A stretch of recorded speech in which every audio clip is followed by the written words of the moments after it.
live. Welcome back.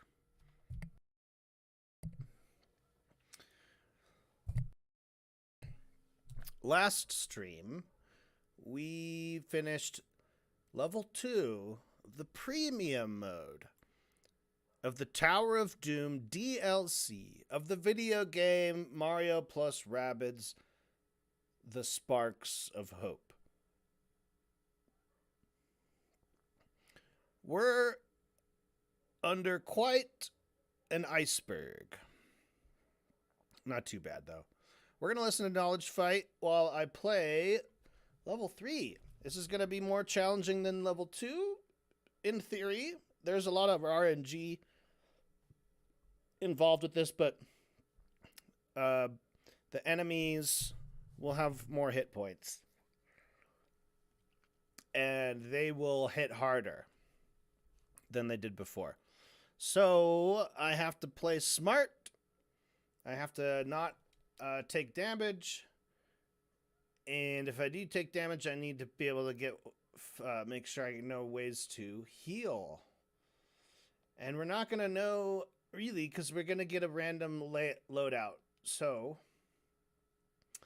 this is where we'll see what we get. We get random characters. We get random sparks. From there, we have to then sort of choose which rewards we're kind of seeking and trying to play for particular style. So your play style will change.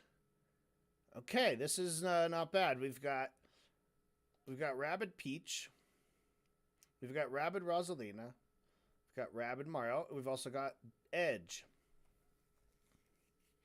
These are all super strong characters. Peach is good if I'm going to be taking damage and I need healing. Edge is really strong, especially in the later stages when she gets her upgrades. So this is good. We can switch back and forth between them as we need to. And taking a look at our sparks, we got a summoner. That's good. Let's give that to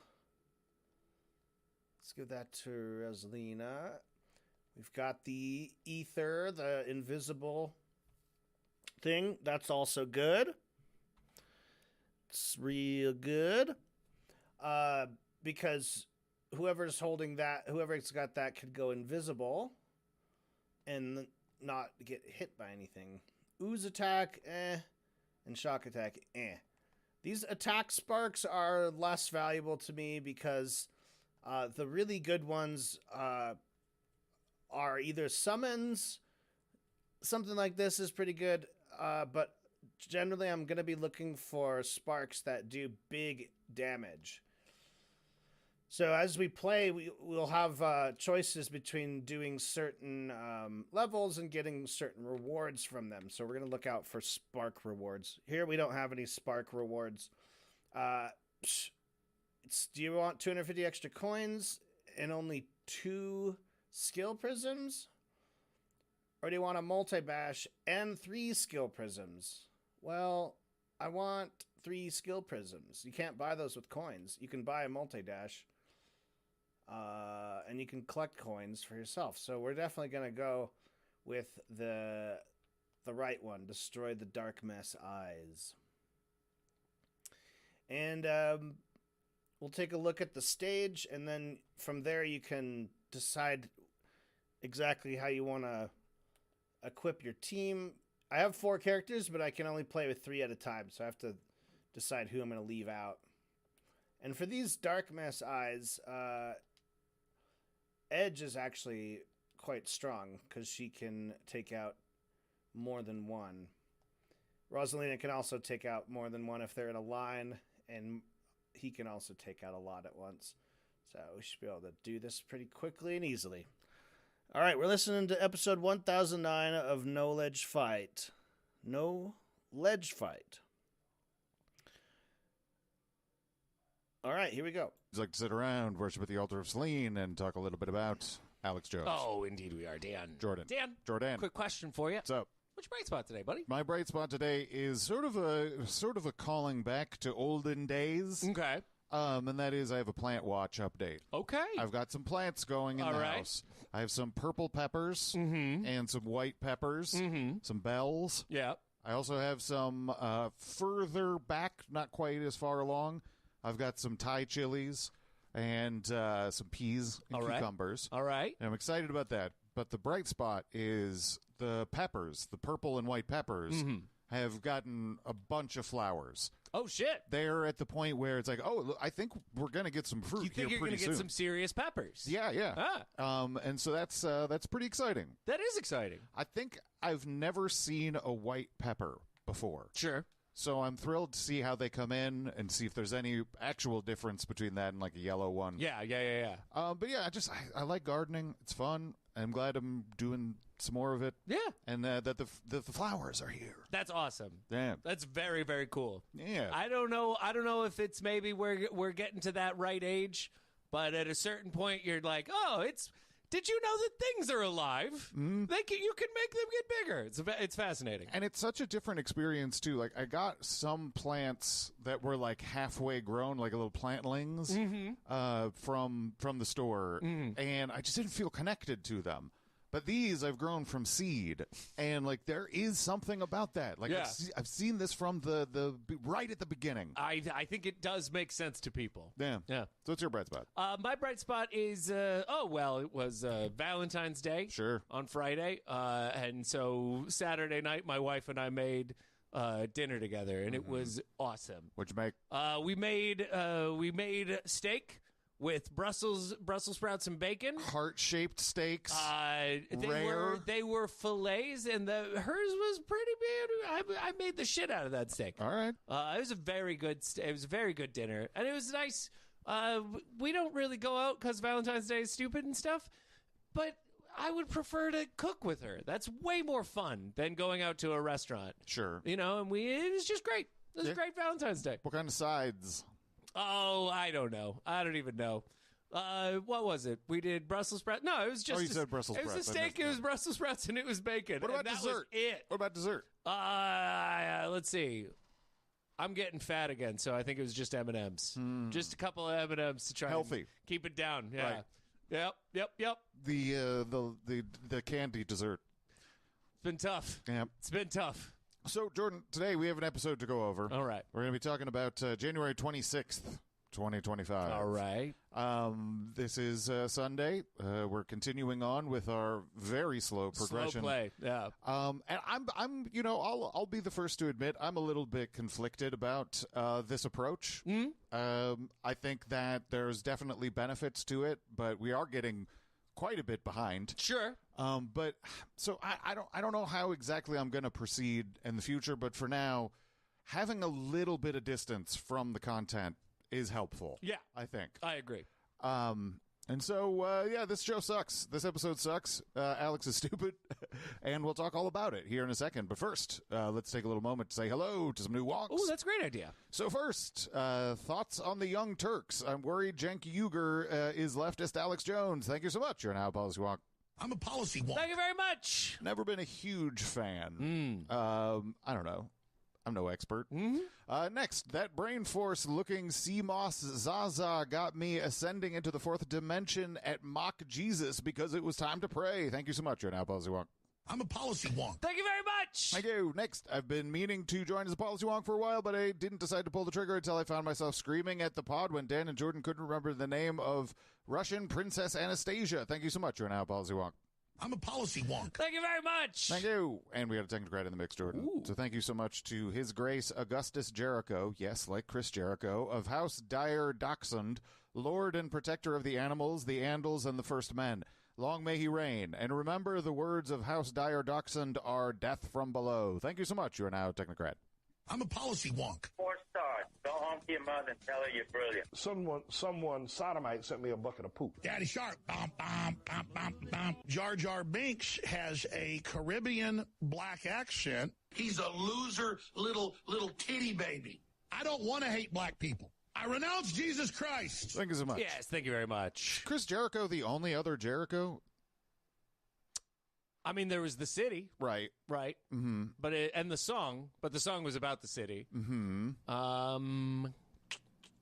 I don't know if I see a name where the last name is Jericho and I have to be like, yes, like Chris Jericho. Right, that's a good point. The pro wrestler. That's a good point. I don't know. I think he sucks too. Sure. So let's as we start this episode, here is where Alex is at. Shit's bad. Mm-hmm. Tech's not working. Oh, no. The machines are all broken. Oh, no. It is Sunday, January 26, 2025. And you gotta love it right when the show starts. It only happens like once a month. And the computer system and the broadcast system crashes.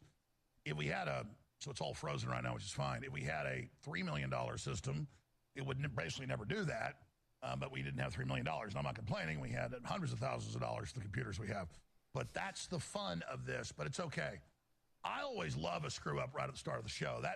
That is my favorite thing, to just hammer the whole trajectory of it. And, just send me into conniption fits, because I'm teleprompter free. I do my own research. I get ready for 6-7 hours before. I'm totally locked and loaded massively to spring into total offense against the globalist. But you gotta love Murphy, baby. You gotta love it. So here's what I'm going to do. I'm going to have it my way. I'm not going to start the show right now. I'm just going to chill and relax like Fonzie. Okay. So shouldn't Alex really not care if the tech isn't working? Like, he's teleprompter free, and all he really needs is his brain and his mouth. So I've never really thought about it this way, but he should be the least affected person when it comes to tech problems. But somehow, the second anything goes wrong, he has a giant blow-up, or he has to channel the Fonz to stop himself from freaking out. That seems weird, and it indicates that he might be a little more reliant on things like that guy talking in his ear than he wants to pretend. Wow. But yeah, it happens once a month or so. Yeah, I remember when I was doing stand-up, if the mic went out, I would be fine. Mm-hmm. I was fine. Everybody could hear me. Didn't matter the size of the... That is essentially how it should be for Alex. Like, oh, I don't even need the show to be around. Yeah. I don't need any of you here. I could be projected onto the side of a fucking moving van. I'll be there, you know? Mm-hmm. So, yeah, he should not care. Nope. He should he should embody that Bill O'Reilly, fuck it. Fuck it. Let's do it live. Yeah. Instead, he's a sarcastic, pissy little loser. Yeah. If anything, like, the only thing he should be concerned about is whether or not the broadcast itself is working. Yeah. And if he has concerns about that, then he doesn't need to chill like the Fonz. No. Like, it just doesn't make any sense. No. I think it's kind of just a rationalization to not really do anything. Probably. And that's kind of the vibe that you get at the beginning here, where Alex kills time talking about how he's killing time. I'm going to start the show at 6 after in just 4 minutes when we join the 450-plus and growing radio stations that also pick up this transmission. But radio stations, as you know, have news and ads the first 5-6 minutes. But I've been on air and talk radio now for 29 years, on air total, 31 in April. And so I, decades ago, said, we'll still, just for the internet audience, which is gigantic, obviously, now huge and bigger than the radio audience, do that first 5, because we don't want to just have you sitting there while we run a bunch of ads. But then the more modern, younger folks that really never tune into talk radio or even network TV, they're like, why are there still some ads, 6-7 minutes an hour? Well, normal networks have 14 minutes of ads an hour. We just have the local breaks that we play, we cover up with our ads. So local stations have their ads. That's how they pay for their stations and their crew and operate. Before, we just had the internet. And when they took me off almost everything with the giant famous deplatforming 7 years ago, and they were wondering why we still were able to stay on air and pay some of the bills, we had to downsize quite a bit. Well, it was because of our hundreds of great radio affiliates that are out there. Now, you've obviously tuned in today to hear what the whole broadcast is about. And it's big. It's super important. And I was about to tell you all that in this 5 minutes, but we blew up on the launch pad, like we like to do. What the fuck, man? What the fuck? I don't.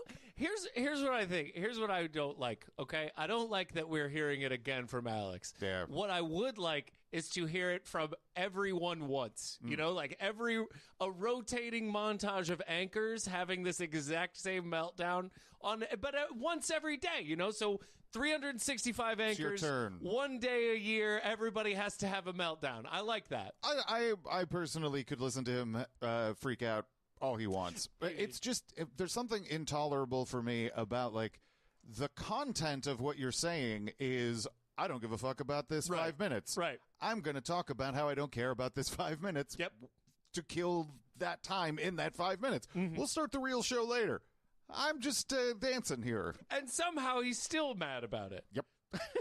It's very wasteful. Yeah.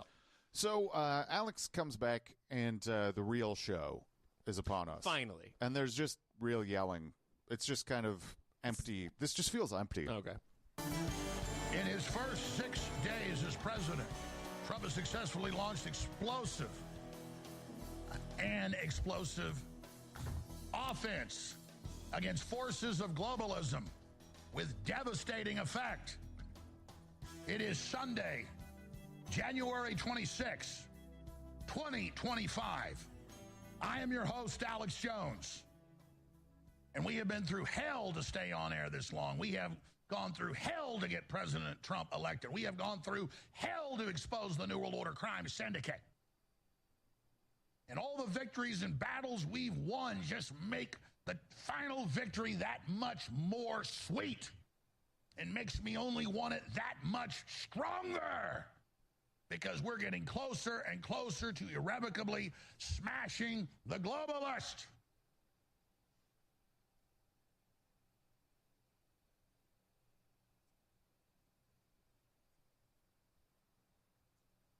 Now, we have a very important transmission for you lined up here tonight. And I'm about to launch into all of it right now. Okay.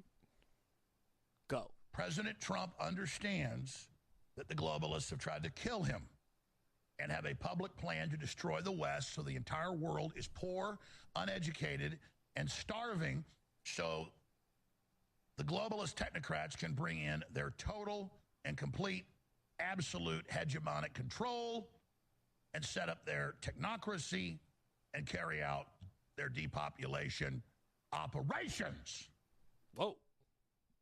So that is their stated plan.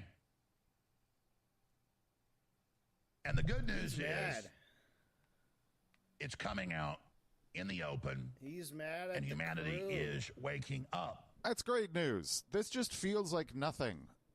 You know, like I mean, yeah, Trump knows that they've tried to kill him. this is the big news. Okay. Trump Wait. gets it. Wait. So Here's the big news. Trump is cool, and you need to just. He's got you. I'm going to ask He's you going to this. save the world. I'm going to ask you this question. Can somebody knowing news be news?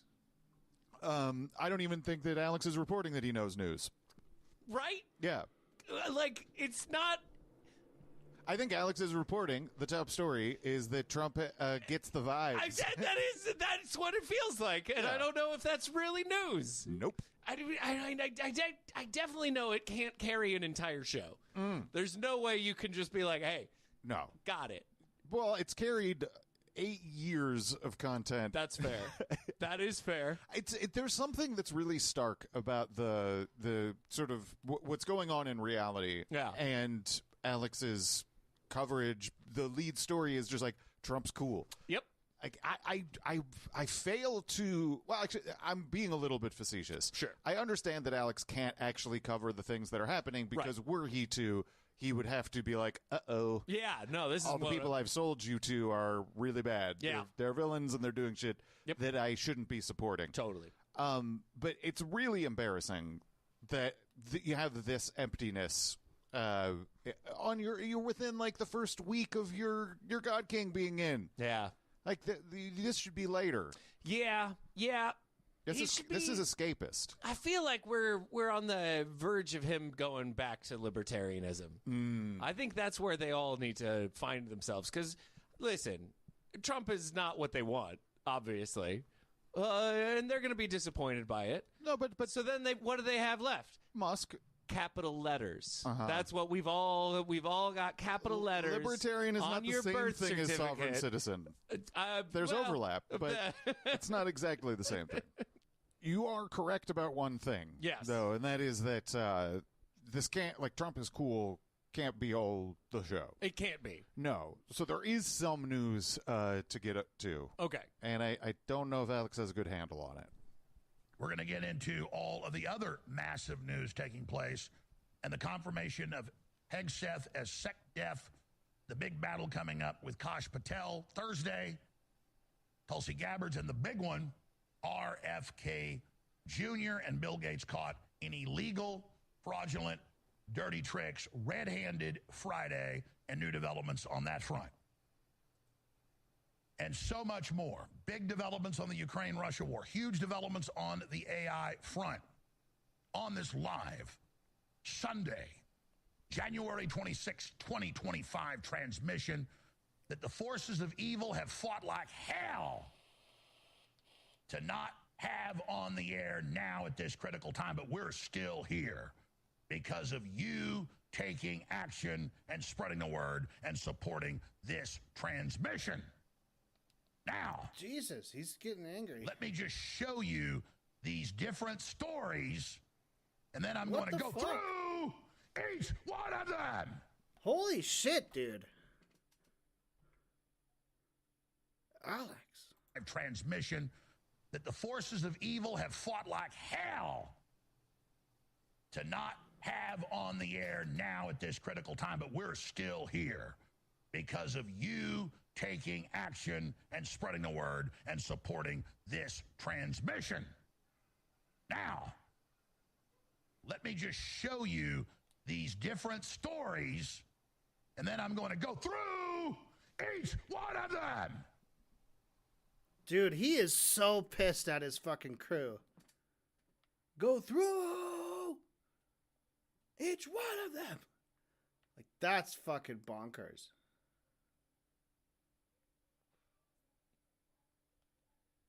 He is mad at somebody. He's probably mad at himself, but he's probably mad at someone else too. Fonzie. You guys, why I'm so pissed off? Because we Why are need you to get pissed off? serious. We need to get focused. We need to get out of our comas. No, that's not why we you're get pissed our off. heads screwed on straight. And realize we're in a total war for the future of humanity. No, that's not why you're pissed, buddy. And I look at all the good that's happening, and I guarantee you the forces of evil are going to redouble their efforts. So we haven't won the war. We're just winning big battles, and now we're going to deal with the counteroffensives from the globalists. Mm-hmm. So, look at these articles, and then I'll go through each one. Colombia offers presidential plane to repatriate illegal aliens after Trump slaps country with sweeping sanctions. This just broke 2 hours ago, hours after the Colombian president came out and said, anybody we send to your country, including convicted felons for rape and murder, are not criminals, and you must keep them. He was used to our government before that wanted criminals here to destroy the country and vote Democrat. But now Petro, the punk, within hours of Trump slapping huge sanctions on Colombia, apologized for turning back multiple U.S. C-130 flights with hardened felons that they dumped on us, just like Venezuela and others have done. They turned the flights back. So Alex is fundamentally misunderstanding what government leaders around the world are doing in response to Trump's actions in terms of deportations. And the reason he's misleading the audience is very strategic.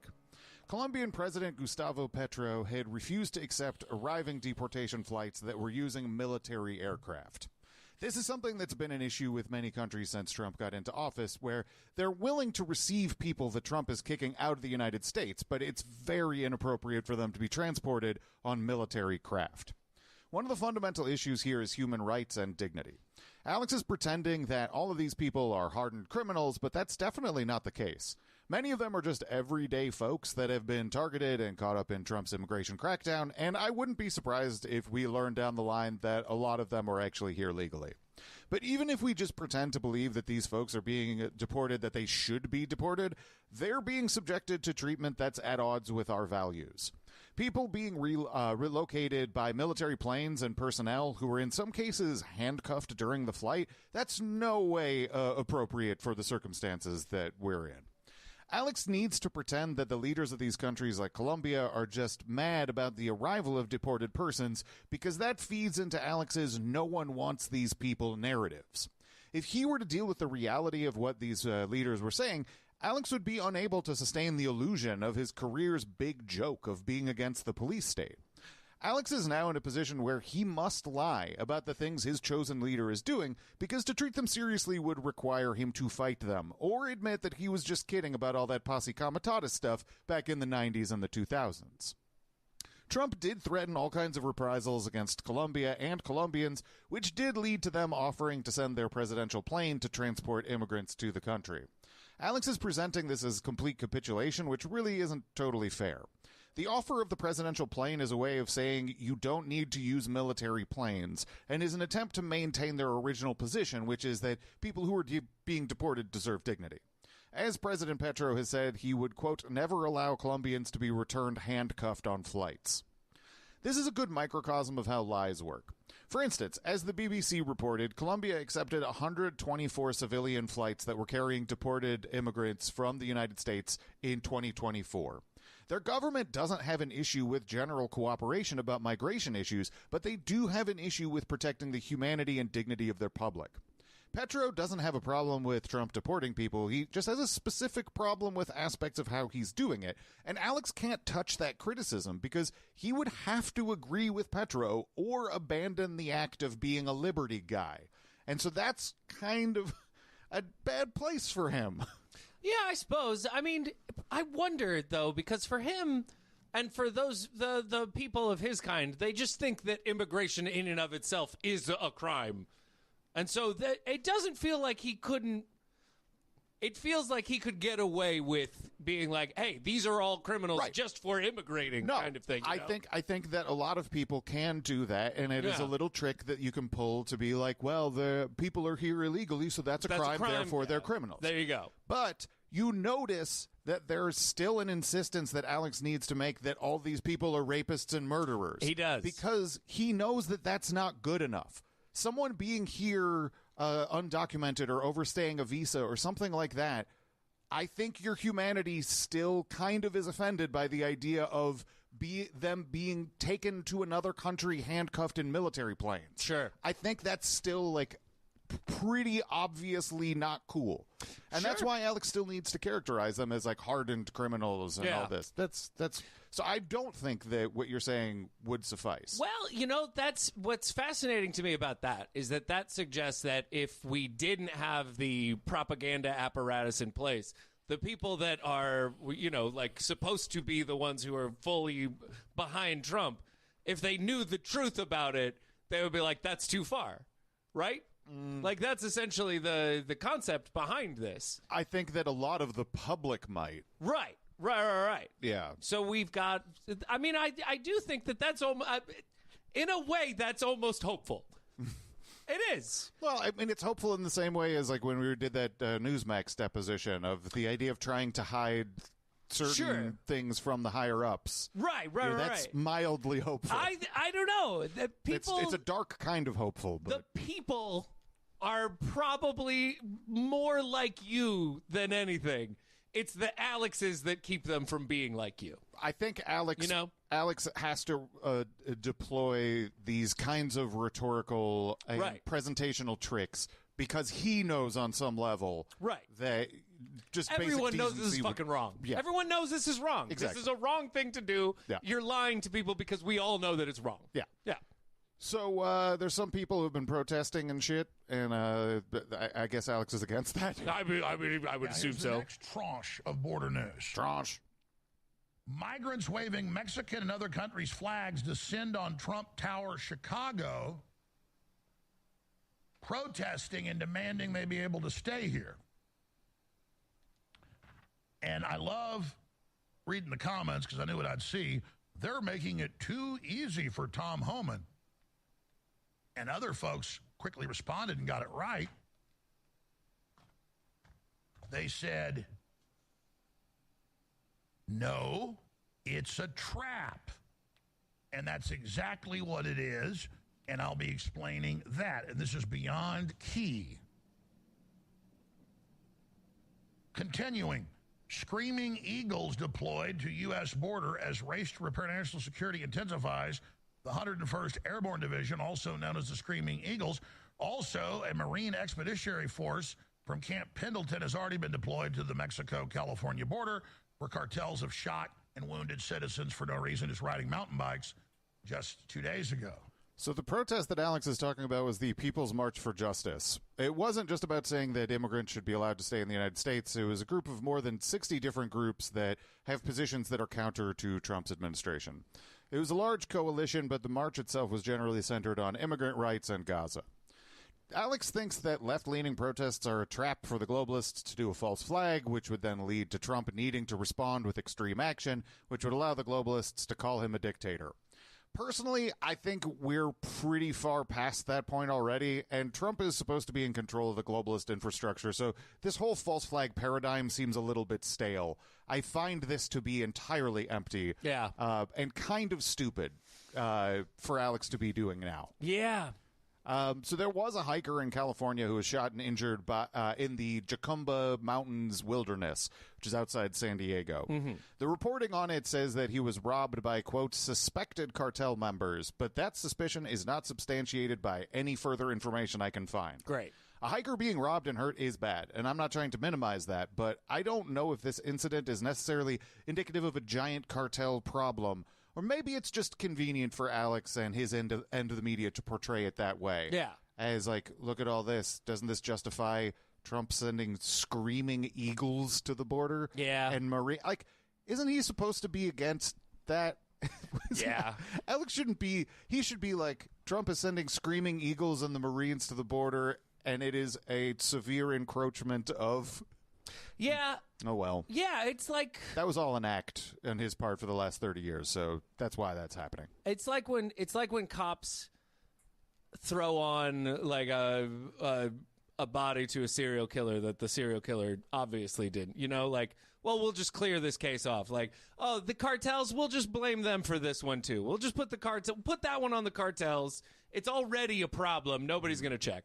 You know? And I think in this instance, too, like cartel violence is far too vague a term to be using whenever, like, you know, Trump has declared that it's an international terrorist organization. Yeah. Like, I think that for someone who came up in the world that Alex did and understands what happened with, like, oh, I don't know, terrorist. Sure. That term after 9/11. No, well. And the way that the vagueness around fears of terrorists was misused by people. Sure. Particularly Republicans who were in power. Sure. I feel like Alex should understand that could easily be done with cartel again. Yeah.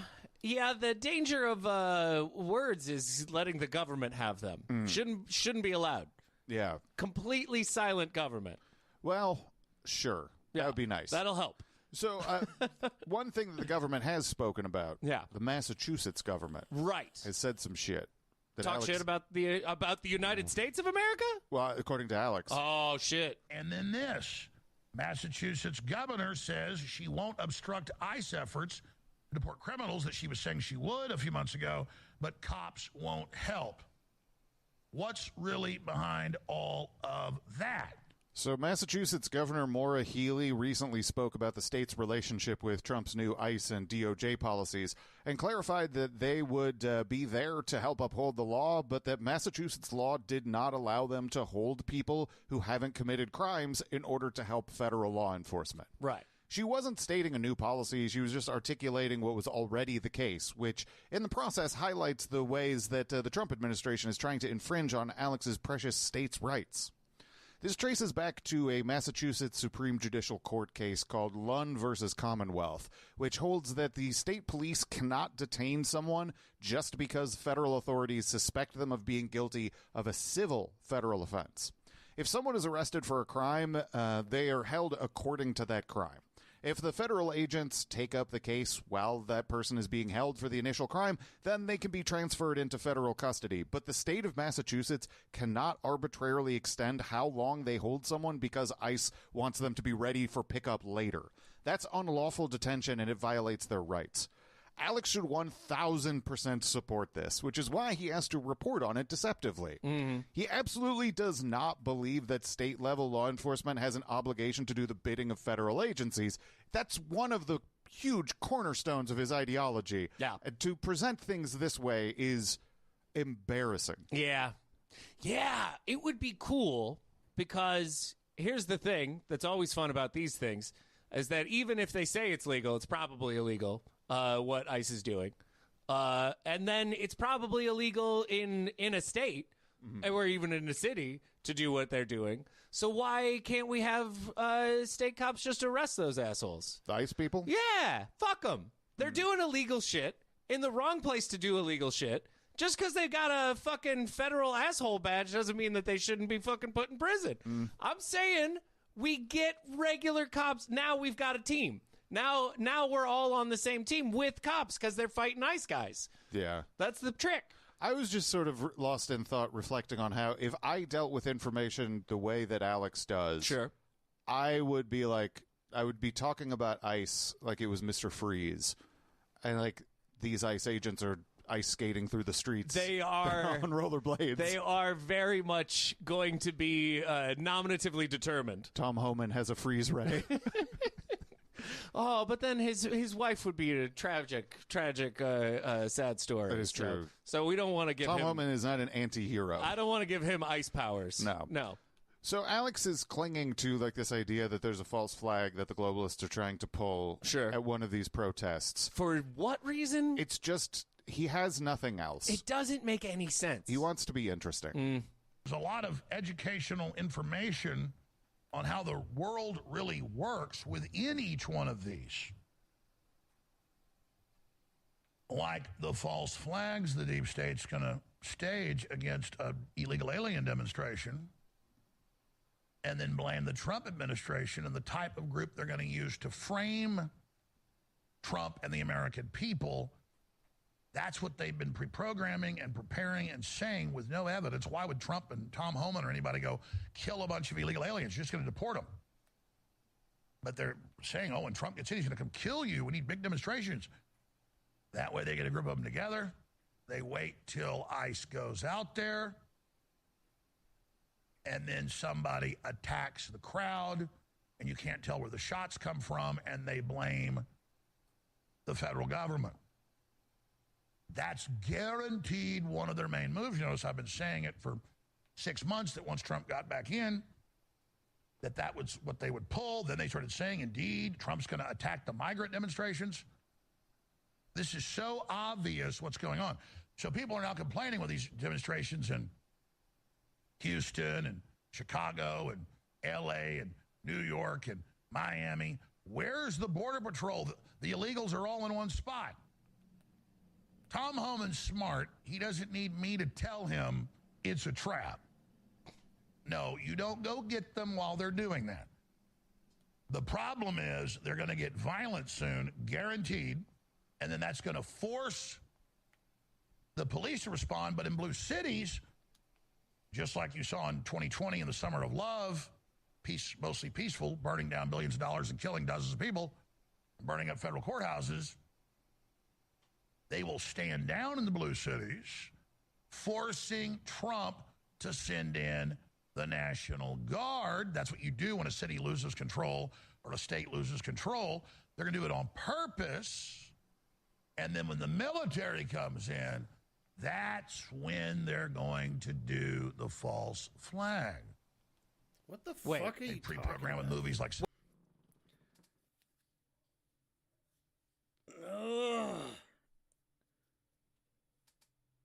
Just for the 4,000th time. And then they're gonna do the false flag. And they did the false flag, and they're doing the false flag, and they've always done the false flag. And then the globalists are gonna do the false flag. I've just been listening to this guy say this for 8 fucking years, and he's been saying it for 28 years. It's just, yeah. Hey, wait. They've pre-programmed with Carville saying Trump's coming to kill the black people and migrants at demonstrations. You've heard Jamie Raskin's Civil War Conditions. That's their move. And I've kind of already gotten to that, but I'm going to get more to it. Okay. So who's supposed to be doing any of this false flag stuff? I was wondering that myself. Like, is it Soros or Sam Altman? Like, all of this just sounds insane. Yeah. And at the end of the day, the utility of this narrative for Alex is to make sure that the audience doesn't care when violence is carried out against groups of protesters, and to preemptively rationalize how he can support Trump using the military for domestic policing. If you listen to what he's saying, the choice is between Trump ruling over a police state or living in a state where the globalists can just do these violent protests and cause chaos all the time, trying to bait Trump into ruling over a police state. The Trump-controlled police state is a foregone conclusion. It's just in Alex's interest to pretend that the creation of it was necessary, because eventually these leftist globalist protests are going to turn violent. It's going to cause chaos, and then Trump is going to have to do the police state thing. Ugh.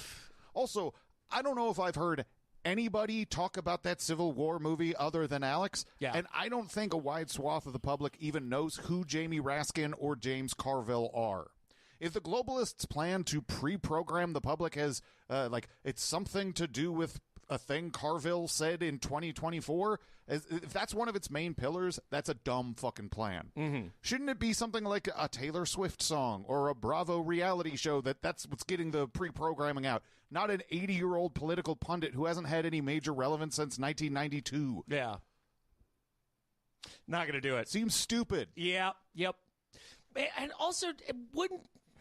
If I understand him correctly, though, is that once the military is brought in, that's when they're going to do the false flags. Right, but the false flag is going to be done to bring in the military, too. Right, but wouldn't Trump be the one who wants to bring in the military and so would be doing the false flag? I think no, because he's cool. Sure, but okay. I'm gonna try and get to this place. No, because I'm struggling here. Okay, I can. Please ask questions because I can untangle this. For you. Okay. First question: the false flag is done by someone to achieve their goal, right? So someone is attacking themselves in order to achieve a goal, right? So they false flag themselves. Yeah. After the military is brought in. Also before, though, because that's what incites the military to come in, is a false flag on themselves. Okay. Yeah. Okay, but then what? What? So the false flag that you're imagining is like Trump would have to do something in order to achieve the goal that he wants of bringing in the military. Right. But for Alex, there's a secondary step to this. Okay. Which is the ultimate conclusion is for Trump to be sort of suckered into bringing in the military, and then the real goal is achieved, which is the globalists can say, look, Trump's a dictator. That's the real goal. Yes. Okay. All right. Demonize Trump by making him look like a dictator by forcing his hand to bring out the military to quell these protests. Well, that's just not going to happen. No, it is a little dumb. That's very dumb. Yeah, and especially like Carville said something. There's so many easier ways to do literally anything else. That would be literally anything else that would be more likely to achieve the goal as Alex imagines it to be. Right. Anything. Right, but that's why this is not like connected to reality at all. It's a way of anesthetizing the audience from caring if there's violence that's carried out by groups of right-wing extremists against protesters. And then secondarily, I think Alex has every reason to suspect that Trump is going to be not so cool about wielding power, and he's going to have to support that. Sure. And so he has to have these rationalizations for why it's okay in this circumstance. Trump needed to put up checkpoints. Don't you understand? Antifa's out there or something. Okay, I'm going to throw this out at you. I think part of where Alex is at right now, first off, he has not been able to understand where emphasis goes on words. He's been shouting the wrong word in the middle of a sentence. It's been very confusing. But I think what we're dealing with is a credulity balloon situation. Everything is far more believable now. Like, there's no like, oh, this is crazy. Like, can you believe this? Yeah, I can. I can believe it now. Now I can believe it, right? So what does he do? You know, like, even a false flag these days, who fucking knows, you know? But this is insane. Yeah, it's also that, like, the credulity issue is it cuts in both directions, too. Because like, I am supposed to believe that this overpowered team of supervillains who have been working for the devil, who have magical powers and can see the future, and tried to recruit Alex as a child into their nefarious plans because they couldn't get his dad or something. 100%. They fucked this up. I don't know how. Yeah. I don't know how. They crushed it. Yeah. They're just like, oh, I guess Trump survived to the inauguration. I mean... What? I cannot believe that there is some bizarre, elaborate false flag that they have planned that we'll pull it. I mean, pull it out this time. It doesn't. It just sounds dumb. He's trying to play the same game he's always played, and the game has changed. Yeah. And I think he's going to need to get right with that at some point. Yeah. Or it's going to get righted with him. Yeah. You know? Yeah. Yeah. So Alex talks about this issue with the Colombian president and the plane. Yes, Petro the punk. The punk. Yeah. And you notice if you listen that he doesn't get to the heart of the issue at all. What happened quickly? Colombian president has refused entry to American planes transporting Colombian migrants back to Colombia, stating, I deny the entry of American planes carrying Colombian migrants into our territory. Won't even take his criminals back. And there's the videos of them coming off the C-130. I guess that's a Galaxy, one of the even bigger ones, and they're told, nope, you got to go back. Oh, well, that turned around quick because Trump signed this order. I was just informed that 2 repatriation flights from the United States with a large number of illegal criminals were not allowed to land in Colombia. This order was given by Colombia's socialist president, who is already very unpopular amongst his people.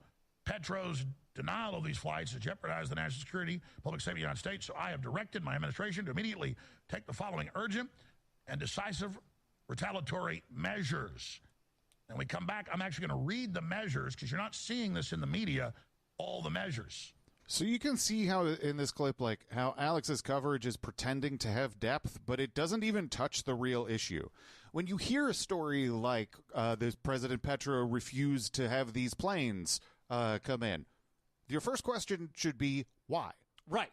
And Alex is not touching that why. Wow. He's pretending that the answer to why is that it's because they were carrying immigrants. Right. And that's not true. No. That's not what's at the heart of the issue.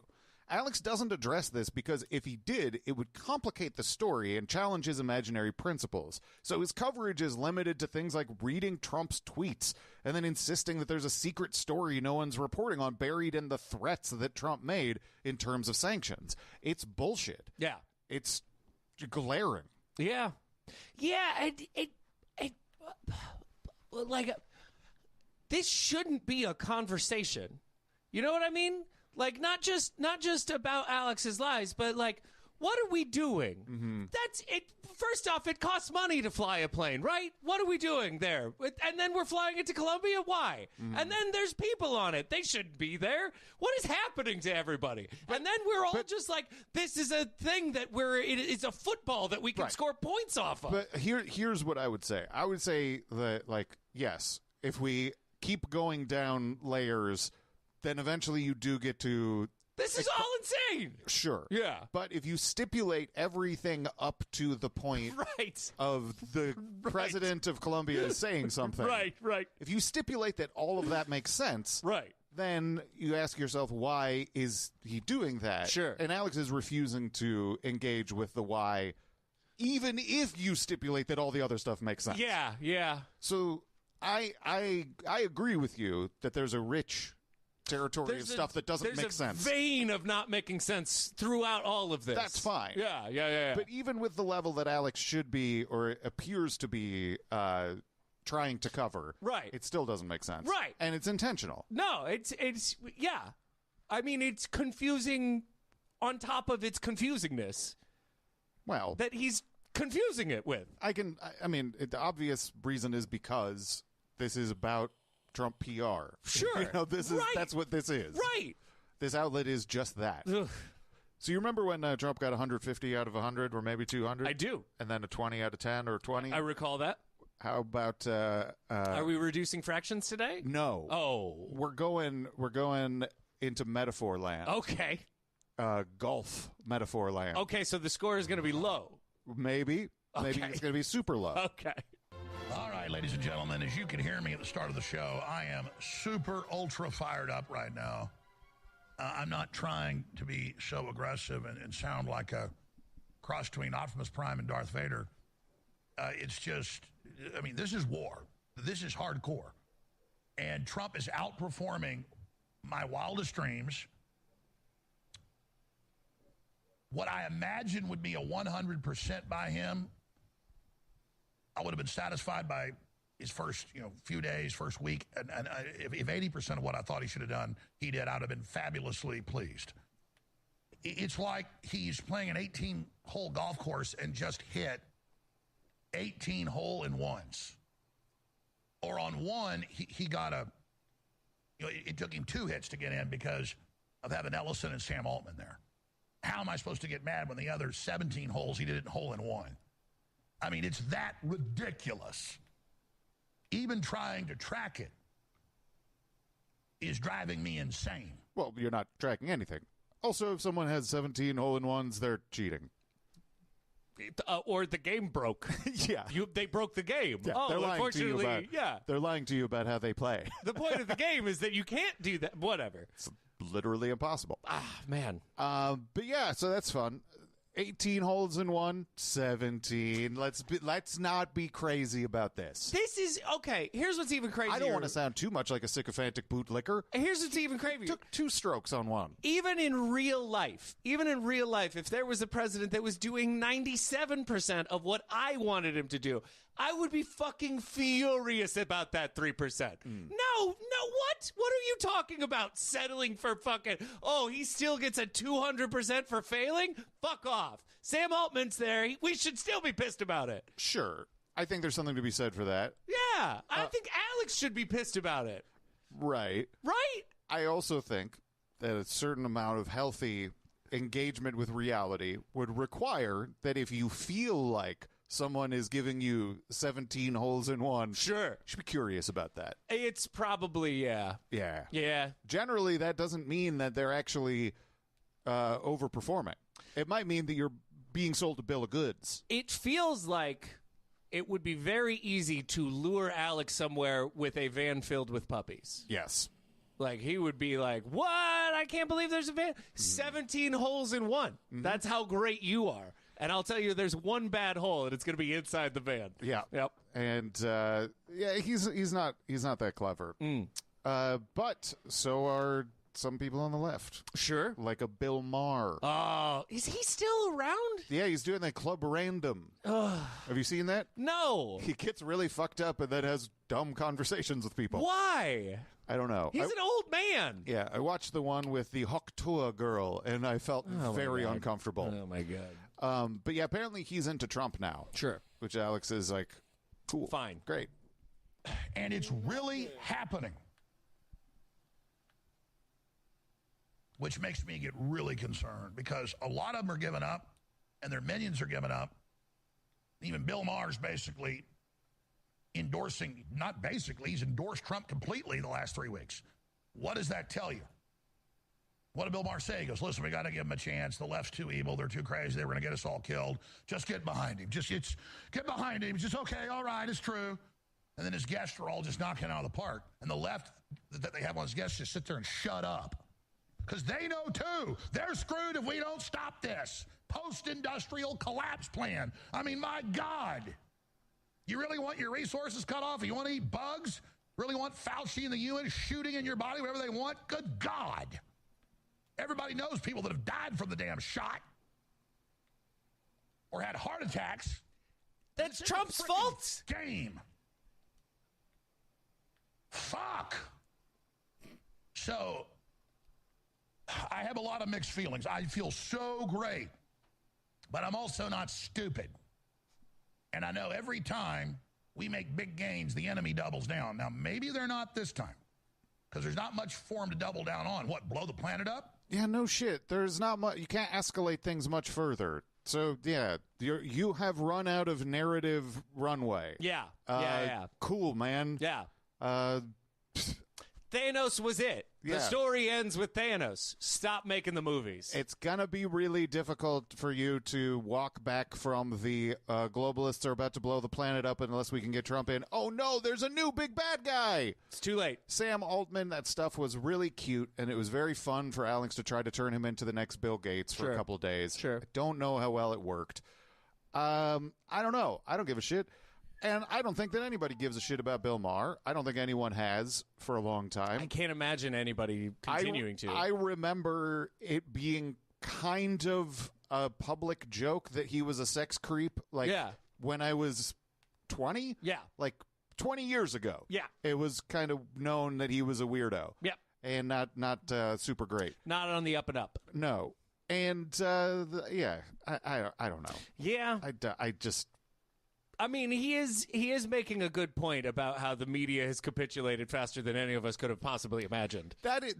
There's something to be said for that, but I think that the specific example of Bill Maher is trash. It is a trash example. Yes. Weirdly enough, even whenever he's right, he's still an asshole. Yeah. There's there's media criticism, and then there's so say Bill Maher.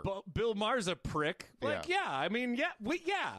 But this thing that Alex is saying here, okay, so Bill Maher is capitulating, and this makes me worried that there's going to be a big blowback, but maybe there's not. Right. This whole thing is just stupid. Yes. And it is indicative of him having nowhere really else to go. Yeah. And so when he just yells, he's playing his old game. Voting mattered. They'd make it illegal. Well, it was illegal up until we created our country, basically. And, yeah, they still try to manipulate. I'm sorry? That. But you don't give up because there's fraud. You engage it, you research it, you expose it, and then it blows up in their face. And if you do the mathematics on how the fraud works, they can only bring forward so much fraud. Here's an easy way to understand it. If 90% of people went and voted in a general election for Trump, it'd be impossible to hide that, right? Because there's not even enough people to be able even to somehow skew that.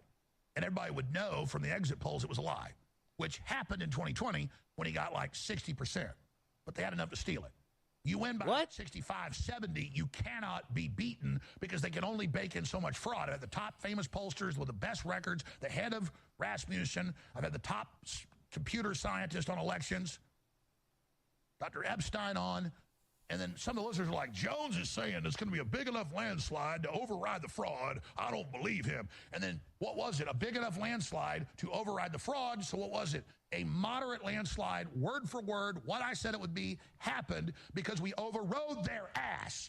When the enemy cheats, you just fight harder because this isn't a board game or a football game where the other side's cheating. You just go home. This is war. You can't give up no matter what.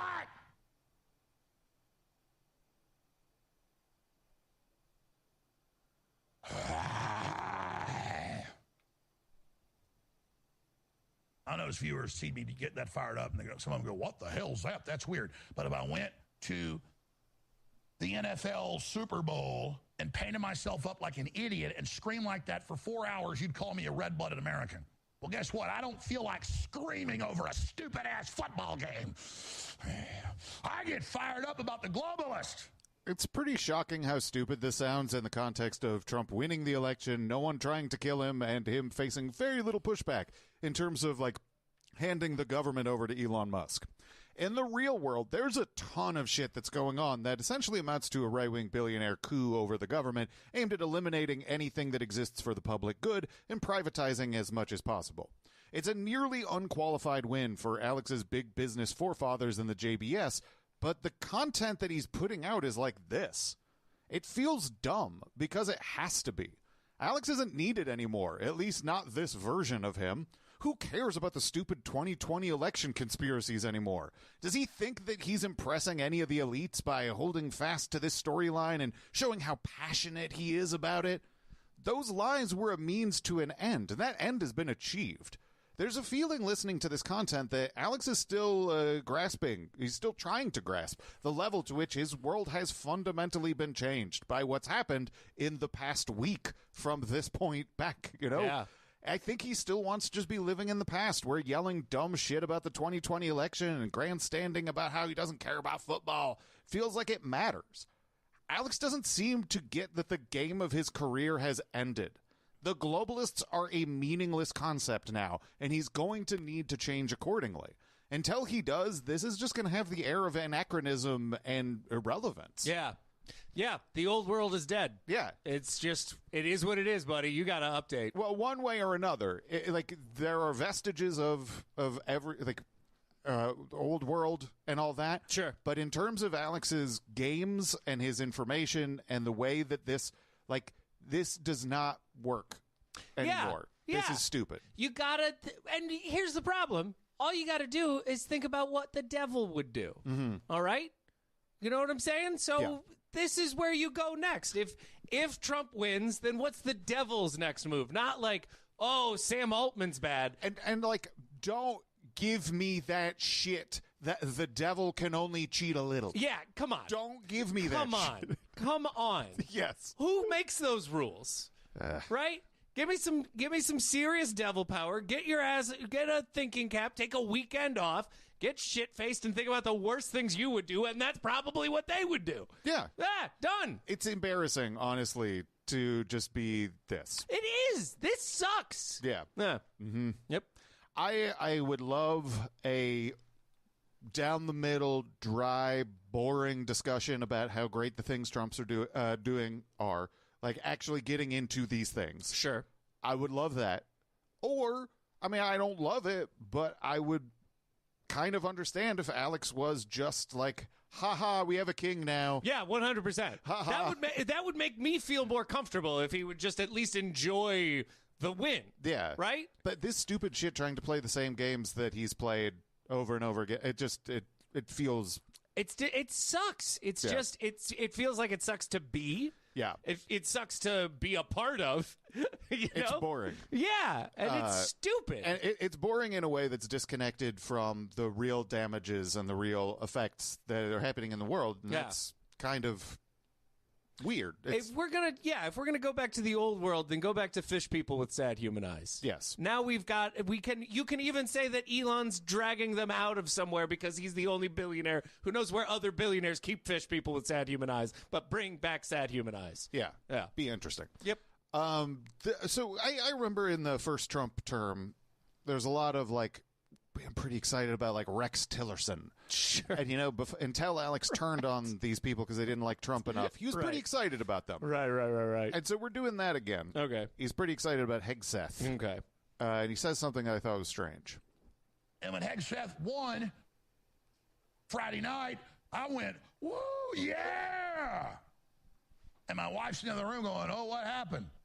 She didn't think my husband's weird. He's screaming in his office. Because, like me, she doesn't get upset about sports. She gets upset about her freedoms.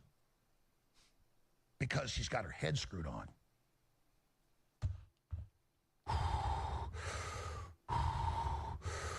I try my best to avoid ever talking about Alex's personal life unless there's a reason that's relevant to something larger. Alex has brought up his wife responding to him cheering when Hegseth became defense secretary, and this sounded strange to me because he apparently filed for divorce from her on September 9th, 2024. As of right now, this is still an open case in the Travis County courts. I naturally have no idea what's going on between them, but it strikes me as possible that he's actually getting divorced again, or it seems possible that this could be another way of trying to avoid the bankruptcy. Yeah.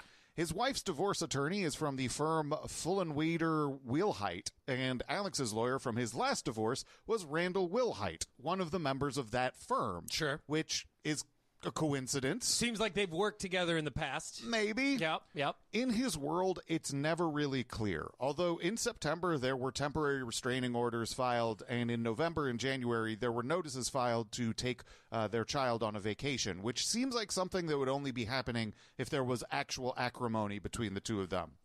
Anyway, I don't want to wallow in personal life or gossip level stuff, but that's something that could become relevant in the future. Sure. And I feel like there's an outside chance that it is a way of hiding resources. I would probably put a lot of... if I were stealing a lot of resources right now, I would put them in a basket that says that's why. Mm-hmm. Yeah.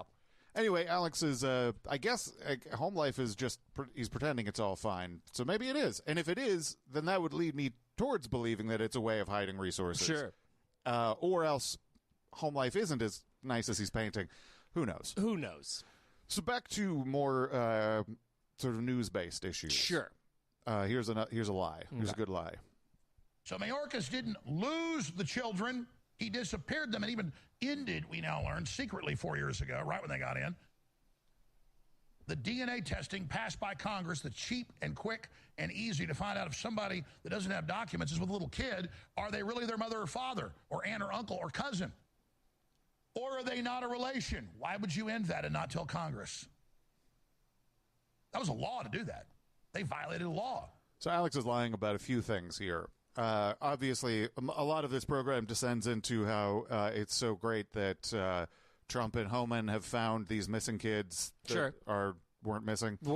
But in terms of this DNA thing, the first lie that Alex is telling is that the DNA testing at the border, it wasn't put through as a bill through Congress. Sure. In reality, it started in a pilot program that the first Trump administration launched in 2019. The DNA tests are fairly cheap and fast, but they aren't designed to stop human trafficking. They're meant to break up families. This wasn't done universally, and immigrants could refuse to provide DNA samples, so ultimately, it's really hard to tell if this was even effective at doing anything. In 2023, Biden announced that they were going to stop doing the DNA testing, and now there's a push for members of Congress to introduce bills to require it be done. But Alex is just fraudulently presenting this whole thing as a Mayorkas under the Biden administration stopped this in order to steal all these kids that Tom Homan is now finding. Yeah. And it's just trash. It's just utter garbage. Yeah, that's nuts. Yep. What are people doing? What are people doing wanting DNA tests? What are people doing? Well, actually, you know what I'm saying? You know, I think that there is actually a positive end of it. Which is that it can be used to like firmly establish that you are related to somebody. Sure. You know, like claims that you aren't can be disproven through the DNA testing. And I mean, the initial impetus, a lot of it bringing in the DNA testing, as I recall, was that you're trying to reunite some of these families that were separated at the border. That was a lot of the intention behind putting in some of these pilot programs. But in the real world, family patterns aren't all genetic. And, you know, you could have a stepchild that you're coming across the border with. You wouldn't have a DNA match with them necessarily. Yeah. And this is what requiring the DNA tests and that's is really about. Yeah. It's about disrupting those family structures. Oh, man. It's crazy. It's just like the more technologically advanced we get, the more just the like, well, listen, we don't use the shape of your skull anymore. That would be fucking stupid. No, we categorize you based on some other shit that we're doing. Like, it's ridiculous. It's never going into a good place. Physiognomy is never going to a better place. Right. You know? And Alex should, I mean, on some level, be pretty concerned about the idea of the government requiring DNA tests, even if it is for, like, people coming into the country. You don't know what the government is saying about the DNA test. You can't read a DNA test. They could make it all up. That's the most abusable thing to know that you could possibly have. Yeah, but Alex will talk to some dipshit who has a Substack, and then he'll understand DNA perfectly. Or he'll listen to a clip of like a Rogan episode. I mean, that's just, you could make anything up with that, and no one would know. Nobody's a DNA scientist. No one? I mean, going through this process? You think that there are no DNA scientists in the world? Somebody who's just going to be able to, by sight, be like, oh, that is my DNA. Now, that's what I mean. Okay. You know, somebody who can, like, they give you a printout, and they're like, oh, this is your DNA. How would you know? Okay, so you're not disputing DNA as a thing. No. Just making sure. I understand that concept. I'm saying that on a look, like they would have it, and they would just tell you. Well, you know, like in movies when there's like two transparencies that they slide. Yes, that's what I'm saying. That's what Alex is thinking. That's what I think he is He's thinking. imagining. That's not real. No, it's not. So basically we have this storyline that's going on about these 300,000 missing kids, right? And Tom Homan and the ICE, and they're finding them. Yep. And so a lot of the show involves Alex just sort of talking around this. There's nothing to report. Right. There is nothing that is happening. But he has a lot of feelings, and some of it is fairly disgusting. Mm-hmm. Oh, man, Trump's done more than Mayorkas did in 4 years finding the kids. Finding them. They disappeared them. Somebody robs a bank and gets off with $50,000, and the cops find out where they are and go bust them at their safe house. They don't get charged with, we're charging you with losing $50,000. You're charged with stealing $50,000 in an armed robbery. What? And you're charged with armed robbery.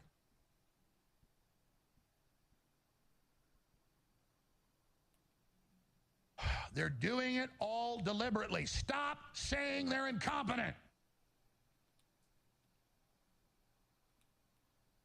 And now we got the administration saying, oh, they're not incompetent. They were involved, and we're going to prosecute them. You bet they are. It's the right thing to do. For the victims, it stops the smugglers doing it again, so you have to. It's justice. But the big reason is it's going to destroy the Democrats forever and put them on total defense. Do it now. Start arresting the NGOs and the nonprofits that already have all the documents, and they'll all sing like canaries on their bosses, and then we'll indict every single one of the kingpins. And they're going to be living in supermax prisons if they're lucky. Oh, you want a war? You got one.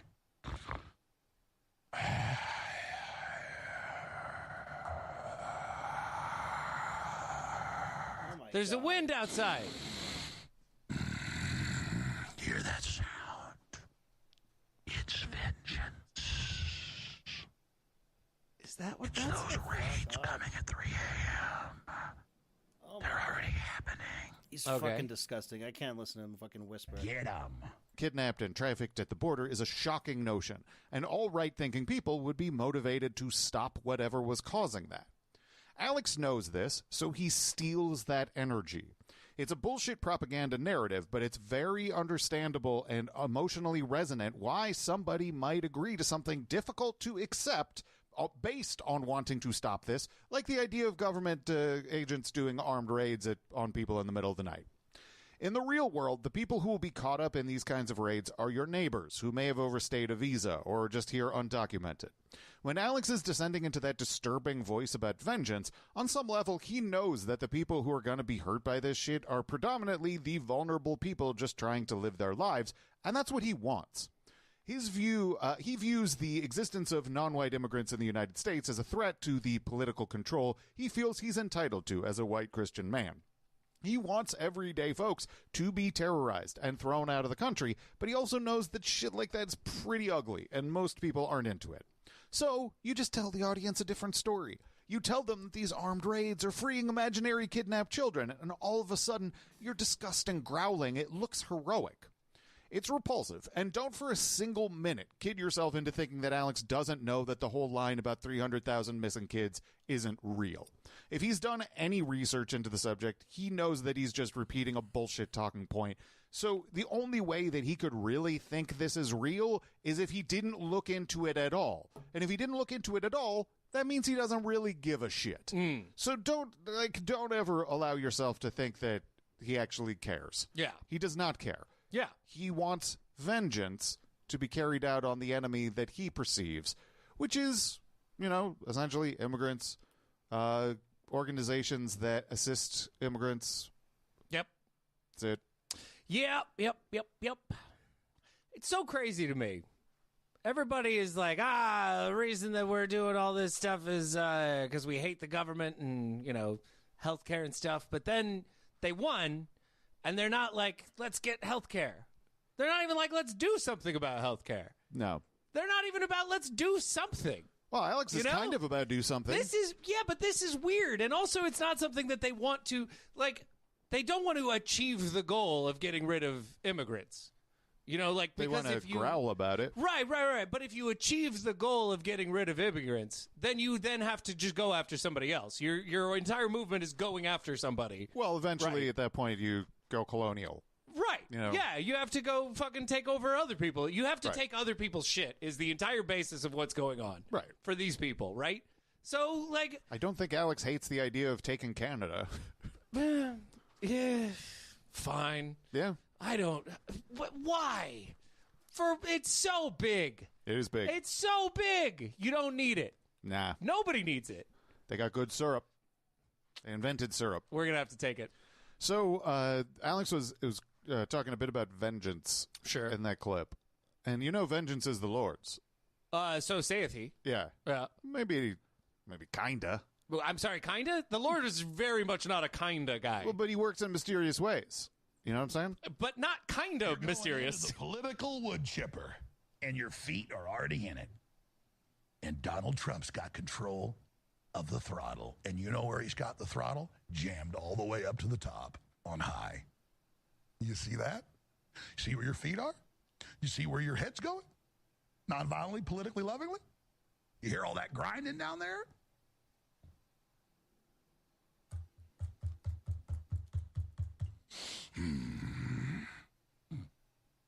So, vengeance is mine, saith the Lord. And I agree with the Bible 100%. But it doesn't mean I can't warm my hands on that warm flame of God's vengeance that he executes through us, his vessels. Oh, so it's not really the Lord's then, is it? Pretty much. Yeah. Pretty much not the Lord's. I guess we just have to tell ourselves that we're carrying out the Lord's vengeance and that we enjoy it. And then everything's cool. I'm okay. So maybe I just don't understand people very well, but whenever you say I believe in the Bible 100%, that's a period. But every time I hear people say I believe in the Bible 100%, it's followed by a comma and then but. Not how God works. Well, there's a lot of Not his style. There's a lot of riddles.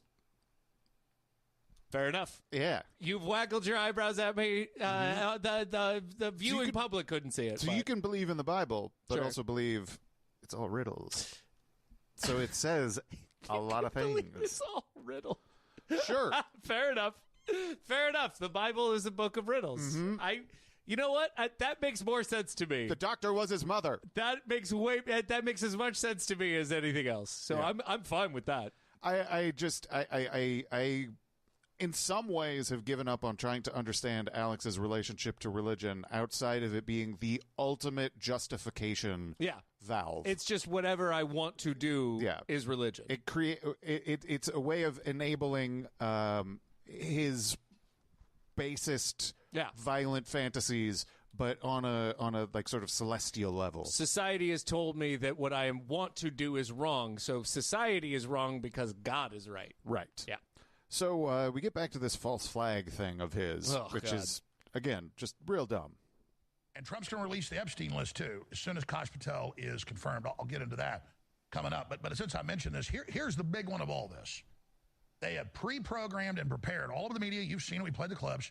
That Trump's going to attack migrants and go after groups of them, and he's going to kill them. And they're going to use the military to kill them. Hundreds of clips. CNN, MSNBC, New York Times. Obviously, they're preparing a false flag on a group of Democrats with illegal aliens. And I said in Chicago, in L.A., somewhere like that, over and over again. And people keep seeing these big demonstrations, some hundreds, sometimes thousands, waving Mexican flags, all of it, saying, screw America, we're not leaving, all the rest of it, F America. You've seen the videos. And people are saying, why is it Tom Homan going there? They're right there. It's a setup. And they're waiting.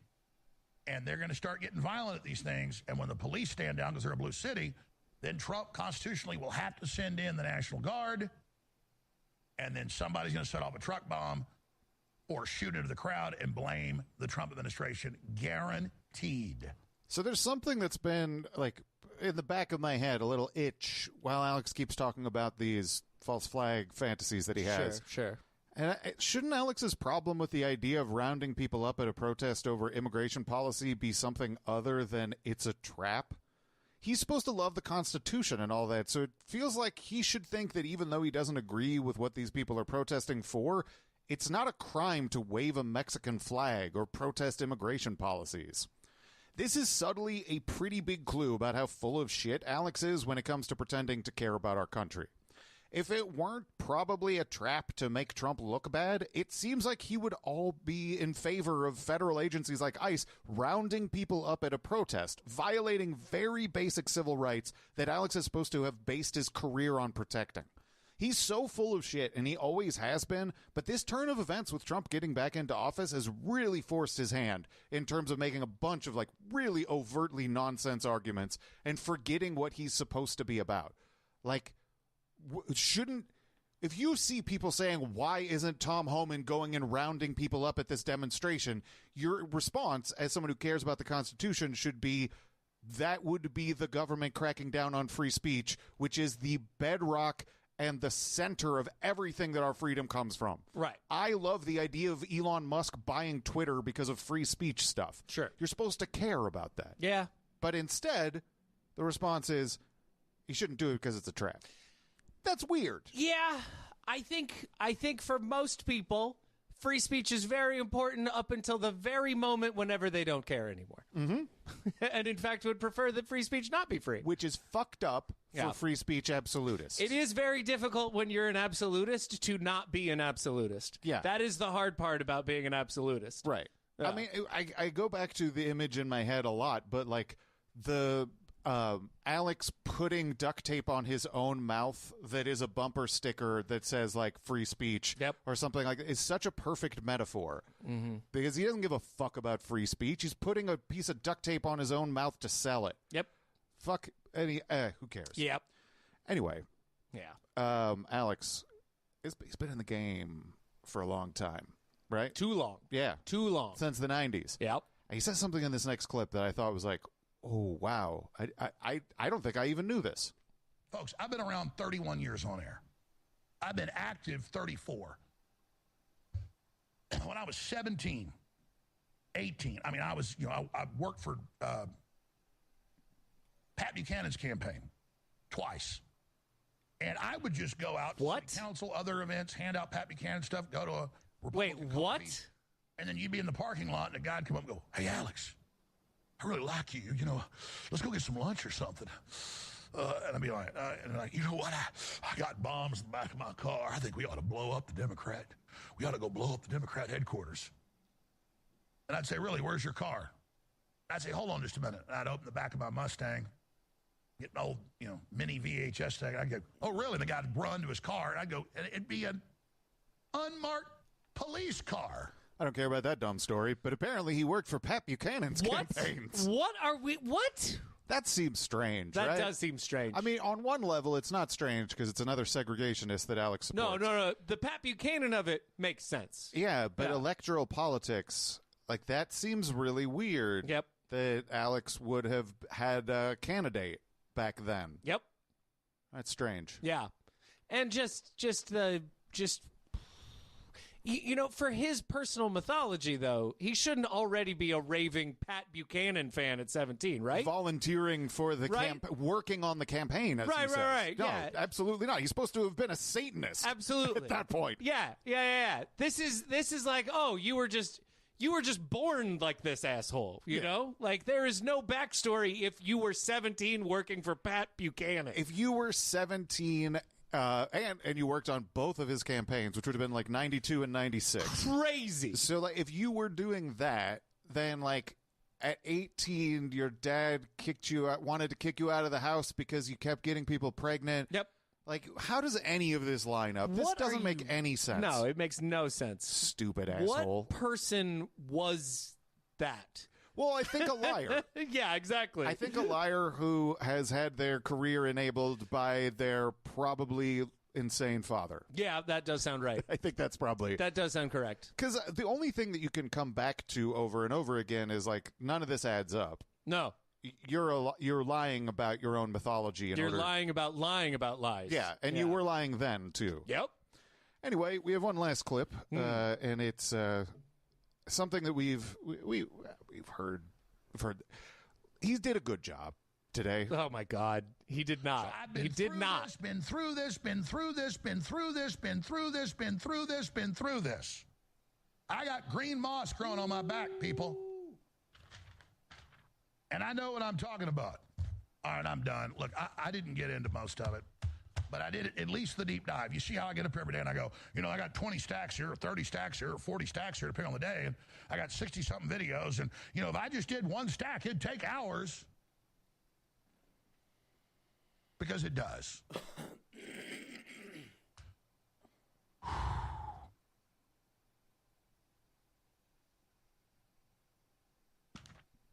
Let me do one more, at least, before Chase comes in here. But that's why they don't like this show, because I know what I'm talking about. Yeah, they don't like the show because he knows what he's talking about. Yep. I don't honestly like.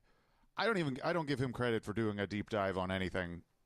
If that's what he's trying to be like, well, I didn't get to everything, but I got to one thing real well. Disagree. Yeah, no, Strong definitely disagree. not. Yeah. Definitely not. I don't even know who's false flagging who, when, and at what point the plan begins or ends. Well, that really is the issue with the way that Alex is setting it up, because he did say that there was a false flag after the military comes in. And to my ears, based on how his shit works, that does require 2 false flags. Right.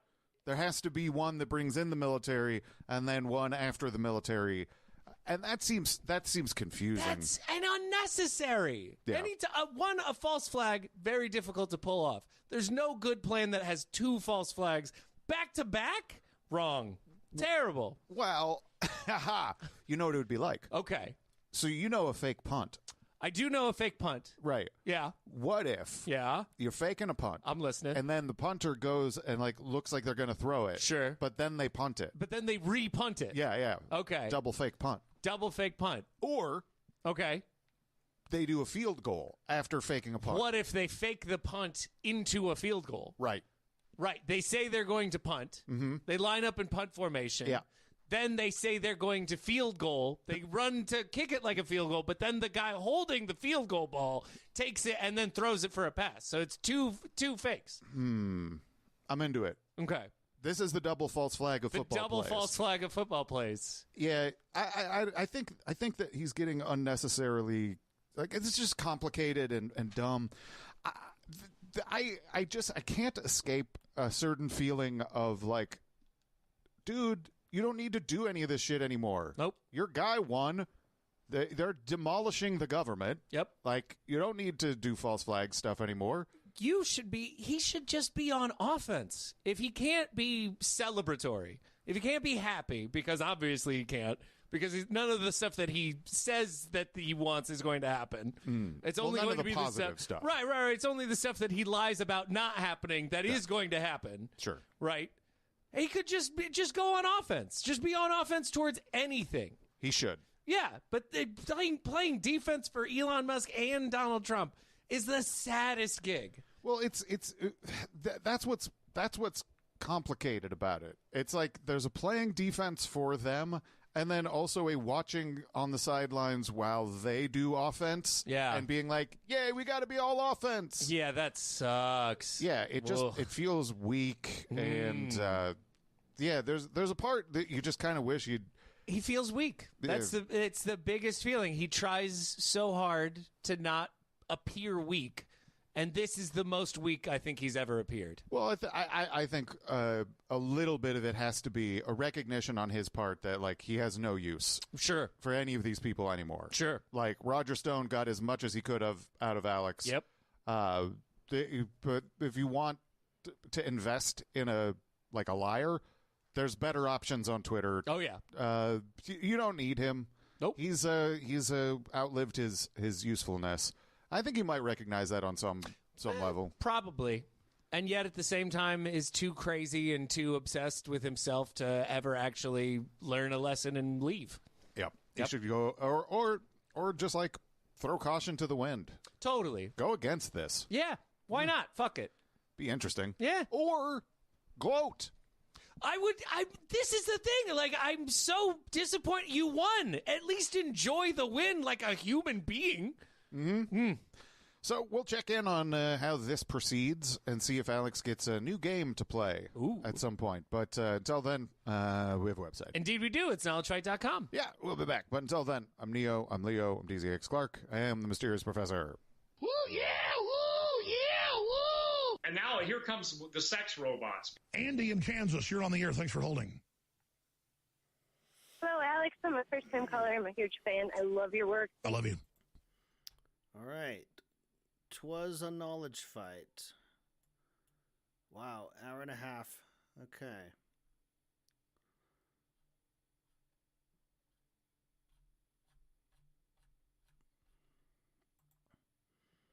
All right, let's go back to formulaic objection 16. We're in the middle of it. Ignore them only makes him more responsible for his actions. Yeah. This is the kind of thing you see when someone is sort of trained to argue. He knows what it looks like and feels like to make a point, but he doesn't really know how to assess if the point that he's making is good. He just knows that he's now said something that kind of feels like it covers the bases, but more importantly, it puts the ball back in the other person's court. 9 times out of 10, when Owen is arguing with random people on the street, this level of explanation will fly. But in a deposition, you can see how flailing around he is. Yeah. Like, makes no sense. Yeah. It does not get to the heart of the matter in the conversation that we're actually having here. Yeah.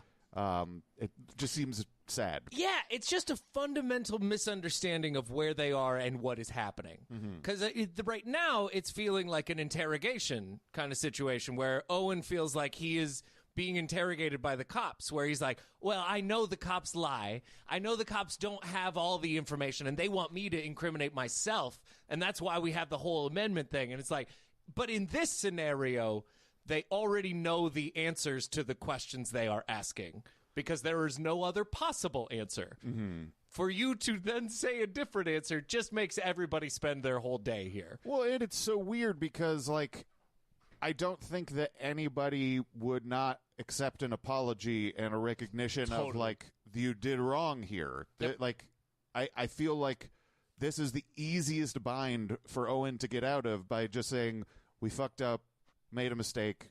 You know what? I mean, and the fact that they have to go through these, like, I had nothing to do with the papers, and all this is only because of the inability to admit wrongdoing. Totally. And that's what's weird about it. That's the part that's very surreal and turns it into an interrogation. It's Owen's refusal to just accept a baseline of responsibility. Yeah. Yeah, it is funny in a sense of Owen is more fine with consequences being going to jail than he is with just being like, yeah, I fucked up.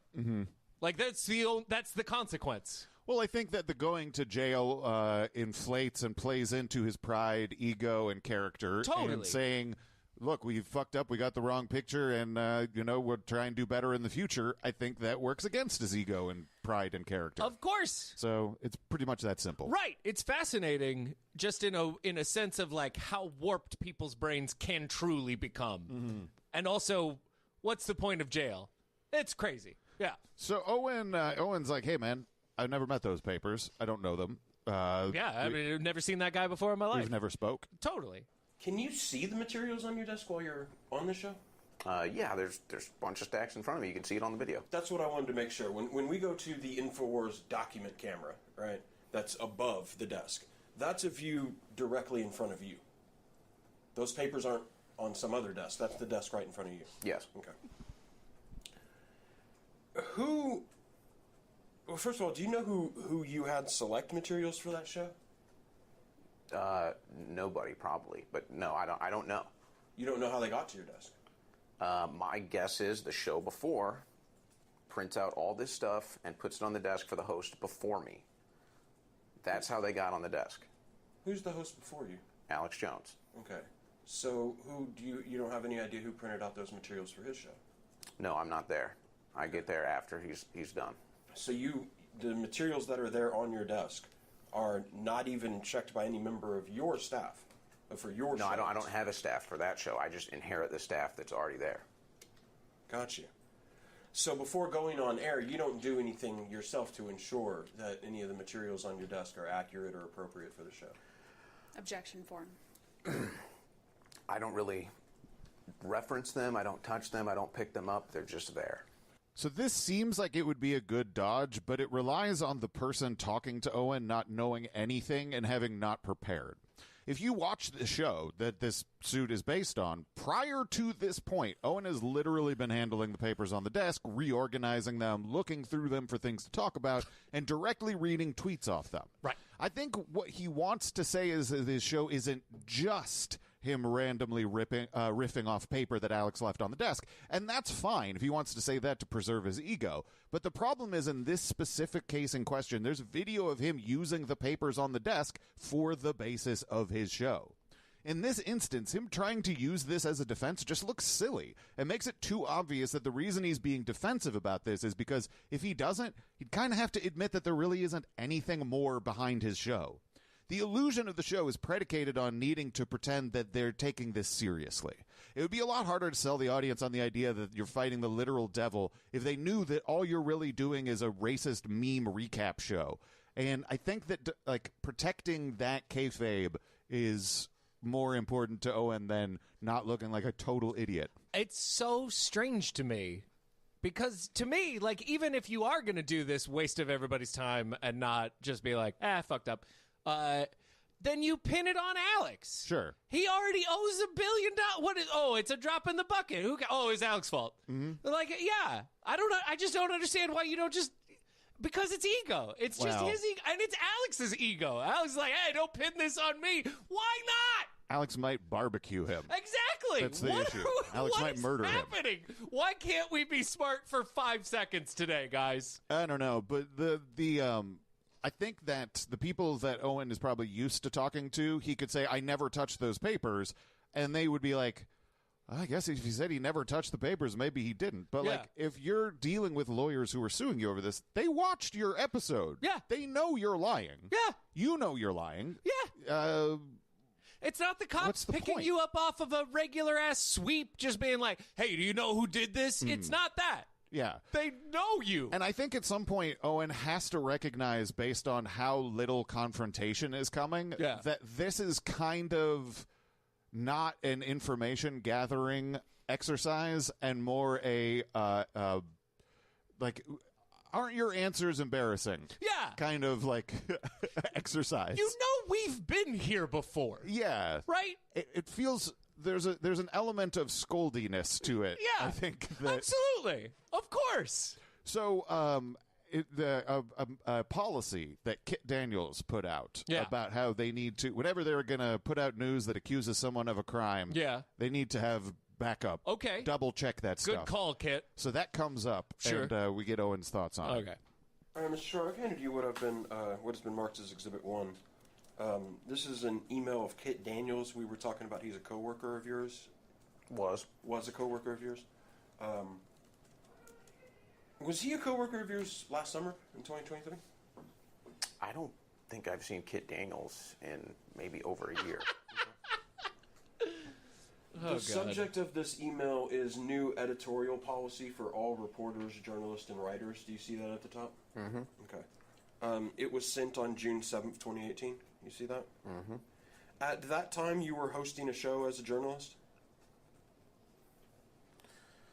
I was a host. I don't know about the term journalist applying here. Well, when it says it applies to reporters, journalists, and writers, do you think this policy applies to you? I don't know. This could have been meant for the writers. I do not know. Well, it was sent to you, wasn't it? Kit Daniels was never my managing editor. Well, I'm asking who it was sent to. It was sent to InfoWars staff. And that goes to you, right? I think so. The policy says, any news story published or promoted by InfoWars that deals with the possibility of a crime being committed or criminal accusations in general must be checked by multiple editors before publication, whether it be a video report or a written article. This also includes headlines as well as the content of the report. This policy will help ensure that reports are free of inaccurate and misleading statements that invite legal problems for the company. You agree that this policy existed before the show that we're here to talk about today? Yes. Okay. Has anyone ever said to you since 2018, Mr. Schroyer, this policy is no longer in effect. And criminal allegations that you make on your show don't need to be checked by multiple editors. No. Okay. Do you remember what happened to cause the creation of this policy? No. Oh, you don't? Do you remember that shortly before this email, your coworker Kit Daniels published an innocent person's photo as the Parkland shooter? No. Okay. Are you familiar with the lawsuit that resulted from those events? Not off the top of my head. Have you heard the name Marcel Fontaine? Sounds familiar. Okay. See, this is a bad situation for Owen to be in because obviously he remembers this stuff. Yeah. And he's answering no because if he answers yes, then he's going to be asked, what happened there? Yeah. And Owen doesn't want to have to say it himself. No. So he thinks he's avoiding something by being like, I don't remember. Vaguely, I don't know, rings a bell or whatever. Yeah. Except, like, this is something that might work in a social situation. Yeah. But when you're in a deposition, if you answer no, you're going to be reminded. Yep. This is because this policy got put in place because you guys misidentified a shooter. Yep. And it got you in trouble, got you sued. Like this situation right here that we are in. Yeah, or that other time you did that. Oh, yeah? Do you remember in May 2022, a year before this episode we're talking about, that you published the photo of an innocent woman saying that she was the Uvalde elementary school shooter? No. Okay. You don't I want to see if we can refresh your memory on that. Sure, buddy. Fucking lying piece of shit. Alexis, let's mark that as Exhibit 2.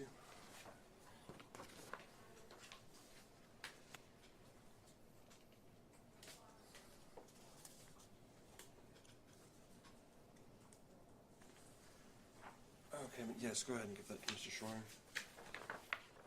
Mr. Schroyer, I've handed you what's been marked as Exhibit 2. This is a CNN article that was published on KTVZ, Oregon. The title of this article is False Right Conspiracists Claim the Uvalde Shooter Was a Trans Woman. And I'd like to direct your attention to the highlighted portion on page 2. Do you see that? Yeah. Okay, I'm going to read that portion really quick and you can read along with me. It says, Jones told the caller he had a photo of Ramos wearing a skirt. Later in the episode, he shared a tweet from Andy No that asked people to stop claiming that the images of people in skirts being circulated are Ramos, because none of those images had been confirmed to be the shooter. Jones' co-host Owen Schroyer said, I just want to be clear, the images we've been talking about are not the ones that we've been sharing. We've been sharing the images that are on his Instagram account that is claimed to be his. The Instagram account that Schroyer mentioned was a spoof account that has since been taken down. Does this refresh your memory that in 2022 you spread the false image of a mass shooter?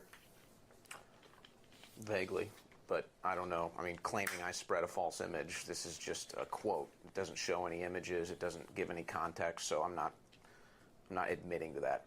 Right, that's what I'm asking, though, is does it refresh your memory that you did spread the photo of this innocent woman as Uvalde shooter? Objection form. I remember the general incident.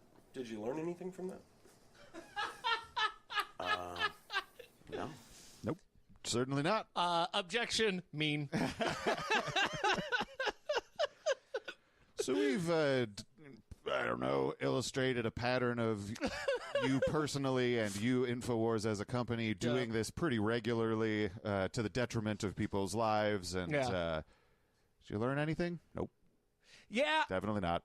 Yeah, there's something about that where it reminds me of Sarah Jewett, who is a writer from Maine in the early 20th or late 19th, early 20th century. And she's writing about school at the time, which is a teenage girl and like 5 young boys. And it makes me think, like, I know that school punishment is bad.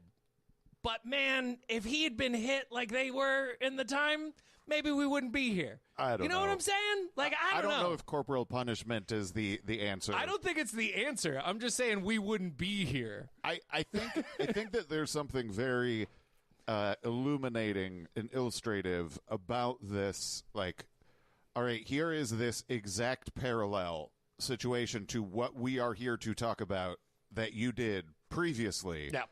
And, like, the way that Owen is unable to engage, but also like completely unable to deny the reality of, like, he can't just say, I didn't do any of that. Yeah. He has to be like, I vaguely remember and I will not confess to this. Yep. One of our oldest Such a coward. One of our oldest parenting idioms is the idea of if you let the kid touch the fire, he will learn not to touch the fire.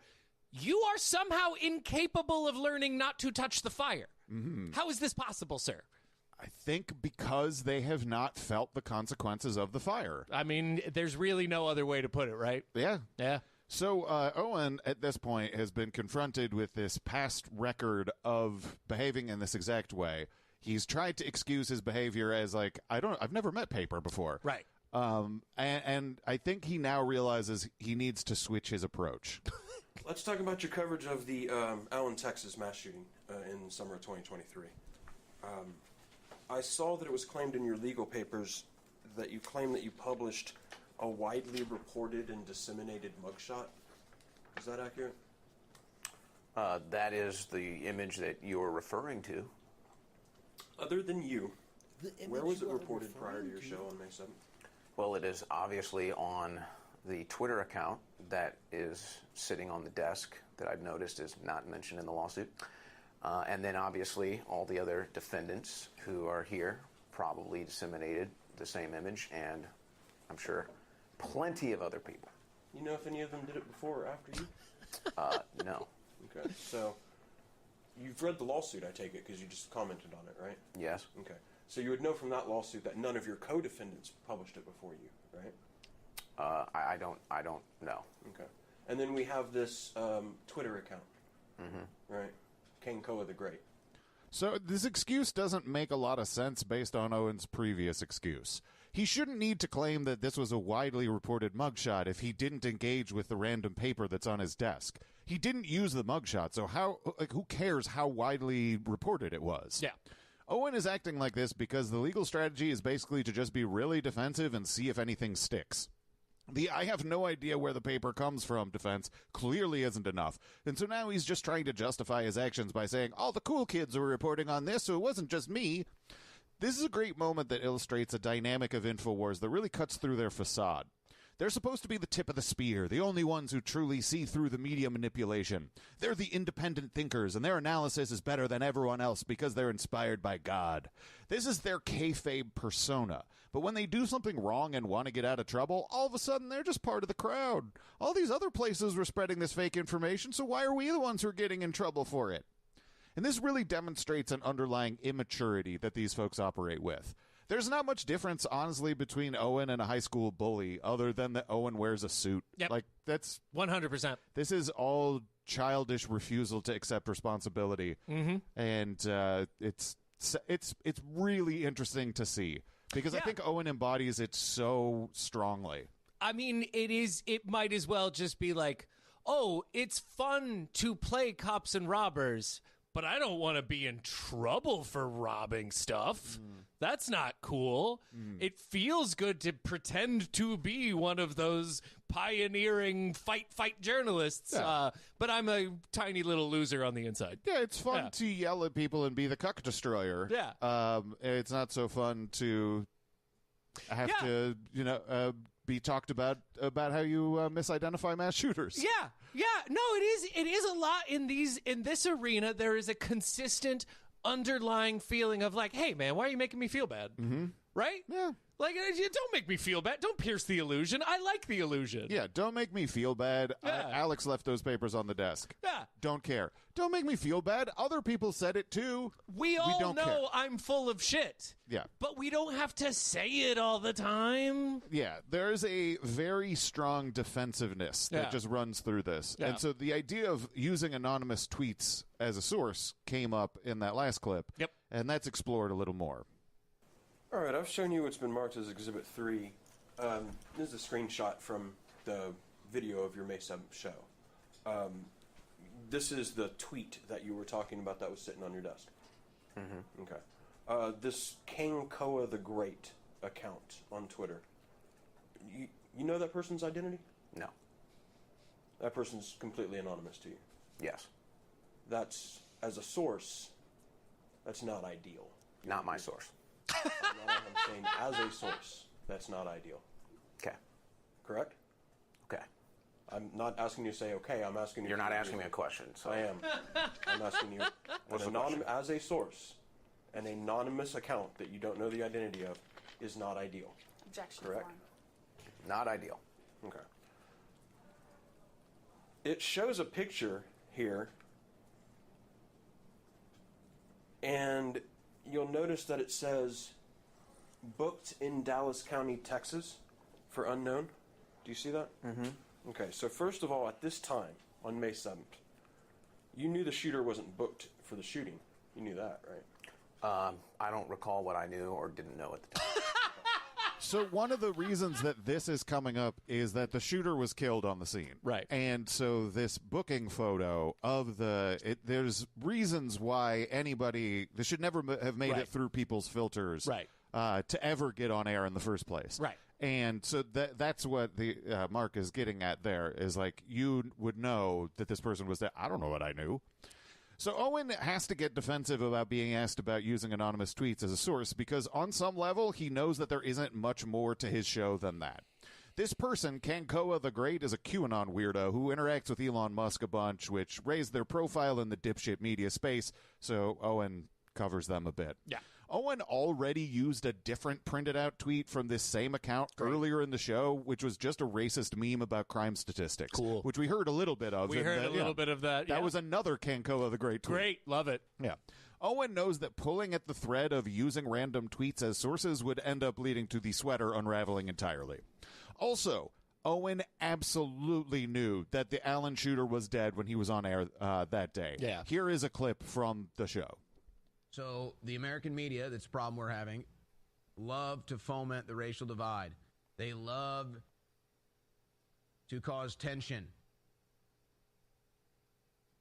And then they hate white people so much.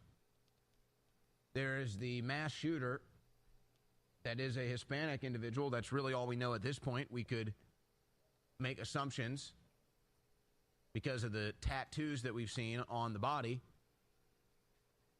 And it does appear to be a prison gang tattoo, a cartel gang tattoo on his hand. So the B-roll that's playing while Owen discusses the tattoo on the shooter's hand is of the shooter dead on the ground. Owen knows the shooter was killed when he's on air. He just knows that if he admits that, it makes it all the more egregious that he didn't realize the mugshot he was presenting was the wrong person. He didn't care that it was the wrong person because he was just trying to find a counter-narrative to the idea that the actual shooter was a racist Nazi, because that's critical to their business model staying respectable. Understood in the larger context, Owen thinks that he's giving defensive, evasive answers to these questions, but it seems like he doesn't realize how much more damning what he's saying is than just, I made a big mistake and I'm really sorry about how careless we were that day. Like, that would be so much more acceptable than what he's trying to pass off here. It's absurd. Yeah. You ever see this guy before? No, never. Here's a picture of you standing next to him after catching a fish. But we never talked. Here's a recorded conversation of the two of you talking about catching said fish. I mean, you can't prove that was us. This is a video of you having this recorded conversation about the goddamn fish. You plotting against the fish. Yep. Yeah. So this next clip is grim. I believe that. I think that it's one of the sadder kind of moments that I think. I don't know if I believe. Oh, I kind of do though. Okay, and that's what makes me sad. Now I'm excited. You see, it shows a watermark for a website, right? It says recentlybooked.com. Yeah, I see that. Okay.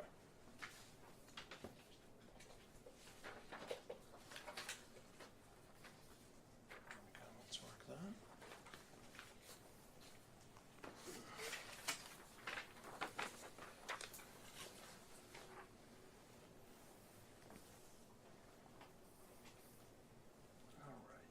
Fanny, what's been marked as Exhibit 4, and I want you to take a look at the listing on recentlybooked.com.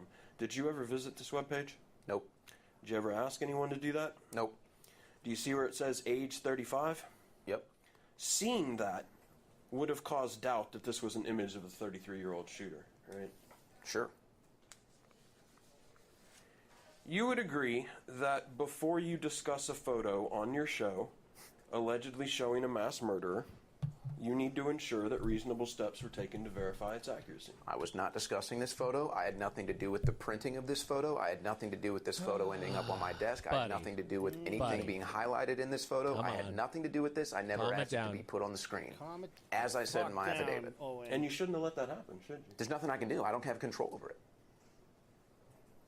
I'm not understanding. You can. No, you are understanding. No, I am. I'm asked you earlier. You have people who work under you. You can give instruction to. And did I tell anybody to put that image on the screen? You should have. Don't you think you should have instructed people not to put anonymous images on your desk? Objection form. My boss puts it on the desk, or somebody puts it on the desk for him. What am I supposed to do? There's nothing I can do. I'm not sure where you're getting that your boss put it on your desk. Don't you tell me that you had no idea who put it on your desk? So okay, so I don't know who put it on my desk. It wasn't me. You walked into a studio, got onto a show, to a large audience, and started talking about materials you'd never seen. You wasn't talking about that material. I'm sure we have a video of you talking. You have a video of me talking about a mass shooting, which was a story that happens to be the same name as this guy. Oh my God. Right, you understand when we're looking at this image right here, that this is a screenshot of your show. You understand your viewers saw this, right? I'm the host of a show on Free Speech Systems by InfoWars. I had nothing to do with that image being on the desk or on the screen. Right, and you have the ability, if you want, to give instructions to the members of your staff about what material should be on your desk, don't you? Well, actually, I am supposed to leave the materials on the desk because the host, whose desk it is, likes his stuff to stay on the desk. So no, I can't just clear out all the material. So in other words, whether you might, you're getting on a show to talk to a bunch of people, and whether you might end up saying something proper or improper is dependent on the materials that were left on the desk by Alex Jones. No. Objection form. I don't like it when you put it that way. I mean, yes, that is exactly what I said, just worded in a way that, sometimes you use words in a way that makes me feel bad. There's something so depressing about the sentence and back and forth of Owen has exhausted all of his okay, how can I explain this? Yep. Oh, wait, maybe I don't have the power to remove paper from the desk. Maybe Alex doesn't let me remove paper from the desk. Yeah, we started at That's you have dark. control over what you're saying, and we've ended at I can't remove paper from the desk. Because Alex will be upset. Yep. He likes his papers to stay on the desk for other people's shows. And it is the same thing as with an interrogation. Because they're turning it into an interrogation, they only wind up revealing information that you don't have to reveal. Yeah, and it's such a crapshoot for me in terms of believing if that's true. Totally. It seems like a very strange thing to be able to make up on the spot. Yeah. But it also seems such a bizarre social work environment. Mm-hmm. If that is something that Alex, don't take the papers off the desk. Totally. Alex will be mad. Yeah. It's a testament to how things are that it's I would at least put that at 60-40 true. Mm-hmm. Yeah. Whether or not it is true, don't know. But we are living in a space where that is more likely to be true than not true. Yeah. Yeah. And it also seems like if you're somebody who respects himself and works in media, you should quit. If that's the work environment you're in, that's an unacceptable work environment. I can't move papers from my desk is not something I would say at any job without going, and now I'm going to leave. Yeah, this is indicative of a much larger problem. Yeah, there's no way that this gets better than you can't move papers. Yeah. Yeah. It's a symptom. Yep. So this next clip I think is fantastic, and it's Owen trying to lash out a little bit and then running straight into a wall. Ooh. I want to make sure that we're clear that you did nothing to ensure that photographs used during your broadcast were accurate. Objection form. I had nothing to do with that photo on the desk or on the screen. During a breaking news event, you should only discuss to your audience and publish to your audience the image of an alleged mass murderer if the image was confirmed using a primary source. Would you agree with that? I had nothing to do with the publishing of that image. That's not what I asked you, Mr. Shore. You want me to ask it again? Yeah, go ahead. Okay. During a breaking news event, you should only discuss or publish an image of a mass alleged shooter if the image was confirmed using a primary source. You agree with that? Yes. I want to talk about your use of anonymous materials, how you approach that, okay? And certainly you recall the time on your show when you used an anonymous blog about a Sandy Hook parent named Neil Heslin. You remember that? It's funny because these anonymous accounts that you always bring up as the basis for my lawsuits never end up in a lawsuit with you. That is interesting, right? Yeah, it is. Yeah, it is interesting how the journalist, the professional commercial journalist, it is, has a duty that's different than a random person on Twitter. Would you agree with that? Well, I don't know. That's all about interpretation, I suppose. No, I'm asking you. You're in the industry. I'm asking you about the standard of care in your industry. Do you think your standard of care, talking to your audience, is any different than a random anonymous person on Twitter who's not a commercial media person? Do you believe that? I'm not sure. Ooh, there's the wall. Wow! So this is another great moment that you could really dissect for hours. Yeah. Like Alex talks about these moments that he has that are like, I could teach a class on this. And I feel like I could teach a class on that. I agree. It contains something that I think is quintessential about people like Owen. And if you can see it, you can never really look at them as a respectable person again. He's very clearly being led down a path where he has no choice but to admit that he put in no effort into verifying this mugshot, and in the process, the plaintiff was misidentified as a mass murderer to Owen's audience. And at this point in the deposition, Mark has identified at least one other incident where Owen did the exact same thing, in the case of Uvalde, and another incident where using unverified stories on air led to him defaming Sandy Hook parent Neil Heslin. This is a very clear and well-illustrated pattern of behavior connecting Owen's actions to their effects. Owen can understand words, so he knows that he's in a real bind here, which leads to him lashing out. He tries a gotcha moment where he says that he seems to always get in trouble, but these random Twitter accounts he uses as a source never get sued. He thinks that this is going to be a real problem for Mark, as if this isn't something that he's ever thought about before. Yeah. Owen thinks this is a dunk, and it's going to lead to him gaining the upper hand in the conversation. But he seems to have no idea that this only leads to a more damning follow-up question. Owen has no conception that saying that these random Twitter accounts don't get sued could possibly lead to, do you think you have more journalistic duties than a random Twitter account? Owen thought he was going to evade this line of questioning entirely and point the finger at someone else, but instead, he ended up tripping over his own feet, and now he has to answer a yes or no question about whether he's more legitimate than a random Twitter account.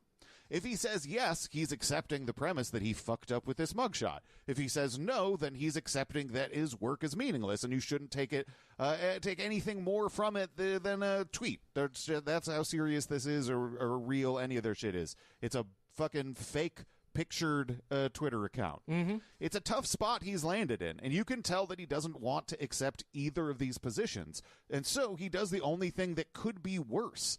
He says he doesn't know. Owen Schroyer doesn't know if he, as a journalist and major talk show host working for God's chosen soldier fighting the literal devil, he doesn't know if he has a higher standard of credibility to maintain than a random person on Twitter. That's absurd, and there's no way he doesn't feel like that's an awful way to answer that question. I like that there wasn't a follow-up to ask more there, too, because by just letting Owen's answer of, I don't know, sit there, it makes him look that much more stupid. Yeah. It's crazy, that moment. Yep. I mean, if I'm... Okay, let me try and put it this way.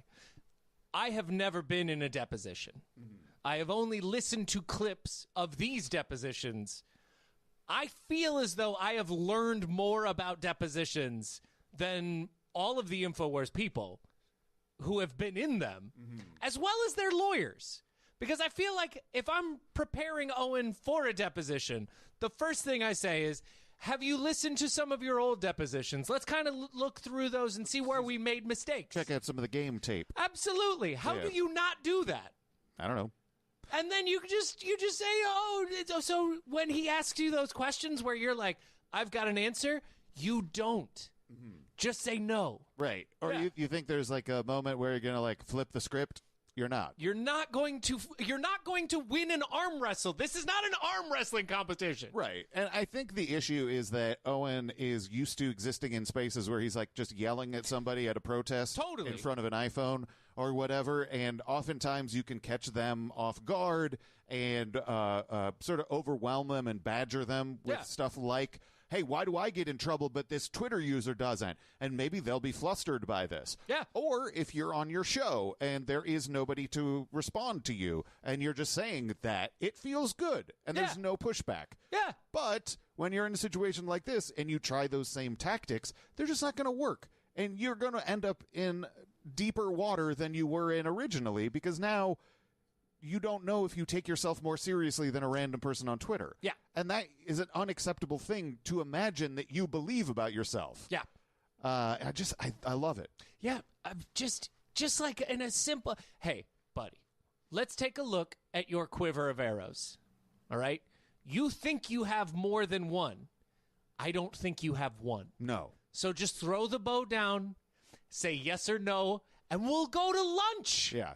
And it's going to be, it's like, answer yes or no, and it's going to be worse for you if you try to get fancy. Because I'm just going to ask you a follow-up question to that totally makes you sound worse. And we exist, and they know we exist, and it affects their deposition tape stuff. I just don't understand.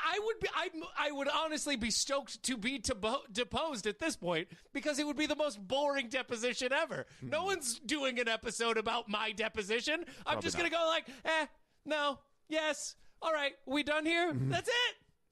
Why? Probably. It wouldn't go like this, that's for sure. No. So we have heard a lot of these depositions, and we've heard the one with Owen before. Yeah. In the Sandy Hook case. And one of the things that I thought stuck out about that was that Owen seemed to understand what he had done wrong. Yes.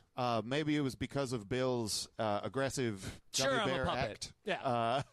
Yeah. I guess I am a puppet. Yeah, and he did seem to recognize this is the error that was made, and we can do better than this in the future. Yes. And so Mark brings that up in Have this we deposition. unlearned that lesson? Exactly.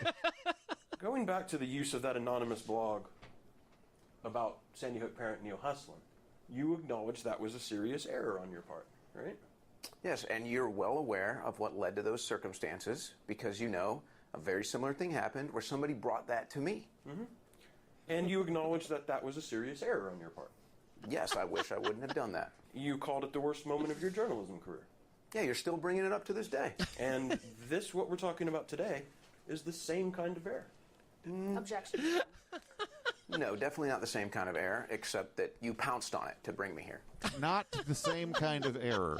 It's exactly the same thing. It is so the same kind of error. It is comical to all of us. Yeah. And that refusal to understand or accept that is probably a survival adaptation. It has to be, Yeah. right? We're in full-on, like, baboon-level territory of he's, like, making screeching sounds and showing his red ass. Like, we're not in this is a thinking being situation. I can't imagine actually being able to contain the thought that this is, like, meaningfully different than these other times that you've relied on bad information to defame somebody. Absolutely. And last time you pretended that you'd learned your lesson, and you clearly haven't. Yeah. And so... I feel like the words "I'll throw myself out" should be involved here. Like, the moment he says that, he'll just be like, you know what? I'll throw myself out. I got this one, guys. Instead, what they do is Mark decides to read from the past deposition. Read Owen's words back to him. Why you gotta read my words, man? Come on. All right, Mr. Shore, you see there right in front of you is a cover page for the deposition testimony you gave in 2021. Do you see that? Yep. Okay. Can you, and you'll see that it's condensed, there are 4 pages per page. All right, and if you can flip into that to me, to page 116.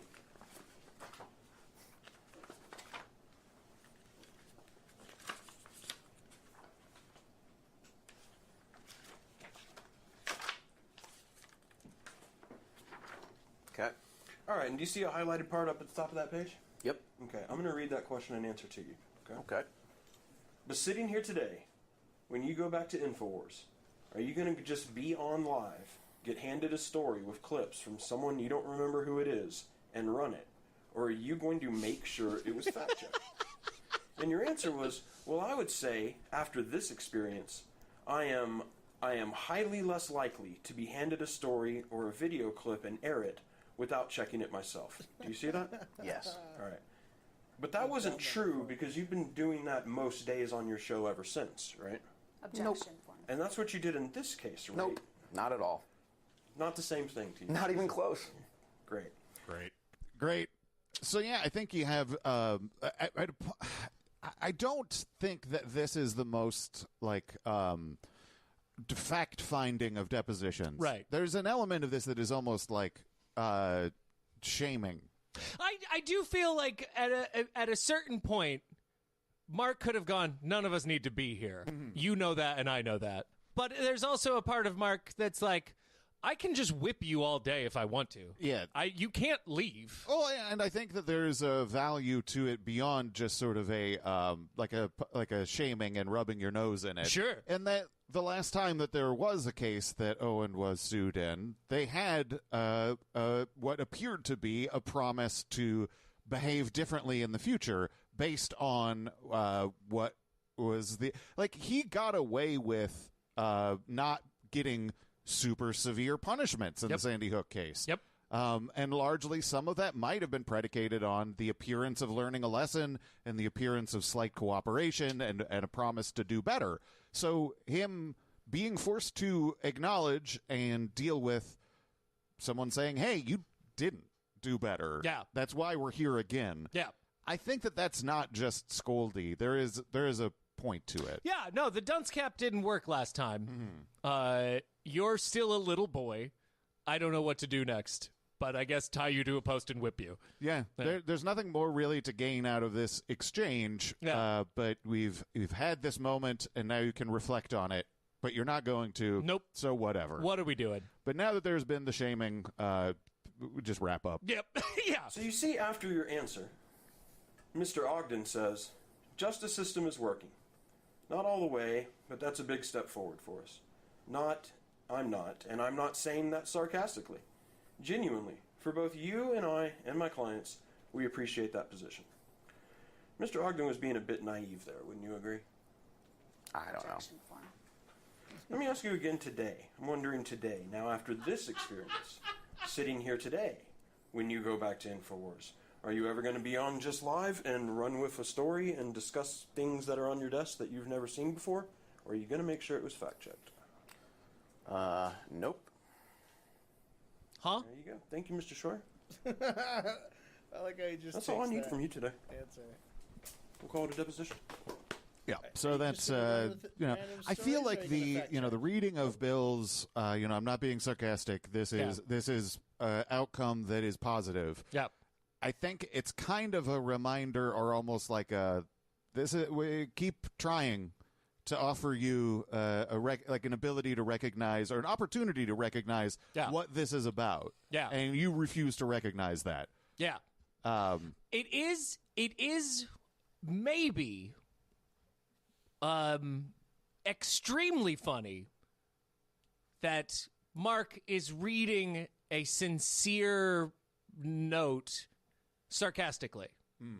In the sincere note is like, I'm not being sarcastic, and Mark is like, now we are being sarcastic. That is what is happening now. Yeah, there's layers of sarcasm and sincerity to it. Yeah, fascinating. That is like, this offer is still available to you. Sure. To recognize what the problem with these behaviors are. The problems with the behaviors aren't like that you love guns or that you think that Joe Biden's evil or whatever. Sure. The problem with your behavior is that you're so reckless with this information that you end up defaming private citizens. Yeah. And the ability. That last part of the deposition is fucking incredible. You'd agree that Mr. Ogden was being a bit naive, wouldn't you? I don't know. Objection form. Oh man, he is such a dickhead, and it never gets any better. Are there any dickheads who got better? I'm sure there are. I'd love to see some, like, you know, before and after, instead of someone just being a dickhead and then more of a dickhead, to have them get better. I wonder if that ever happens.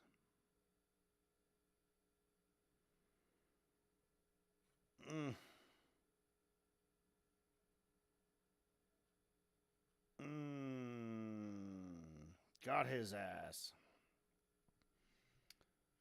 I don't know. Well, and I beat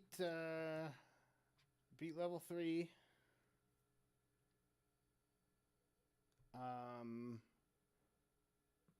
Pretty easily. Very, very clutch. Last minute spark acquisition. I got the glitter. And the push away one. I don't remember what it's called. Screech. Glitter and Screech. So you can use those to move the enemies around the board. Control them. Move them out of range. So they came in very handy. KOs, yeah, we did get one knockout. Try to get a no KO run. That's the goal. So far, I've failed at that. I've gotten at least one KO on every floor. But up next is floor 4. What's floor 4 for? It's for a reward of what looks like nothing yet that we don't know what it is. 3 KOs, 2 KOs. All right, with floor 4, we're going for no KOs. It's going to be even harder, though. It just depends on who I get. Who's my team? Who's my team? This is tough. No Princess Peach. No Rosalina. No Mario, no Luigi.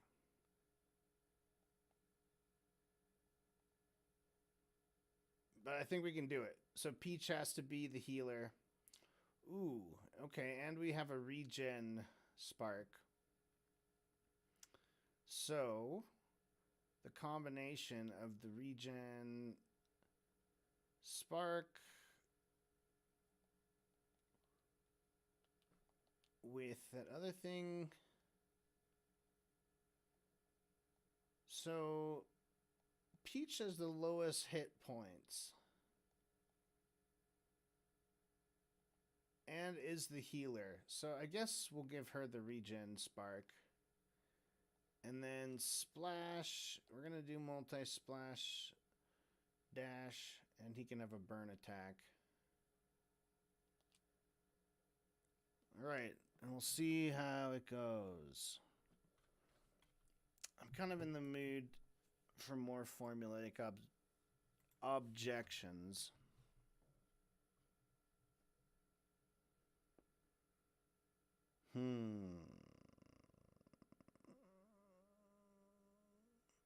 Let's go Rob Dude Part 2. It's based on a lot of the things. That is why you watch this, because look at all the dumb shit that's going to happen. Yeah. Yeah. I will be watching it with friends Marty and Sarah of Marty and Sarah Love Wrestling As fame. will I. Yeah, maybe I'll put together a betting pool. Maybe I'll do some dumb shit like that. I think that would be fun. Yeah. I mean, we'll be there. Yeah. Do So, some gambling. Let's do it. So anyway, I'm very hyped for that as well. That sounds great. And Bray Wyatt will be in a pitch black match. I'm going to tell you something. Mountain Dew pitch black. I'm a little bit worried about Uncle Howdy. I would be too. You know who else should be worried about him? Bray. Yeah, that would be a smart move. Anyway, what's your bright spot? My bright spot is last night my wife and I stayed up real late watching a documentary on the Pez Outlaw. who is a guy. Wait. Are you talking about the Protocols of the Elders of Zion or Nope. the candy? The literal candy. Okay. This guy, in the like 70s and 80s or whatever, he smuggled European Pez dispensers into the United States. Okay. Because the United States Pez company wouldn't allow the European Pez in here. What's the difference? Exactly. There's the European Pez company was able to sell all over the world, and they made all kinds of fun, like Willy Wonka style Pez dispensers. So there were a higher variety of designs, Tons of them. better flavors, maybe. What's the deal? Not the candy. It's all about the designs. Okay. It's all about the designs for all the collectors. IP. Yeah. All the collectors want that, and in America you couldn't get it because there was some asshole executive in the American one who's like, I don't like those, so you can't have them. Right. Well, I think there's probably also a disconnect between, like, who the fuck is this? Yes, exactly. This European celebrity. Americans aren't going to buy this. Why do you have 100 different Gerard Depardieu's? So fun. Right. So fun. But yeah, and he did it, and he made tons of money, and he's like, it's illegal and shit, and he was smuggling things across borders, and he's got a plane, and they hired people to follow him around. Wow. All of this about the Pez dispensers. That's a fascinating. That sounds like a great documentary. Fantastic documentary. I do love a candy smuggler. Yeah. I know that, like, when I was younger, me and my friends loved Kinder eggs. Those were illegal because they were the toys inside them were so small. They'll kill you. Kids will swallow them. Those are murder weapons, essentially. But we had a couple places we knew we could get bootleg Kinder eggs. That was always so fun. It's just so funny whenever you have to have bootlegs of the dumbest possible thing. That's the best. Yeah, for sure. Oh, man. And about halfway through the documentary, this will not surprise you. After they've described his exploits in great detail, he goes, and then later on, I was diagnosed as bipolar. And I was like, buddy, you know it. You are seen. I've been there, man. I called it before you did. You got to find an illegal candy and get to bootlegging, man. You're telling me. Live your destiny. And he's got a full ZZ Top beard. Whoa. Incredible. That's God among men. So, Jordan, today we have an episode to go over. Indeed. We're going to be talking about something. And that thing is, okay. So I teased that I had Rob do depositions. You did. I can't sit on that for a while. Okay. I can't sit on that for even a week. Nope. So we're doing some depositions Here we of are. Rob Dude. We're doing depositions. Absolutely. So that debatably is where the formulaic objection series really started. Yeah. I don't think it was the first one. No. I think Alex's was the first one. And then Rob was on one that we did also with Paul Joseph Watson, I believe. Right. But it was the one that crystallized this was ridiculous. Yes. He's wearing his Kangol hat. Yep. He's the corporate representative, doesn't know what the fuck is going on. Yep. So that one, the Kangol Hat Depot, as we're going to call it. Yeah. That was from November 26th, 2019. Okay. These two depositions that we're going to be listening to today are when Rob was the corporate representative for InfoWars LLC. Oh, no. And the second one is Free Speech Systems on March 15th, 2019. Okay, so we're 5 months. Okay. This is before. Right. Yeah. Oh, okay. Yeah, my bad. Yeah. I got it. I got the months going the other direction instead of the backwards. I went the forwards. Yeah, now I got you. So this is...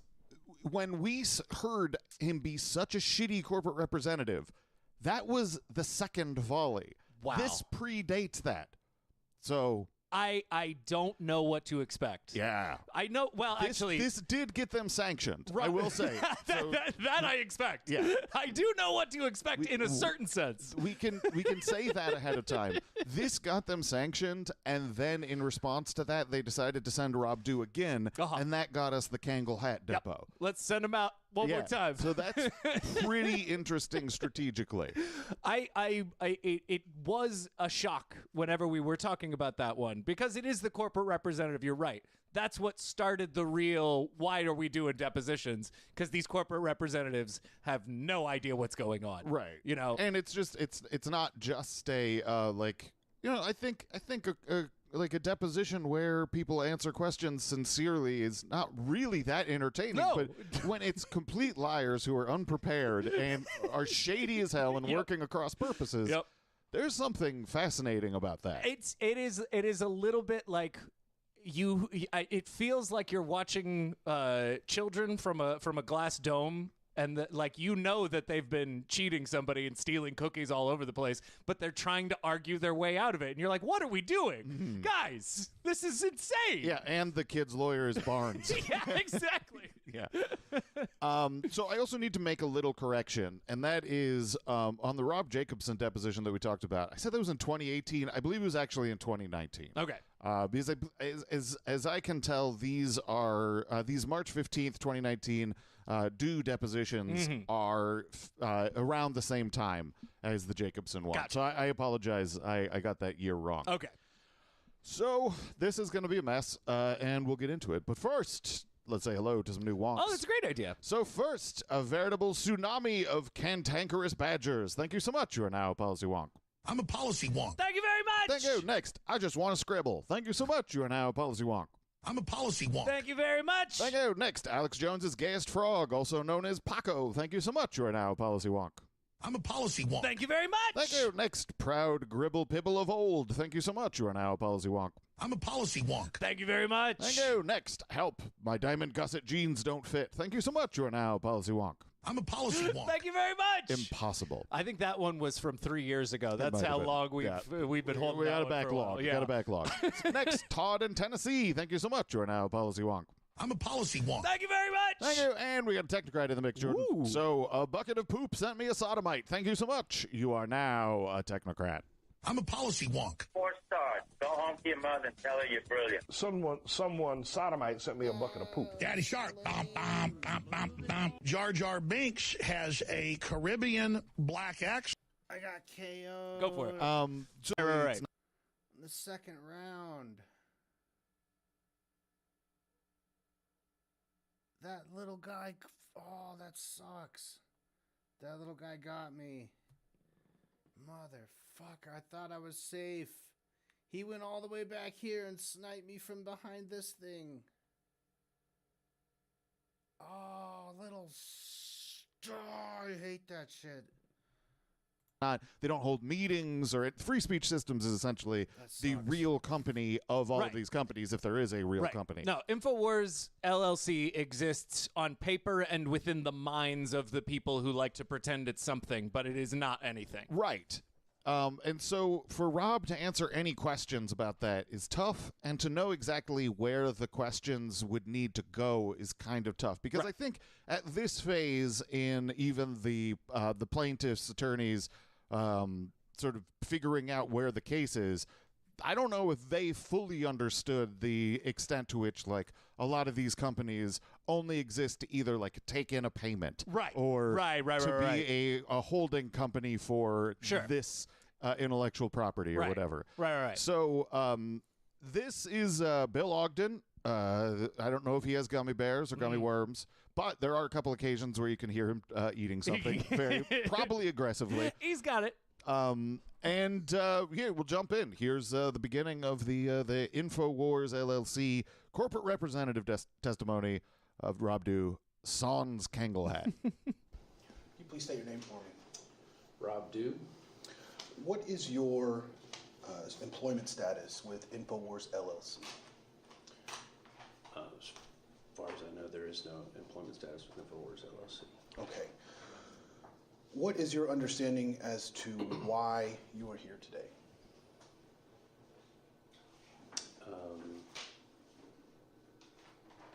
To give a deposition. Sure. About what? About, well, a couple things, I guess. Oh, you can put your mic on, just clip it to your lapel or button. Good. I don't touch other people's equipment. Sure. Yeah, he's a man of principle. So, yeah, he doesn't seem very prepared. Right. He is as bewildered as one might be in this circumstance. Once again, we have come to the ultimate impasse with an InfoWars employee. what do you do, who do you work for, and why are you here are all unanswerable questions. But in this case, like with InfoWars LLC, like he doesn't work for them. He's never worked for them. So I can understand a little more confusion, but also maybe prepare a little bit. So, well, at least we know on the second crack at it, he's going to do a much better job. Well, yes. And it does also put that Kangle hat deposition into a bit of a different context in that we now, like, you realize that, like, that was the second time. Oh, I got some mistakes to fix. I got it. Didn't do anything. Nope. Anyway, as is tradition in depositions, the Bill asks, what did you do to prepare? And so Rob's a little befuddled. Yep. Exhibit 1 is in front of you. It is the notice of deposition. I assume prior to today you'd seen that before? Okay. On page 2, there are 6 topics listed. You see those? Yes.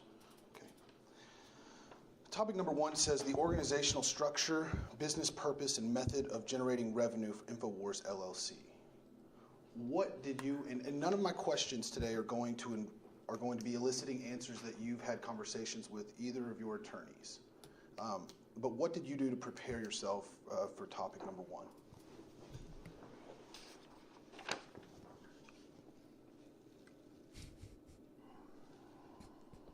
Oh, my God.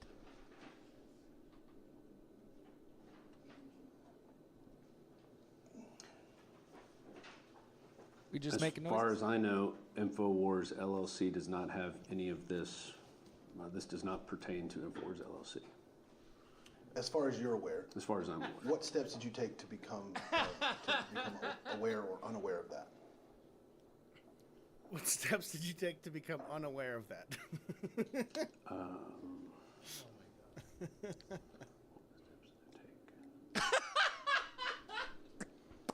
I just don't know if there's any information. Oh my God. That I have. And you didn't go Ron look is for dead. it and try to figure it out. Dead Ron. I forgot to get the coins at the end. I don't think there's any information, is what I'm saying. Did you look for it? I would not know where to look for this information. Okay. So that's a no. You can already sort of get the sense of this. Get ready for some pauses because Rob, for better or worse, I mean, like, I think if you were a more thoughtful person and maybe a little bit less of a dum-dum, long pauses could be an indication of trying to get your thoughts together, trying to answer concisely and coherently. For Rob, I think he's confused and trying to figure out what is being said to me. And also, what do I say to not implicate myself or anybody else in anything? What's the slipperiest answer I can give here? Yes. And there are a couple points where it is, if you think like pauses on Alex's show are long, like some of these are it does like a feel, minute. It does feel like he is being interrogated in like a Spanish prison, and he doesn't understand what any of the questions are. So he's just like, I didn't do it. I didn't. Me didn't do it. I don't know how to say I didn't do it more. I don't know how to conjugate verbs in I don't speak insane Spanish. People talk.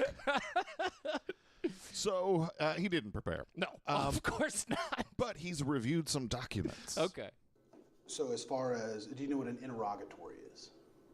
Can you explain it for your purposes? What I'm telling you is, of course I do, but could you explain it for the audience? Send them to opponents in a lawsuit, and they answer those questions, and then they swear to them. You understand that? Okay. Okay. Did you review the interrogatories that were submitted in this case by InfoWars LLC? I did. Okay. That would be considered a document. So when I asked, the last few questions I've asked, did you review any documents? Now that we know you did review the interrogatories, was there anything else that you reviewed? No, I believe the interrogatories were the only thing. Okay. You didn't see any requests for production or any documents that were produced? No.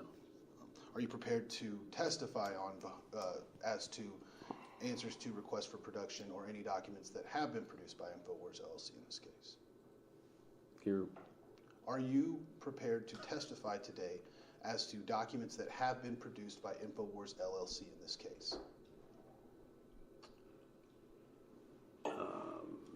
I'm not sure what testimony I could provide with relationship to InfoWars LLC. I'm specifically speaking to the documents that have been produced. Do you know what documents have been produced by InfoWars LLC? I've looked at a lot of documents, and I'm not sure they all look the same. Okay. All right. Sure. Okay. The documents all look the same. I've looked at a lot of documents in my day. Mhm. There's white papers, and they have little scribbles on them. They are all the same. Yeah. They Same all ones. look just like that. So yeah, we're not in good territory. I feel like there is a fundamental tension in that there isn't much that Rob can say, right? But he doesn't know how to articulate that in an appropriate way, right? That would answer the questions that are being asked. He's unprepared to answer correctly things that he would be able to express, like that this is not really a functioning company that does business or anything. He can't tell the truth. Or he doesn't know. Well, I mean... He did no preparation to know the truth. Right. But I mean, in his mind, here's a good shot of what I would assume that Rob Dew is thinking about InfoWars LLC. He's thinking, that's a dummy company. That in his mind, I don't know if that's true or not. Right. I don't know anything Maybe. about it, but in his mind, that's my guess. Mm-hmm. It doesn't do anything, and I'm important to it somehow. So in that case, he can't just be like, hey, if you wanted to look further into our finances, I wouldn't look here. It's a lie, I think that there's a possibility that he knows that it's kind of a dummy company, but that that's the extent of his knowledge. And if he knew more, maybe he would know something that people would want to know about. Right, exactly. Yeah. Yeah. I could see that. Yeah. I would love to tell you the truth, but honestly, I don't know anything. And they told me never to find out. It's in my best interest not to know all that much. So good to not know. So we know from the Kangle Hat Depot that Rob didn't understand the corporate representative thing, what that meant, that he was testifying as the company. He does not understand that he is not testifying as Rob Dew. He is testifying to what the company itself is supposed to know. Yes. Yeah. And he still... No, I mean, this is before that, so of course he doesn't really know that either. It's almost like an origin story. This is the beginning of not understanding what a corporate representative is. Yeah. And then in this clip, we get an appearance from noted asshole attorney Enoch. Oh, boy. He jumps in and Bill yells at him. This is intense. When was InfoWars LLC registered? I believe in 2008. How do you know that? It was on one of these documents. Okay. And who registered it? That I don't know. Okay. Do you know any of the original officers that were listed on the LLC registration through the Secretary of State of Texas? I believe there's only one. Why do you believe that? Because it's listed as there's one listed. Okay. Who is that? It's Alex Jones. What has InfoWars LLC ever had any other officers? Not to my knowledge. When you say your knowledge, you're sitting here as InfoWars LLC. You understand that, correct? I've been asked to sit here as a representative of InfoWars LLC. And as a representative, you are sitting in the chair as the company. Do you realize that? No. I'm not sure I understand that.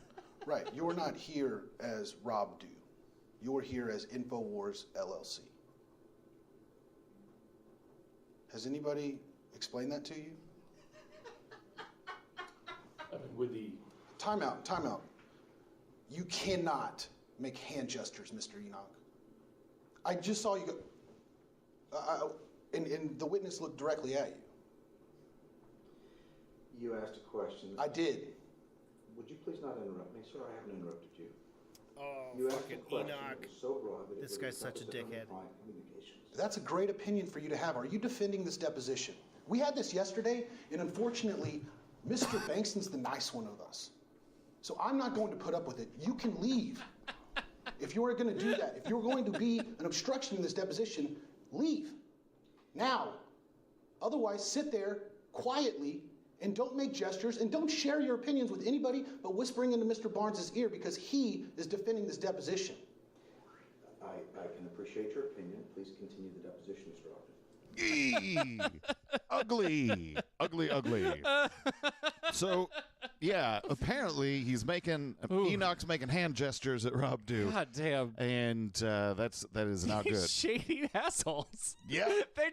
They just can't. They just can't not. Well, they have to be assholes. It would be just as easy, conceivably, to whisper to Barnes and have Barnes say, objection, I don't answer that question, or whatever. It would be, but you would have to have respect for the people that you are working against. Pretty nuts just to be like, hey, no, I just picture Enoch like pulling on his collar. Like, he's got like a little news joke. Yeah. Oh boy. So yeah, that's one of a couple of outbursts that happen throughout both of these depositions. Love it. There's a little bit of non-civility that happens. You can only push people so far. Mm-hmm. You just can. You can only push people so far. I hear you. And honestly, I'm surprised these don't end up turning into fights. Like actual fist fights. Well, that's why at the trial we almost had an actual fist fight. Right. I mean, it's what do you do at a certain point if people are obfuscating so hard and being such dicks? I know. It's like I don't know at what point we graduate from adults to we're fine. We're on the playground. Fine. Yeah, we're throwing hands. That's what we're doing. Yeah. Fine. Well, I think it's a testament to the patience that you need to have to be a lawyer. Yeah. Oh, and particularly a lawyer in this kind of a situation. Like, you have to be able to put that, like, personal desire to throw hands aside. But I would say that it would suggest to me that it's come in handy for Enoch. I'm sure that you pulling this bullshit has been useful to him. It almost feels like someone like him that's the job of someone who's an older brother, who's really good at pushing those buttons and getting a younger brother to do something that gets them in trouble. You're not wrong. It's that it has that vibe. He's trolling a little. Yeah, he does poke. He does like to poke. He knows damn well that what he's doing is inappropriate. Yeah. And then when Bill is telling him you can stop this or you can leave, the response of like, I think you should get back to your deposition that's the poke. That's another poke. I'm not touching you. Yeah, I'm not touching you. I wasn't touching you. I didn't touch him. I didn't touch anybody. Yeah. I'm just waving my hands. It's some shit. Yeah. So anyway, Rob gets back to some questions, and it turns out he doesn't know why InfoWars LLC even exists. Yeah, that's what I thought. The business purpose of InfoWars LLC, what is it?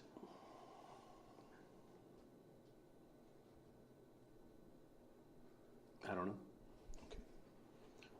Why was it created? And by it, why was InfoWars LLC created?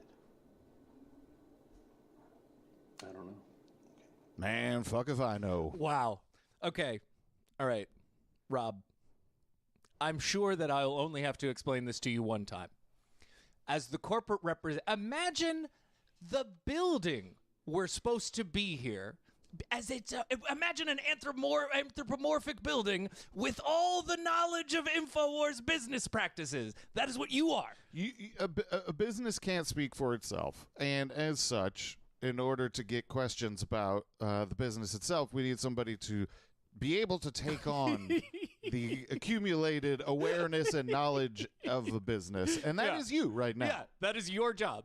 We gave you time to do it. This business is in a crisis of identity, apparently. It does not know why it exists or why I don't it was know created. who I am. I don't know what I'm meant to do. I mean, look, I definitely have periods where I'm like, why did my parents have me? Right. Sure. It's existential angst that I get sometimes. But what is InfoWars for? I didn't ask it to be born. Mm-hmm. I don't know. So Bill produces a bit of the terms of service for Infowars.com's website. Sure. And in it, whenever it says we, the agreement that the user is entering into, the person that they're entering into it with is Infowars LLC. Aha, so it does exist as a business. Right. Now, this becomes a little bit of a conflict because Rob is saying that it's an inactive business, And then this is brought up, and it's like, well, they're keeping cookies and all this stuff. Like, Sure. is that inactivity? And then it's just... I mean, I'm not doing anything, so it is inactivity in my mind. Yeah, right? It's just a mess. It is absolutely bizarre. I believe InfoWars LLC is an inactive entity and does not... You said inactive earlier. What do you mean inactive? That it doesn't play, that it would not be actively involved in any, with reference to what you're asking in here. It doesn't have anything to do with creation, licensing, and marketing, staffing, programming, management development. You skipped over distribution. And Sorry, distribution. Have you read the terms and conditions that InfoWars LLC lists as the controlling entity for the terms and conditions for Infowars.com? Objection is to form. I'm not sure I understand that question. Have you read it? Can you read? Can you read? Can you read? The terms of use for Infowars.com. What are they? Excuse me. What do they do?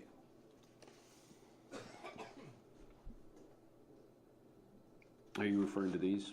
So those are just some of the definitions. 48 pages. I was saving a little bit of paper just to show you that in the terms of use, when it's an agreement with anyone saying we, which is used throughout the entire terms and conditions, they're defined as InfoWars LLC, not Free Speech Systems. You understand that? Well, I see a comma between InfoWars and LLC, so I'm not sure that that is correct. If you look at the notice and any filings of any business entities formally named, you'll realize that the comma is always there. Okay. Good stuff. Good stuff. Your Honor, there's a comma there. I rest my case.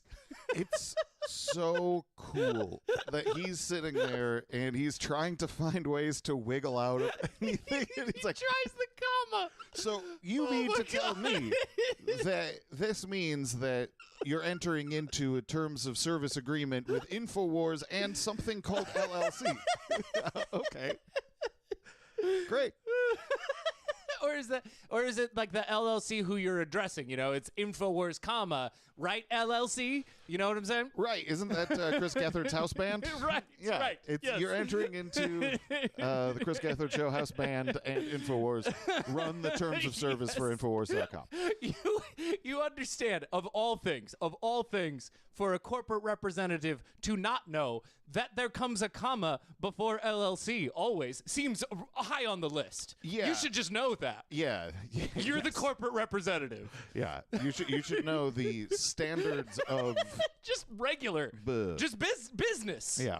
So they talk a little bit here about inactivity, and what it means to be an inactive business, according to Rob. Take a little nap.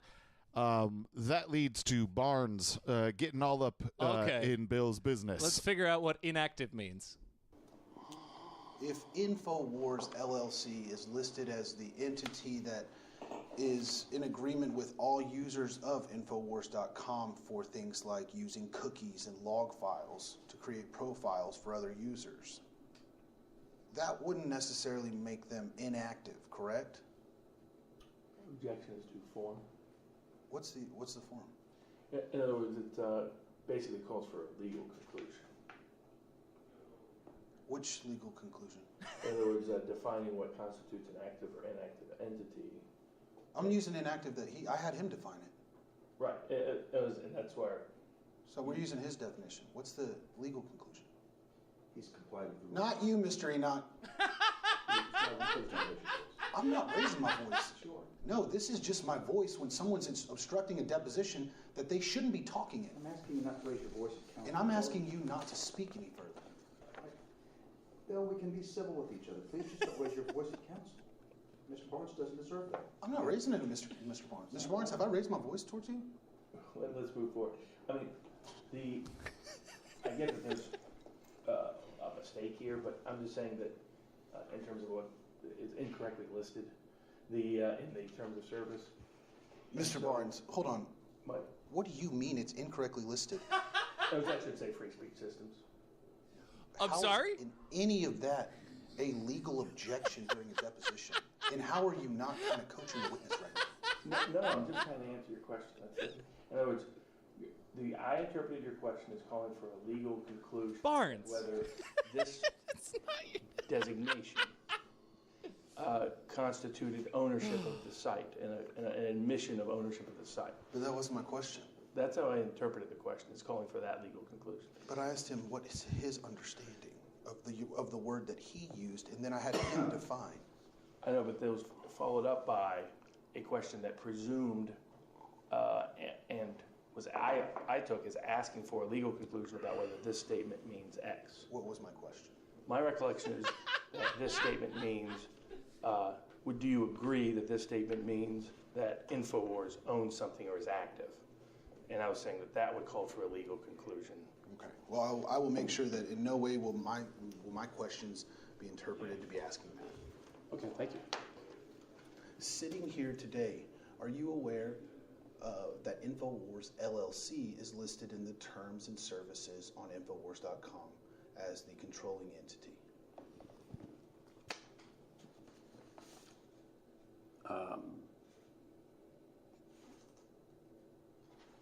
Seeing it here listed on the terms of service is the first time I've seen it. Okay. Now that you are seeing it, and let's presume that it's still there right now. When you said inactive earlier and you told me what you meant by inactive, do you still believe it's inactive?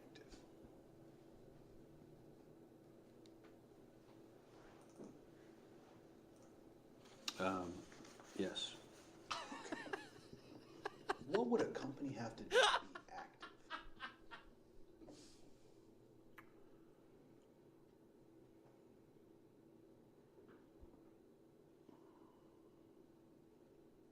Careful, careful.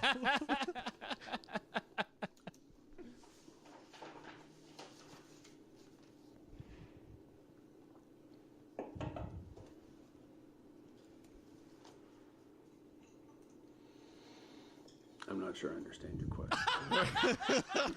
Okay. Worth the wait. What a fucking punchline that was. Worth Good the God. wait. Come on. So one of the things that is a little bit about this deposition itself is that a lot of it is just Rob not knowing shit and not being able to answer any questions and Barnes being a shithead. Yeah, and, I mean, yeah. That's kind of a lot of this. Whereas where Rob shines is when he accidentally says stuff that is implicating. Yeah, that's the. And we'll that's get the to that more in the free speech systems deposition. Okay, good. But yeah, this is just sort of he's just This is hopeless a man. bouche for Just a hopeless man sitting there being asked questions, seeing if he can run out the clock. It does feel like he's waiting there just will they forget they asked me the question if I just stay silent? I feel like I've done that in school before. Trying to... Okay. I saw Jurassic Park last night. What was it about lawyers? If you don't move, they can't see you. That's what it was. I swear. Look, the bell is gonna ring at 2:45. They have to let me leave. To let me go. So... They can't detain me. Yeah. So there's another thing that comes up that is a bit of an issue, and that is that Alex is not the only person who's ever been listed as a controlling manager of InfoWars LLC. Why would I expect the question that he answered to have been the correct answer? Of course it wasn't. Well, he said to the best of his knowledge, Alex was the only one. Sure. But again, he's the company, and you'd think he'd know if there were other officers. That's the rule. And it turns out, prior, the controlling officer was Magnolia Holdings. And we know that Magnolia Holdings was the company that was based off of Alex's dad's bank account that he made so he'd have a business line of credit. Exactly. And that is where a lot of these businesses were able to be created and housed in a way that allowed him to probably get credit in a way that other people wouldn't have access to. Yeah. Real Once again, shortcut kind of shit. Pulled himself up by the bootstraps. With those bootstraps gilded by his daddy. And his dad's dental practice. Yeah, exactly. So it turns out that is the prior controlling interest in InfoWars LLC. Right. But there's another wrinkle to this. Of course there is. That is mind-blowing. Who is Magnolia Holdings Limited Partnership?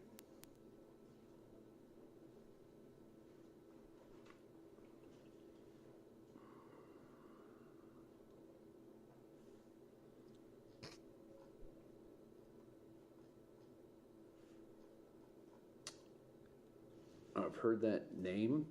But I believe they're involved with free speech systems in some way. Okay.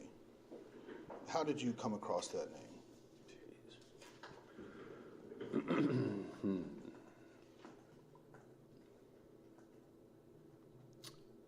I don't recall exactly because I've been there for so long, so a lot of things just kind of run together, but I couldn't tell you exactly when. But I think I saw the name at some point. You have any idea who it is?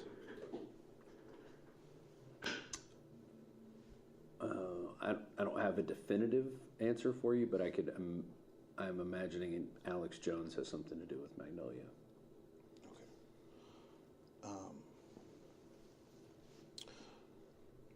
Were you aware that the original manager of InfoWars LLC was Magnolia Holdings LP? Was I aware of what? Were you aware that the original manager of InfoWars LLC was Magnolia Holdings LP? I was not aware. What's the address? Excuse me. Yeah, what's the address at InfoWars? Is this a trick question? Where you work? That would be Free Speech Systems. Free Speech, excuse me. Okay. I say InfoWars, it was encompassing them all. Okay. What's the address at Free Speech Systems? The physical or the mailing address? We can start with physical. Oh my God. The physical address of Free Speech Systems is 3019 Alvin Devane Suite. There's a couple suites. The direct mailing address is Suite 230. Okay. But same street number and street name? Yeah, there's different suite numbers. Okay. Have you ever been to 100 Congress Avenue on the 22nd floor? No. But I presume, are we here at 100 Congress Avenue? Okay. I know where this building is, but okay. The 22nd floor, is that what you're asking? Yeah. No.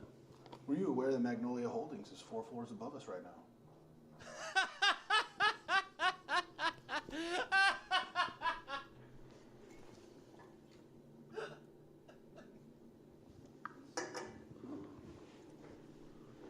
No.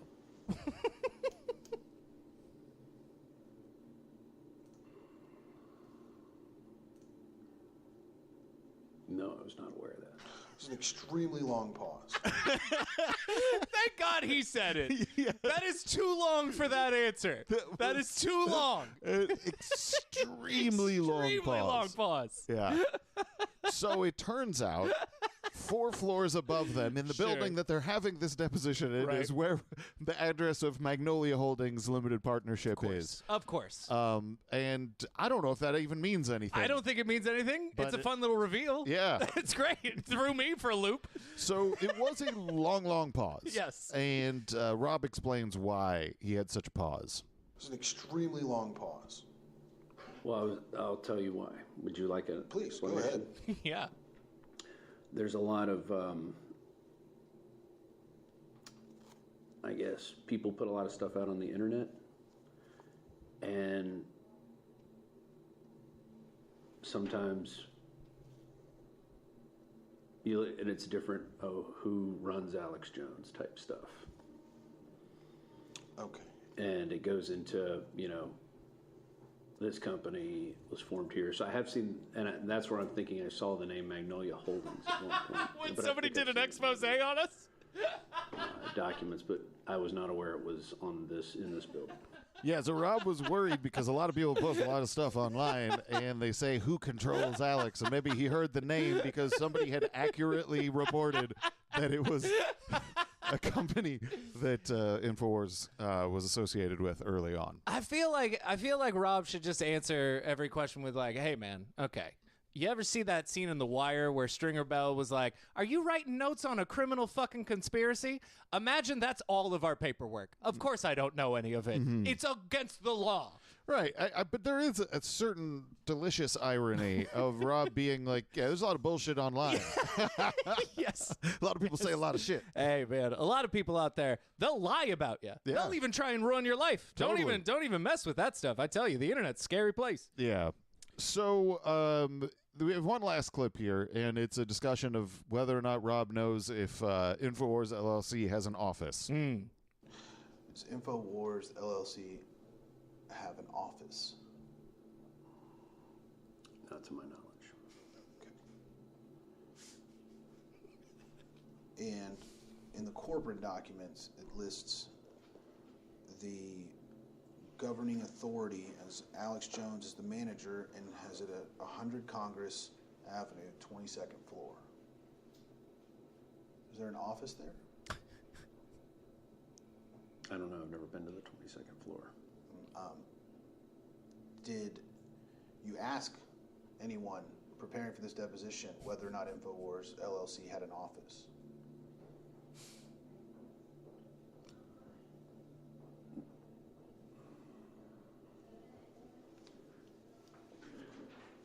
I don't believe I did. No.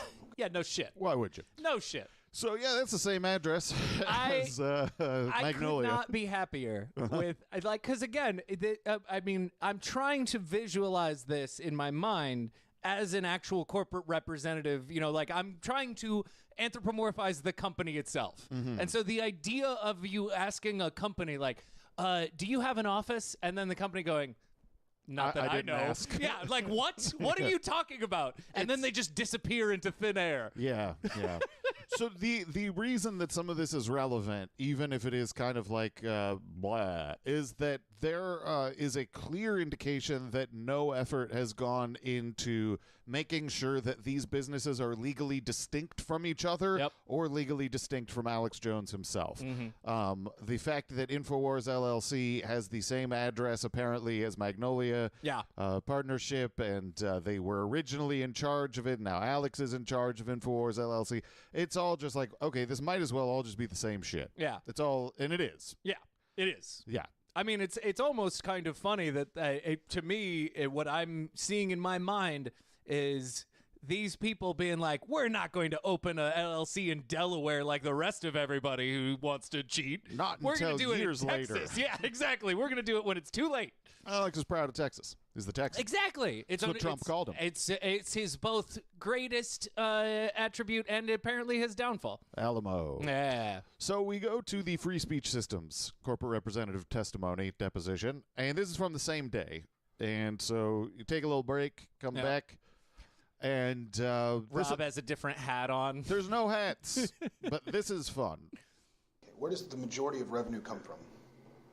Supplements or products, or does it come from ad buys?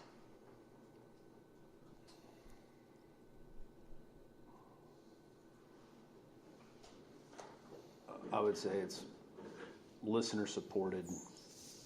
So I would say most of that is coming from people either donating or buying products. Okay. And speaking of, are you on any of the products from InfoWars right now? Am I on them? What do you Have you mean? taken any of them? Supplements, anything like that? Ever or? Today. Oh, today. I have not taken any today. Do you regularly take any of them?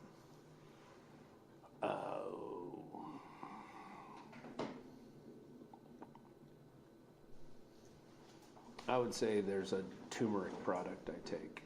Okay, so there's two things that are really fun here. The first is that like it's almost as if like, are you impaired by Yes, taking yeah, totally. Have you taken any drugs or alcohol today? or InfoWars supplements? Yeah, or InfoWars supplements. Totally, Which is fun. Yeah, it's and always then great. The second thing is that like, hey, if all of the claims about like how you need this to fight off the 5G and all the stuff in the food, it's the good halogen, you need the iodine or else your IQ will be lowered. You think you'd be taking it, not just some turmeric. You'd think you'd be crammed to the gills with that crap. Right, apparently not. Nope. Apparently the people who are on the inside kind of get it and know that it's all bullshit. I could not be happier with the length of time necessary to understand whether or not you take a product regularly. Well, he's probably thinking about like, should I tell him that my wife won't let me take super male vitality? No, like remember that time that my wife was like, "You're fucking hard. You're too hard. Too hard. Can't take that super male anymore." Stop it."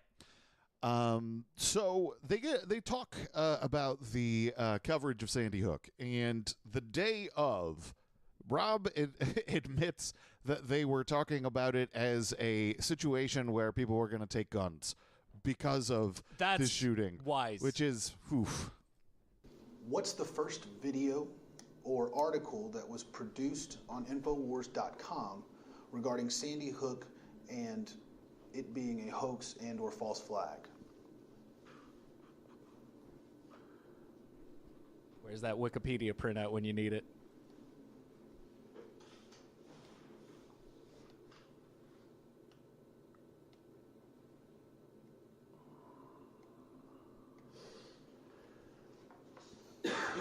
Can you explain what you mean by hoax? Do you know what the word hoax means? I know what the word hoax means. What does it mean? Something that was a hoax is an event or a... Oh boy. A hoax is meant to fool people. Oh boy, Bill. Oh, that's gross. What is the factual basis that free speech systems relied on when it first reported Sandy Hook Elementary might be a hoax?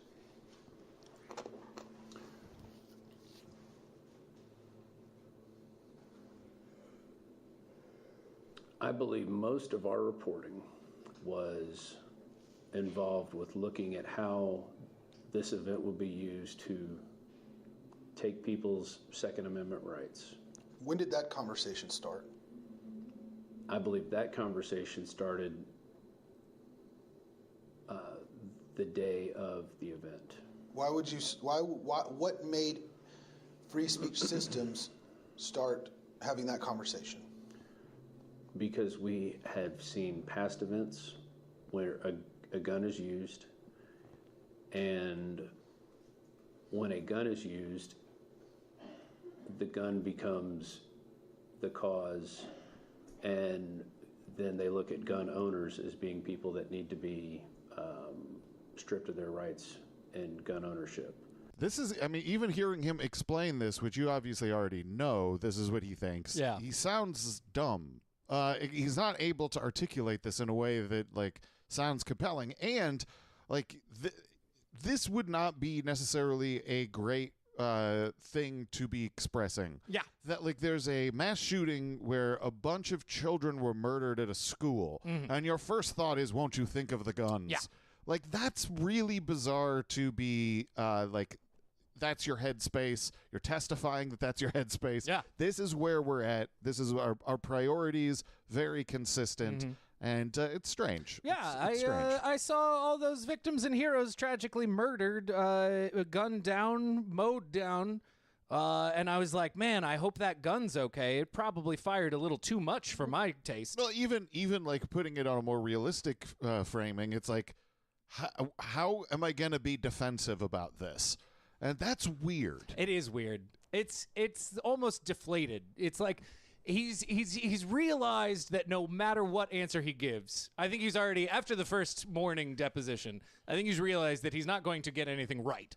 Maybe. And so all he's doing is trying to think of the right thing to say to get out of it. Well, see, I'm trying to put myself in the position of this, like, gun loving Lovin's too weak of a word. Yeah. This sort of mindset. And, like, I think that having that kind of a response of, like, they're going to use this tragedy to push gun legislation, that would make sense in opposition to gun legislation. Right. So let's say, like, 2 months after Sandy Hook, there's a bill that is being introduced and, you know, expressing something to the effect of my heart goes out as much as it possibly can to the victims and the surviving family members. But we can't allow sentimentality or over emotion to erode our freedoms or something like that. Right. In the context of discussing a bill. Right. An actual bill that is being introduced. That makes sense. Yeah. To see a shooting and then immediately imagine a future bill and then get defensive about it, get defensive about something that doesn't exist. Yeah. It seems fucked up. It seems like a them problem. It is. I mean, but that's what happens whenever you don't see other people as people. True. They're not humans. Why would you bother? Who cares about whether or not they introduce the bill now or 100 years from now? I know they're evil. Yeah, it's silly. Yeah. Anyway, Yep. So there needs to be a factual basis for his belief, or at least the question is, what's your factual basis? Yeah. There doesn't need to be. And it's turns out it's Operation Northwood. Oh, God. But Rob doesn't seem to even understand this. The day of the Sandy Hook shooting, Mr. Jones went on his show and suggested that this was all staged by the government. Correct? You'd have to show me the video. Okay. I'm asking you, what's the factual basis for Mr. Jones's theory the day of, as it relates to number 4 listed in the piece of paper in front of you? Mm-hmm.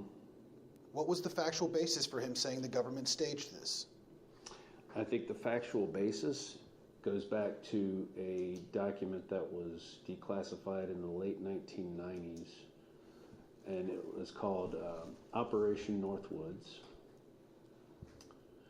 And in that, it describes situations where the government would create events and stage, one of which was bombing airlines, also staging mass shootings, they say, in theaters. I believe schools is also listed in that. I haven't looked at that document in a while. But that document became declassified, and it was signed by the heads of the military and given to President Kennedy. Okay. So, because that document was declassified in the 90s, every single mass shooting, immediately Mr. Jones goes on Infowars.com and on his radio show and suggests that this is staged. I just want to make sure that I have my factual basis clear. Objection has been formed. Well, we can say it like that. I think what we do is... Not what you do, what you did. What we did?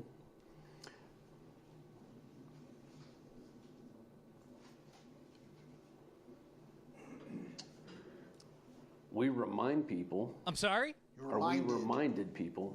Okay. And I'm not even sure if he mentioned Northwoods that day or not. But I'm sure that was in his mind, although I can't speak for him. Okay. So we remind people of this. Wow. Which is the how's that different? That's bizarre. Well, I say it this way, and it doesn't sound like I said it a different way. It is such a good way that Bill put it. The like, because of this document that was declassified in the 90s, every mass shooting is reported as possibly being fake or likely being fake.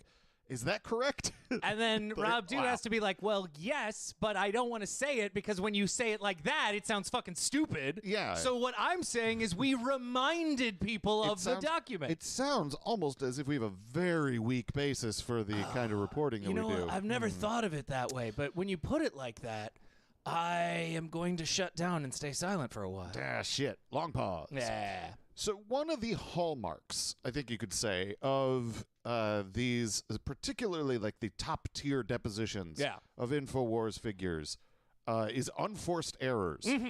Daria is the queen of unforced errors. I mean, raise a hand up. Here, Rob makes a play for the crown. Sitting here on behalf of Free Speech Systems, Did the shooting at Sandy Hook Elementary happen the way that it was reported by the overwhelmingly majority of the media? Objection is to form.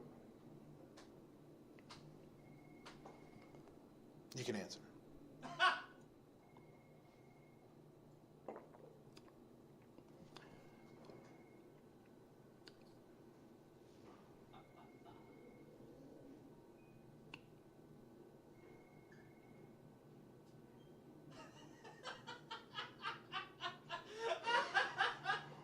I still have doubts that Adam Lanza was the only person involved.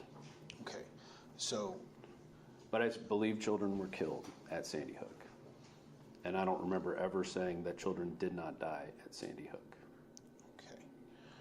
So you think this is some sort of hoax that Adam Lanza wasn't alone and someone else shot up a bunch of children in Sandy Hook Elementary School? Sitting here as the corporate representative for Free Speech Systems. Are you saying right now or then? Is that true? Right now, sitting here right now.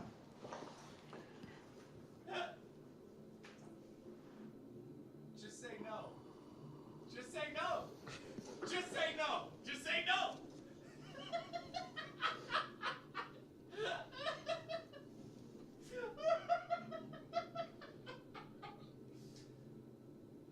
I think things have evolved over time. I think the government and the law enforcement in Connecticut, by their obfuscation,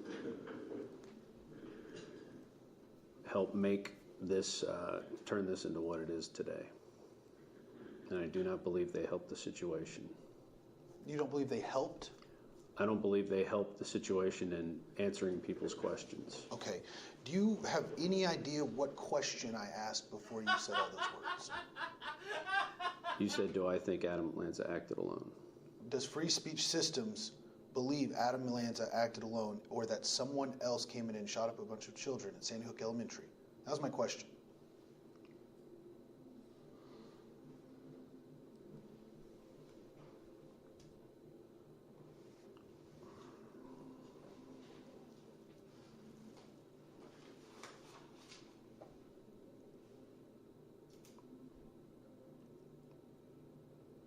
I think we agree with the findings that came out in January of 2018. Wow. I mean, it's just the mind that you're getting a glimpse into here. I feel like I can hear the squeaking. He needs some oil on those gears. Holy That shit. is slow. Unprompted, unnecessarily throwing out. I still have some questions about whether Adam Lanza I still don't think he did it. I my God. am here as the corporate representative for Free Speech Systems, and I am offering unprompted conspiracy theories. Oh, man, what an idiot.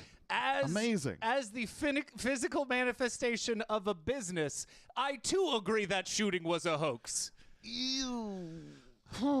Yeah, that's in the pantheon of things you don't need to say. That is up there. That is in the conversation. But it's that they can't not do the thing that they do. They try so hard not to answer questions, and then they're like, "Yeah, but I got to get my thing out there. I got to get my little piece out there. I got to say it. I'm combative. I got to do it." And it kind of leads you to suspect, I think, that Rob, does believe that. Yeah. You know, like there's a lot of people who probably are maybe more cynical and more maybe opportunistic. Yep. Feels like Rob, his silences and his contemplating is like, I don't want to lie and say that I don't believe this shit. Are they going to bust me for lying about not believing this? That's the other thing that I love about this, is that it does seem like he is both committed to not lying, but also committed to not telling them anything. Right. And so he's trying to reword all of the things that they say. It's delightful. It is delightful. Well, I would choose a different word, maybe the opposite of that, but yes. So he mentioned a agreement with a report from 2018. Yes. And so Bill wants to know, why do you agree with that report? Yeah. And how is it different than other reports This is that not have good. come out in the past? Not good. This report that was released by the Connecticut State Police in January of 2018, how is it different from the original Connecticut report, the Newtown report that came out December of 2013?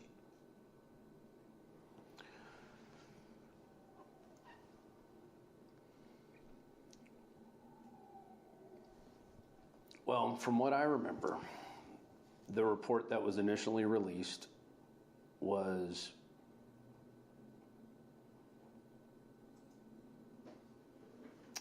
redacted and did not have I believe it was critical of certain aspects of what happened that day. And this new report seemed to be not as critical of the law enforcement response, the second report. That's the only difference? That's what I can recall comparing it to the initial report, yes. Let me back up then.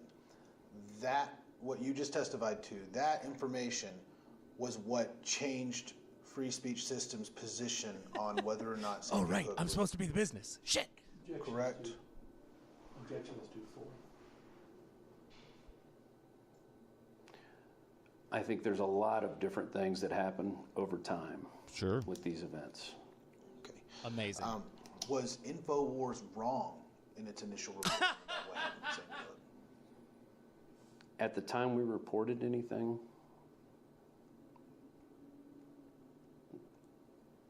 we're not putting out information that we believe to be untrue. So if we put it out at that time we believed it to be true. Sure, but if one person at the top is vetting all the information and he just says, well, I think it's true, you can throw up anything, right? Correct? I don't agree with that statement. If Alex Jones wants something to go on the air, he can put it up and nobody can stop him at Free Speech Systems, correct? Alex is the boss, yes.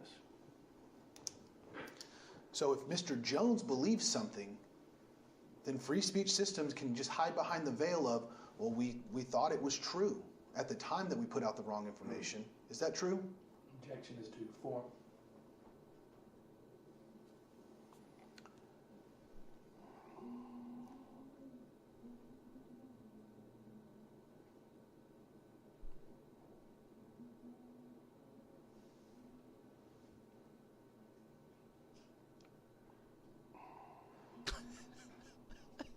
It's the little size. What are you doing? I don't believe we're hiding behind anything. Comes off sincere, yeah, really. After a long pause, some sighs, and we're not hiding behind anything. Nope. Yeah, okay, all Nothing right. to hide behind here. I buy it. Yeah. Do not look in these bushes where I am. Yeah, but Bill's making a good point that that Rob really can't answer, and that is the okay, so if you believed it was right at the time, you have no responsibility for anything, and if one person basically is in charge of deciding what you believe at the time, yep. All right. Seems like you're hiding behind that as a rationale for why you never did anything wrong and you never have. If you don't check on things and you just report things willy-nilly, right? And then later you're wrong, but you had a quote unquote good faith belief in it at the time. Sure. Seems like you just are chaotic. All right. Now I know what you're saying, but how about this? The things that I say sound better and make more sense when they are being yelled. And I think you don't understand me because we're talking so quietly. So let me try it this way. They did it wrong. You see, that makes more sense. Now you agree with me. Insert long pause. Could you repeat the question? So the issue of how big comes up, and there's a question of whether or not Wolfgang Halbig reached out to InfoWars or the other way around. Yeah, that is a good question. And so this question comes up, and then Rob Dew gives a bizarre non sequitur. Let's talk about Wolfgang Halbig. Did InfoWars reach out to him? InfoWars.com reach out to him, or did he reach out to you?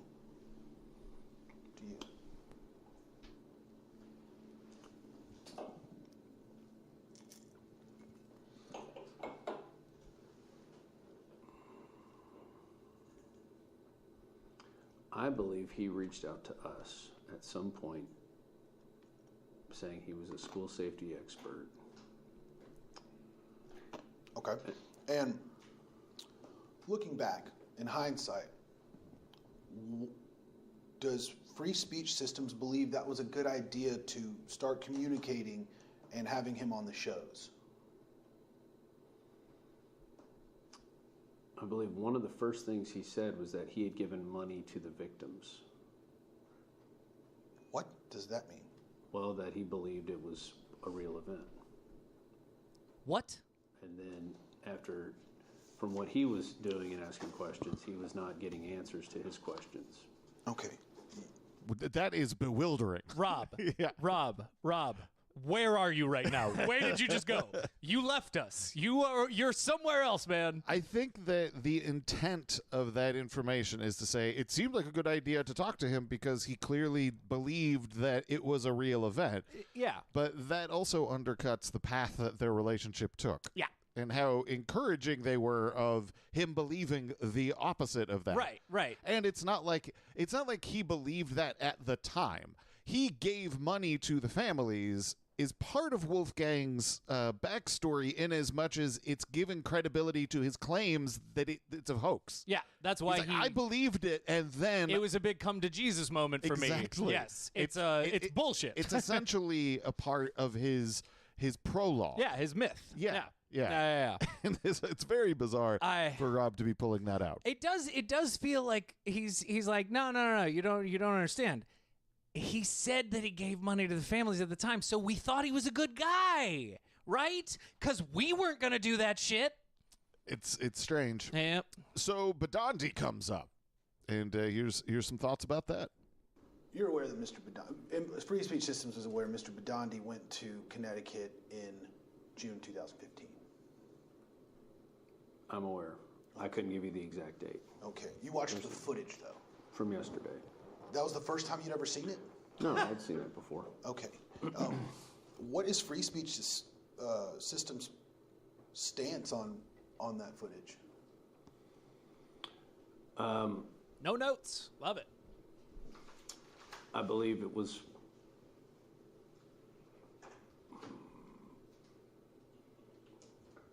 I would say it was reasons like that is why he was not hired. He was no longer working for us. That's 2 knockouts. That was rough. Oh, come on. Change. The coin. I hate the fucking coins. I really like this game mode, except for this fucking part.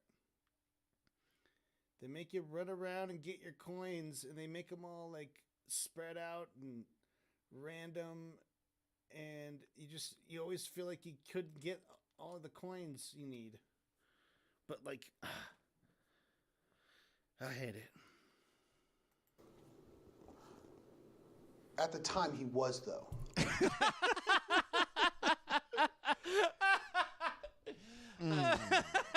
Well, when you put it that way. Now I see what you're asking.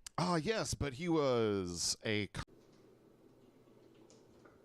I would say it was reasons like that is why he was not hired. He was no longer working for us.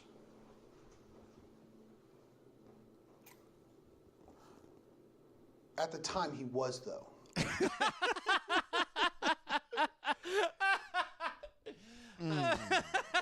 Well, when you put it that way. Now I see what you're asking. Yes, but he was a contract person instead of a full-time. Completely different. Oh, boy. Wow. Great. So, brings up an email that definitely exists. Okay. Where he told Badandi, you're out of here. Right? Now, and I'm going to throw this out there. I'm just going to see if I can guess where this might be going. Mm-hmm. Do you realize that as the corporate representative, you were supposed to produce those documents directly to us? Well, you're on the right track because it turns out this email has not been turned on. What a surprise. Now, it definitely exists. Totally. But also maybe it was a text. I believe that it exists. But hey. But after June of 2015, that's when Free Speech Systems was company-wide said we are no longer going to be associated with this guy. I don't know if it was June or not, but there's definitely an email that I believe I sent to him, or that I sent to him and said he's no longer representing, or not to represent Free Speech Systems. Okay, and that wasn't anything to do with like a journalist source. That was just you telling somebody to stop saying he's associated with you. Correct. Okay, where's that email?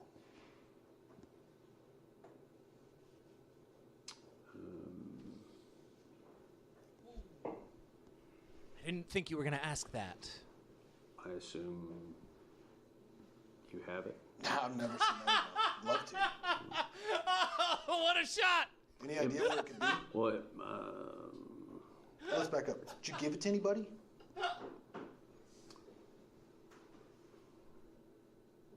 Did you give it to Mr. Bankston? Do you have any of that? What's that called? It's the opposite of incriminating.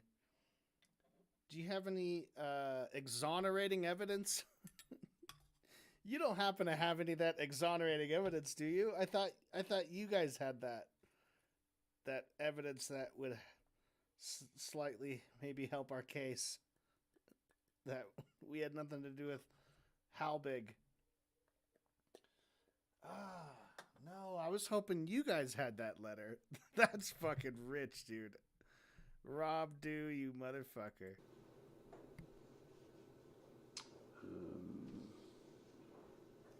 I didn't think you were going to ask that. I assume you have it. I've never seen that email. Love to. Oh, what a shot! Any idea where it could be? What? Let's back up. Did you give it to anybody?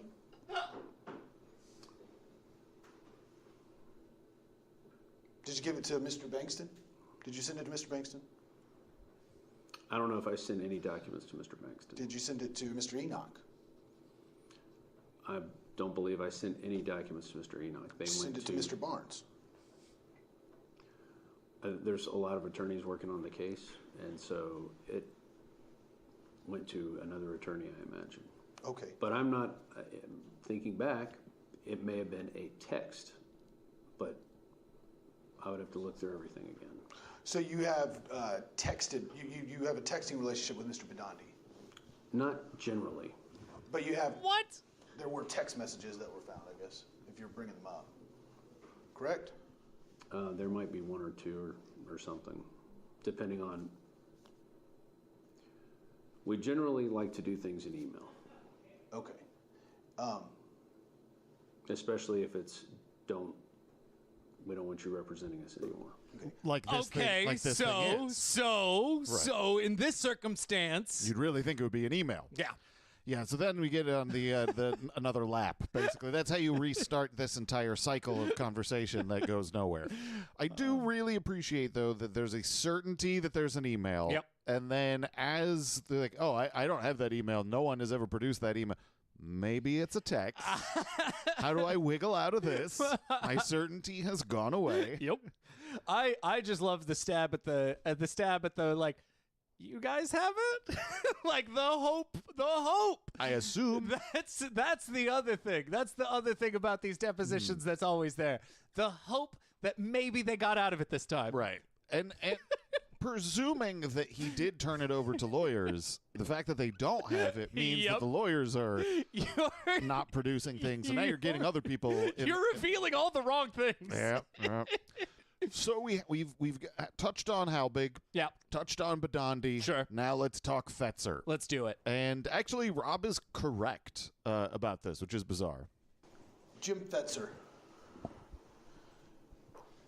What do you know about Jim Fetzer? That he's an author, and I don't know if he's a talk show host, but he's been on a lot of talk shows.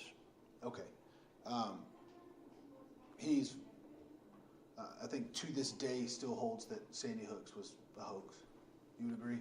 I believe that is his view, yes. What was your relationship with Mr. Fetzer? He was a guest, but not that frequently. Okay.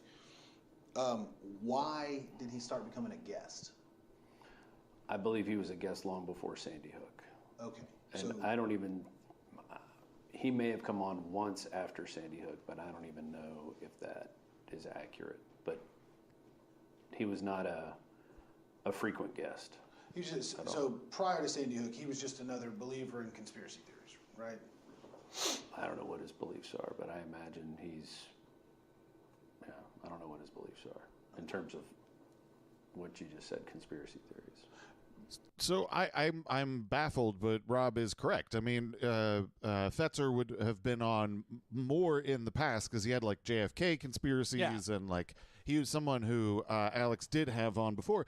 I'm not even positive that he ever came on after Sandy Hook. Oh, and really? I think the reason is because he's so clearly unwell. Yeah. Like, I've seen interviews with him on Project Camelot, and he is somebody who is so obviously not credible as a witness that I don't think that Alex would ever want to have him on in that era, in that time. But there's a lot of information that traces back to him that was easy to launder. Right. And there were things that like were written that don't come off as immediately unhinged as seeing him rant and rave would have been. And so I think whether or not Rob understands these dynamics or not, he's correct. I don't know if Fetzer ever did come on afterwards, but he was a long-standing guest back into like the early 2000s, late 90s even, maybe. Yeah. Like, I found stuff on like archived pages of Alex's site of interviews with him. Yeah. From way back. Here's a piece of advice for anybody in any kind of interrogation circumstance or the like. If on some questions you have extremely long pauses that are noticed by the questioner, and on other questions you answer immediately and with confidence, then perhaps that says something about the varying degrees of truthfulness between those two answers. It's possible. Yeah. So yeah, you might notice also there's a little bit of, it's not that it's surface level, but there's not as much depth to this. And that is because these depositions are being done on a pretty tight schedule. Yeah. So a lot of the other ones, like later, they got taken to go on for hours and hours. Yeah. This was on a, I believe it was basically 1 hour for the Infowars LLC and 2 hours for this one. Wow. So there's not enough time to really drill into a ton of some of the substance that we see in some of the other depositions. Right. So you just have kind of like who's Jim Fetzer, who's think of the broadside that they must have had if they thought that the depositions were going to regularly be 1 or 2 hours, and then to have that jumped up to full day long. Who knows what their expectations were? Be heartbreaking. So Rob struggles in this next clip when asked if Alex ever called the Sandy Hook family's actors. Good question. Because he did. Yes, he definitely did. We know. And so did Rob. Yep. But he gives it a shot. Between December 2012 and today, has Mr. Jones ever referred to parents as actors? And by parents, I mean the parents of the children that died at Sandy Hook Elementary School. I believe you have, if you look at the footage, there's even law enforcement personnel referring to people as actors. Not my question in any shape, form, or fashion. Aha. Has Mr. Jones ever reported that the parents of the dead children from Sandy Hook Elementary School were faking and were actors about this situation? I do not believe he was referring to parents as... How we doing here? I try and believe finish? when he says acting, he's talking about coaching from the mainstream media and the way they paraded those poor people in front of the camera day after day after day to talk about taking people's guns. So the answer is yes, then. How close are you to a breaking point, Bill? I've got two follow-up questions. As far as free speech is concerned, has anyone else at Free Speech said that parents were actors? There was people who believed all kinds of things during that. Sure. There's some people that believed everything that was coming out of the like you from the media was true, and there were some people that did not believe that. So there were, and we have open debates about those things. Right. Because we believe that's the best place to have them is in the open. And by open, you mean on the show. Correct. So, for instance, when you went on the show and you said, I know Robbie Parker is an actor, I'm an actor, I have a degree in theater. Does that sound like a question? Or are you making a statement? I was referring to him preparing right before he began speaking. Sure. I asked a question of, does that sound like a question or a statement, Mr. Dew? That sounds like a statement, Thank and that you. was based on experience. And that you were doing that as an employee for Free Speech Systems, correct? I believe we are allowed to make statements. Correct. And you were doing it on a show that is owned and produced by Free Speech Systems, correct?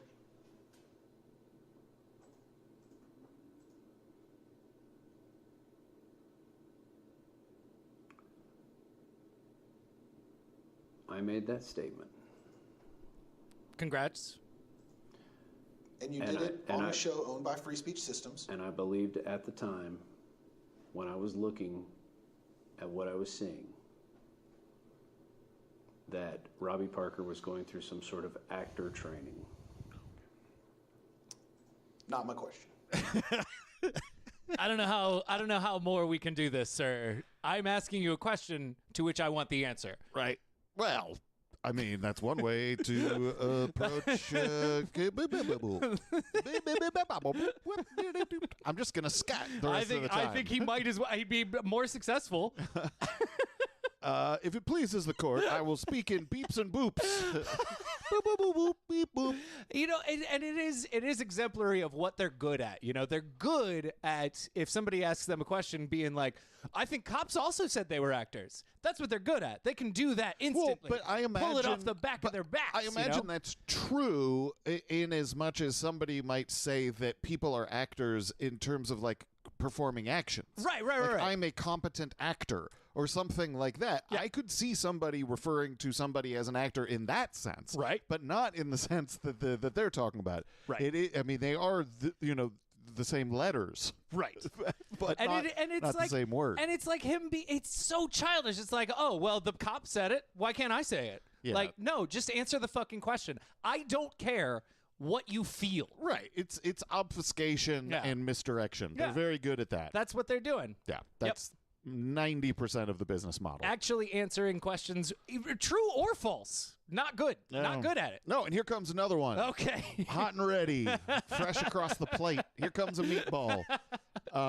There's a question about a bit of reporting that Rob did himself, and that was that they had sealed the death certificates of the children. Okay. And why did you report that? Good question. In that programming in February 12, 2015, you personally were on a Free Speech Systems program and said that they sealed all the death certificates. You remember that?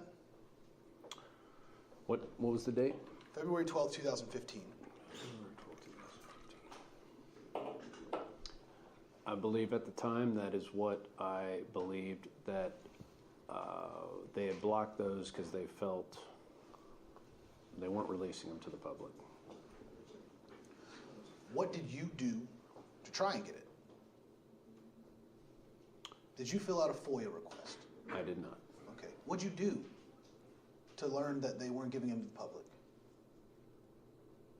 I did internet searches looking for those. I don't know if I did it that day, but I had done searches in the past looking for those because people were saying they're not providing the death certificates of these kids. Yeah, but you're a journalist. You're supposed to vet that information before you put it out onto the internet, right? Objection is to the floor.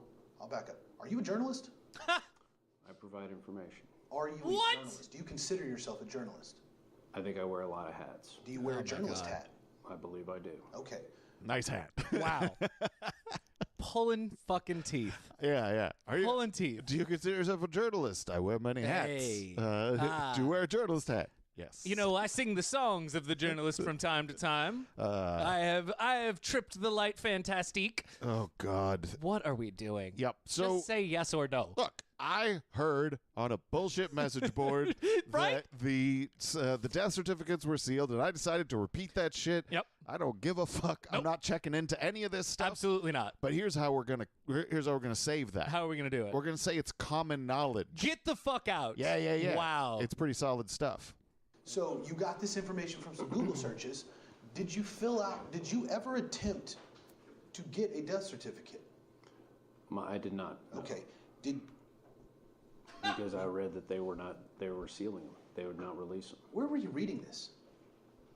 I couldn't give you the exact article or website. A journalist never reveals his sources. I think that was common knowledge that they weren't releasing death certificates. When you say common knowledge, please tell us who would be having that common knowledge. What group of people would possibly think that was common knowledge?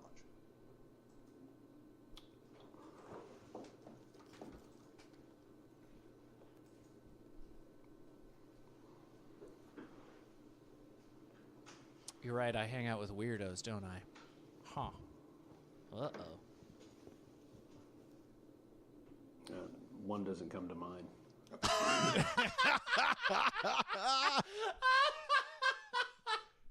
Bad answer. This needs the Wonder Years style level of voiceover for his thoughts, because they would be so funny. It's what I mean. Yeah, what group am I gonna come up with? Right, and he's going through the Rolodex, tossing them. Wait, is that a good idea? No, that one makes me look dumb. No, I don't like that one. The vets? No, that doesn't work. Unhinged Sandy Hook truthers? Yeah, that one does work, but that makes me look real bad. Yeah, I can't say that. Yeah. Shit. You know what? I can't think of one. One does not come to mind. Balls in your court now, sir. Punt. So, not only was Rob saying that they'd sealed these death certificates, right, which is common knowledge, that he cannot come up with. Yes. He went a step further. Uh-huh. And in this clip, we learned that he might have just made this shit up. So you can't think of a single group of people who would think common knowledge was that the death certificates were being withheld and were sealed. Now that we've established that, you went on to say in that same program on February 12th of 2015 that it was a felony to get those death certificates. Remember saying that? No, I'd have to see the video. I talk so much shit. Of course I do. Have you ever believed that it was a felony to do a FOIA request and pay the $15 or $20 to get a death certificate? I might have been. I'd have to look at the video, but I was probably conflating several things together. One of which was I believe it was the head of the state police who came out and said, we're going to go after people who ask questions. And I believe there's video of that somewhere. Right, and that makes it a felony? Or did you just make that up?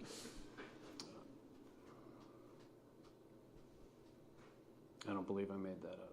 Okay, so you would have found a law somewhere right, that would have made it a felony?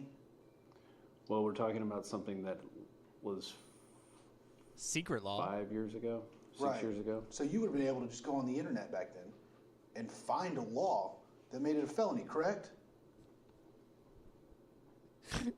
Let me back up. I'll make this a lot easier.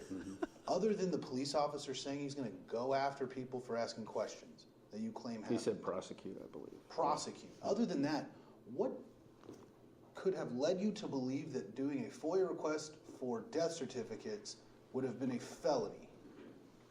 I think at the time, and that might have been information from a number of guests who were trying to get this information and were unable to. Okay, so you just took a bunch of information from everyone else, did zero vetting, and threw it out there as true. Objection. Correct? Objection is to form. Yeah, I'd object to that too, probably. Yeah, the form is the troubling part, for sure. Yeah. That's the troubling part. So what you did is Wolfgang Halbig made up some shit, and you just reported that. Yeah. Cool. Follow up, I thought we were doing a deposition, and now I feel like I'm in the principal's office. Right. So that makes me feel small. Well, you deserve a trip to the principal's office. Did you make up that this is a felony? I think it was a lot of sources and guests. Oh, so they made it up. Yeah. Cool, great. Yeah. So the thing that appears to be a factual basis there is Mm-hmm. Rob alleging that there was a cop who said that they were going to prosecute people who are asking questions. Right.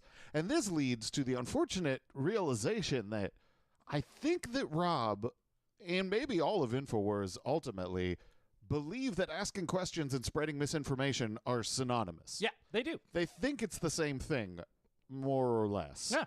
So this comes up. And then Enoch shows back up. Of course, now's the time for that rescue. Yep. Also, you said that the state police said he was coming after anybody that was asking questions, correct? That's what you just said earlier? I believe they said putting out false information. Right. What they considered false information. Spreading misinformation. Misinformation. Okay. I just wanted to clear that up. Sure. Because it wasn't people that were asking questions. It was people that were intentionally and willfully spreading misinformation. Correct? And it was that statement that made us go, this is interesting. Now, why would they have a problem with people asking questions? Wow. Because you could say asking a question is spreading misinformation. No. When you say we were questioning things and then it comes out and said, this is as fake as a $3 bill, you and I already agreed that's not a question, that's a statement. That is spreading a statement of misinformation, correct? But you're taking statements that are made I'm asking a over question. Correct? years of time. Don't interrupt the deposition, Mr. Enoch.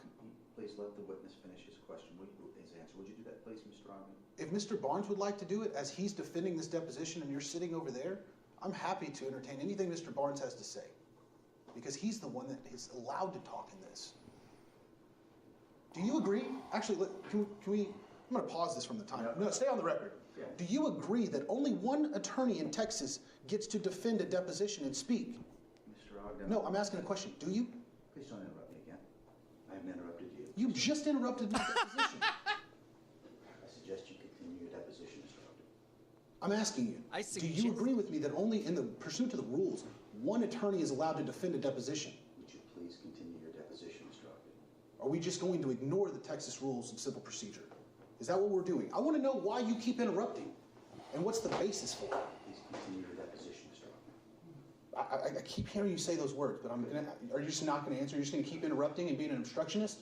I think you ought to go ahead and ask the questions of the witness and take your deposition, sir. Okay, but before I go forward, I just want you to know, everything you're saying is his job. If he's not doing it, talk to him and he can do his job. But your team decided he was defending these depositions, not you.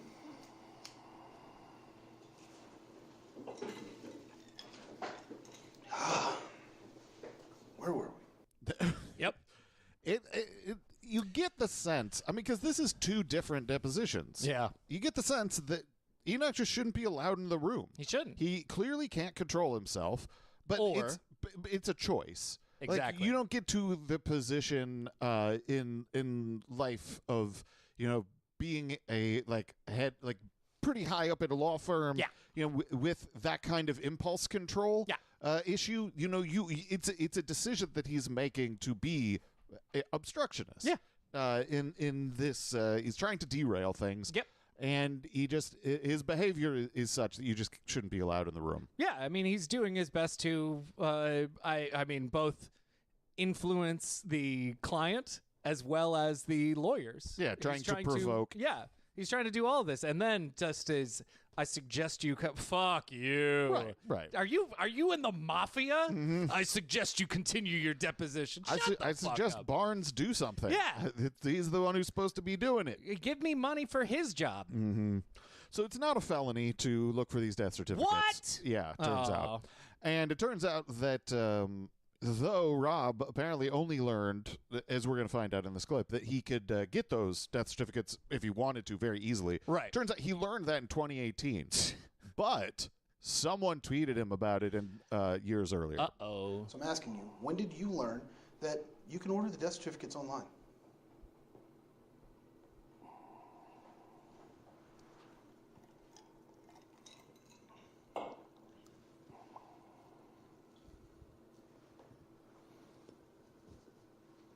I would say maybe sometime during 2018.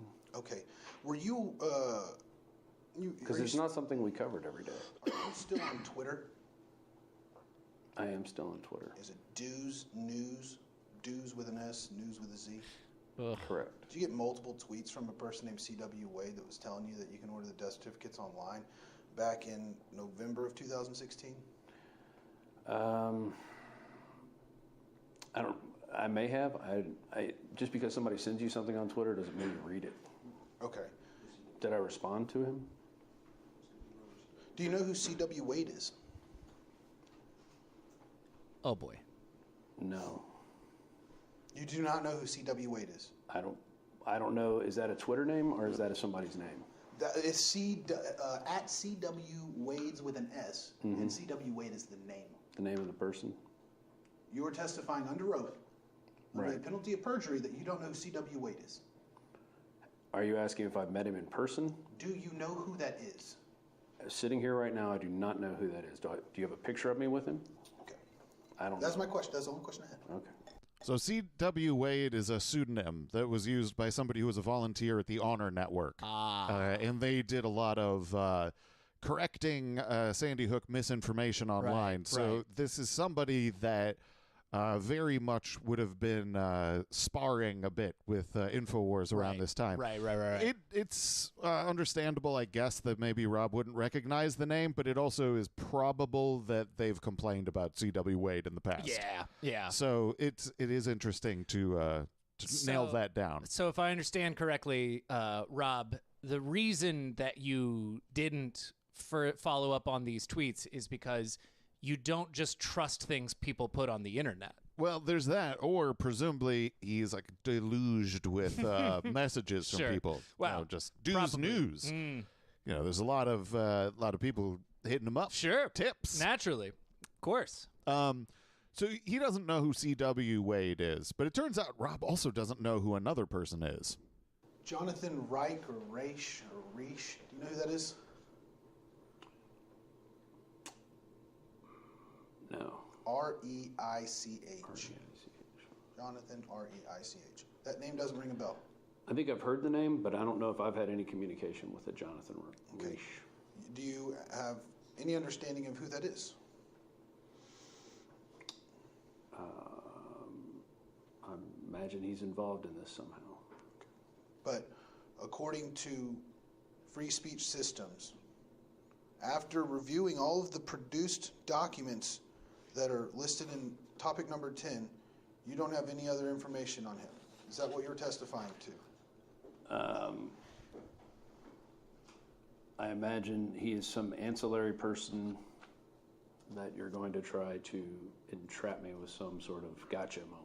Definitely not trying to do that. I'm just curious as to what you know. The name. If you prepared and reviewed the documents that were produced in this case so that we can talk about that name, because it comes up hundreds of times in dozens, if not hundreds of documents. So I should Are know you the prepared name? to talk about who that is, or do you just think you may have heard the name once or twice before? That's all I'm asking. Yeah, I don't recall hearing the name in any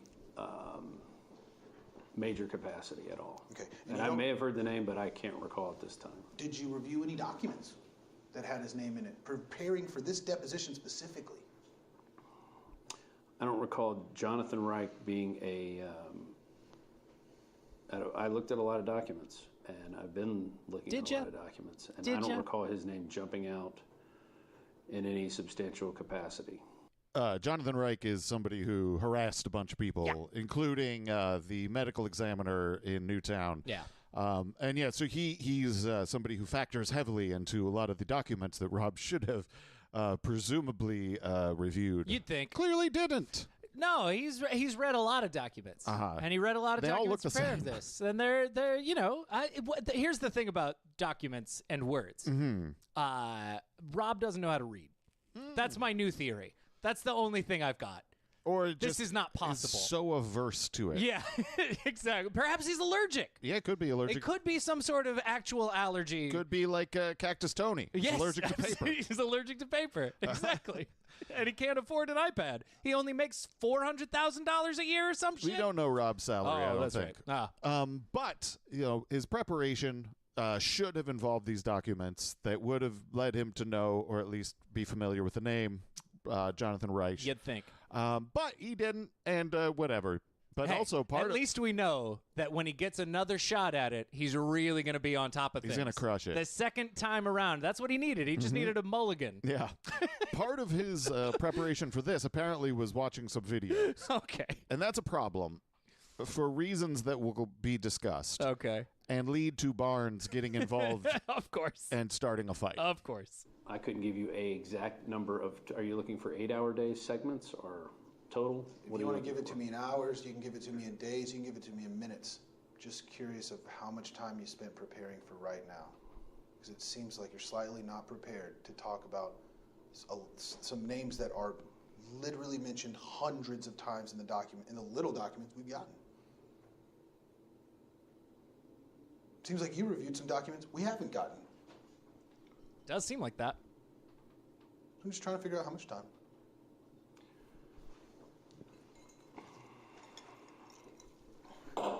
Over under the length of total pauses.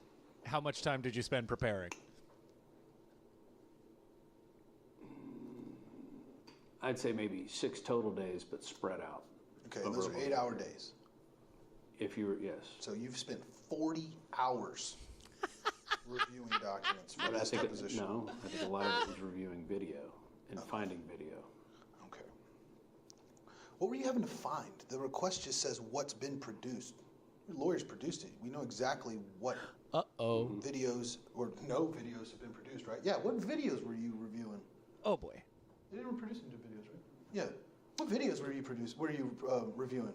Objection is to form and misstating facts on the record. Okay. Videos were produced, and you have them in voluminous quality, which you previously misled the court on. We'll get to that at a later date. Let's back up.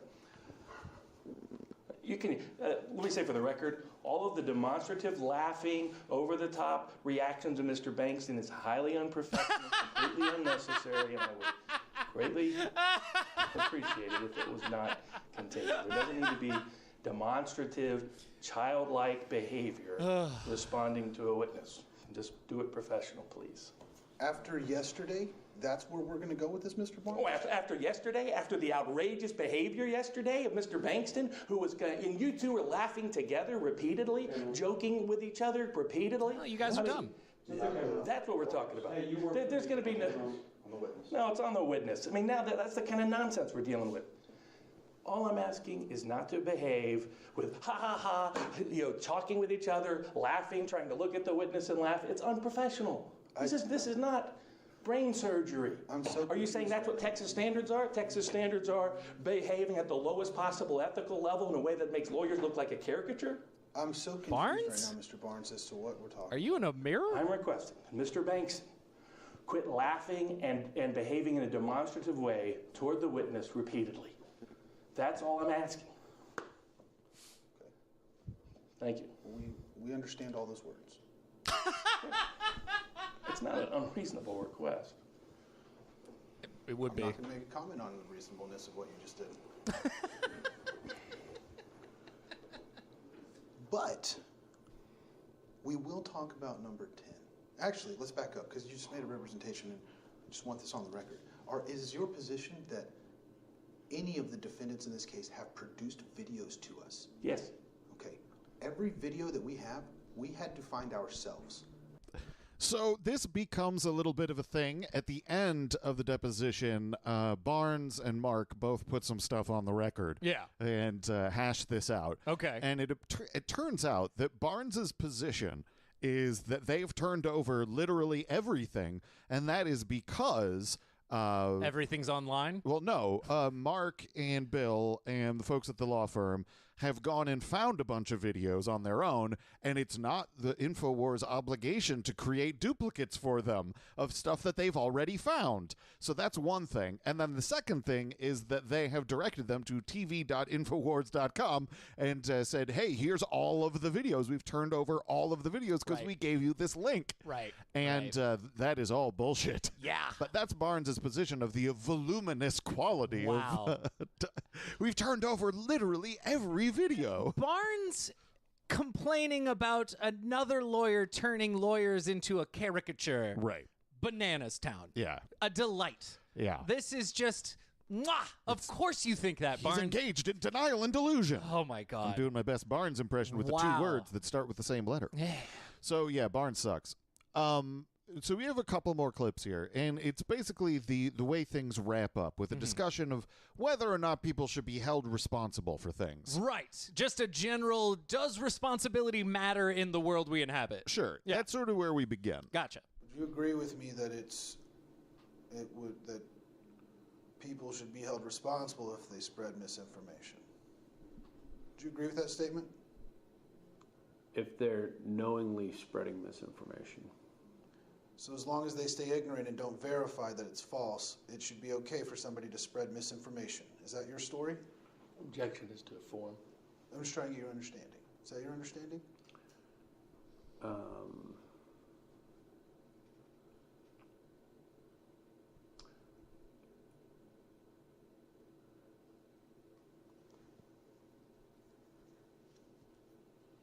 I don't believe we intentionally spread misinformation. I didn't just ask that. I said, as long as someone doesn't verify that something's false and spreads that information, should they be responsible for spreading misinformation?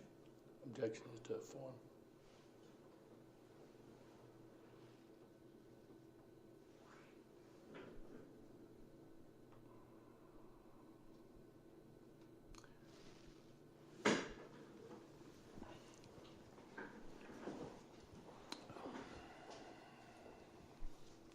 Long pause.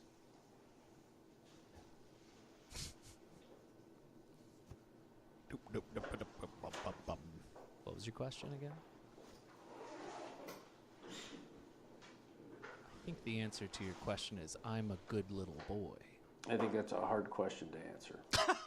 And, but I maintain that we never intentionally spread misinformation or tried to hurt any parents. Right. So as long as you're reckless and not intentional, that's where your line starts to get a little murky? No, I'm not saying that. Okay. That's what you're saying. Okay. If you don't verify information and you start spreading it and it is false, should that person be responsible for spreading misinformation? That's all I'm asking. Objection is to form. I think you're making the assumption that there's only one source of verification. And I'm maintaining that sometimes there are multiple sources of verification. I'm not even saying either of those. I didn't say any of that. I think what Rob is saying is, hey, there's multiple realities. Yes, that's what he's saying. Yeah. He's saying, listen, you can believe in your reality and I'll believe in mine, and there's no way possible for some sort of objective reality to exist. I verified all this in Crazy Town. Yeah. All right. I'm the mayor there. Yeah. They love me. Why would I come to your house? You suck. You're a meanie, making me feel bad about believing nonsense. I will listen to weirdos like Fetzer and Halbig. You can listen to the Clinton News Network if you like. All right, man. Oh, man. Now I'm just hearing Kevin Meaney in my... So that's not right.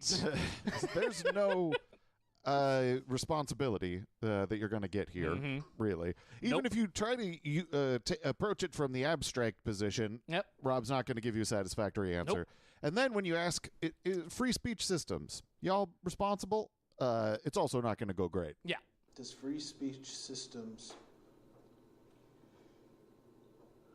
do they accept responsibility for spreading misinformation about anything Sandy Hook related?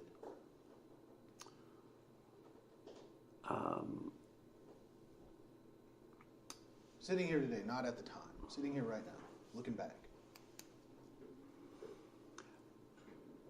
What I think we were doing was seeing how this was being used politically, and it's a shame that people's parents or parents of dead kids were being used to push a political narrative. But I think we had a duty to point that out, that was being done. Okay. My question was, looking back, the information that was spread that is now, we can agree, wrong, does InfoWars, or does free speech systems accept responsibility for it?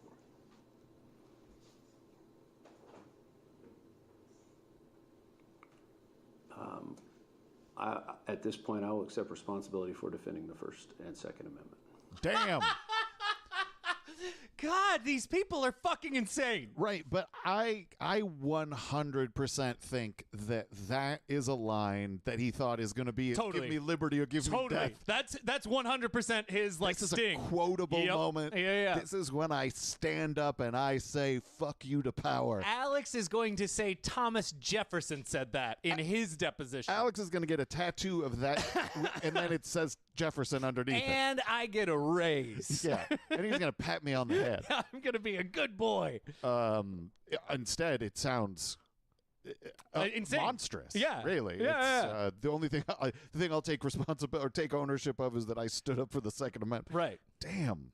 Right. Man, you're disconnected at all from the conversation that is going on. So, in retrospect, looking back, now that you know you hit that person with a car, all right, are you going to take responsibility for that murder?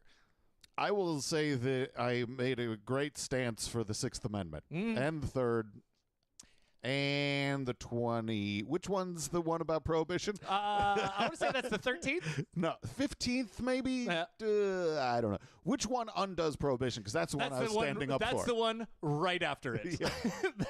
There's two amendments that are directly back to back. Maybe no booze. Yes, please booze. That's the one I was standing up for when I hit the guy with the car because I was drunk. That sounds right. This is what we got. This is 21st Amendment. 21st Amendment. Yep. Wow. It was later than you thought. I was. Down the I line. assumed that we had gotten that one knocked out pretty early. So and actually the 18th was the one that did prohibition. Yeah. So it wasn't the next one. Oh, damn. Yeah. I'm way off. Yeah, it took some time. What was the amendments in between? I don't know. Oh, look, here's the deal. Yeah. Rob Dew sucks. Yes, he does. But it's shocking to hear this and then know that the next time wasn't better. Yeah. There wasn't any more preparation. It's a rank disrespect. Yeah. Just one instance like this is pretty disrespectful and bad. But then to know that like you just think like, well, we can do that again is wild. that cannot be, like that's deliberate. Yes. Barnes is aware of what's going on. Yeah. He's even made points in this deposition where he probably shouldn't be talking. Well, in the same way that Enoch knows what he's doing by disrupting, Exactly. Barnes knows what he's doing by allowing Rob to show up completely unprepared. Right, as the corporate representative. And that's why this led to large fines and ultimately down the road was a large portion of the contributing to a default judgment. Yeah. They're cognizant of the way that this is playing out in a legal procedure. Yeah, and it's very much it's almost hypocritical, you might say, for there to be a 3 strikes laws for people who are under the law, but people who work there, oh sure, we'll do another deposition. We'll do 6 more depositions, and we're gonna think you guys need a default judgment. Fool me 30 times. Exactly. So, we reinforced the awareness that we have that Enoch sucks. Yep. We get some great content. The pauses. Amazing. The testifying on behalf of free speech systems that Lanza may not have acted alone. Oh. Great. Not knowing what InfoWars is. Or why InfoWars LLC exists. Or that there's a comma before LLC in all LLCs. Pretty wild. Yeah. All a good time and another trip to Deposition Corner. It's so insane. I can't get my head around that. That's not that's not like the first. Yep. Boy. Wild. Anyway, we'll be back, Jordan. But until then, we have a website. We do. It's knowledgefight.com. Yep. We're also on Twitter. We are on Twitter. It's at @knowledge_fight. Yep. We'll be back. But until then, I'm Neo. I'm Leo. I'm DZX Clark. I'm also Dan, but I've run out of times that Alex said Dan to have clips. So I'm going to have to go hunting for more. And now here comes the sex robots. Andy in Kansas, you're on the air. Thanks for holding. Hello, Alex. I'm a first-time caller. I'm a huge fan. I love. You're a traitor, Dan. All right.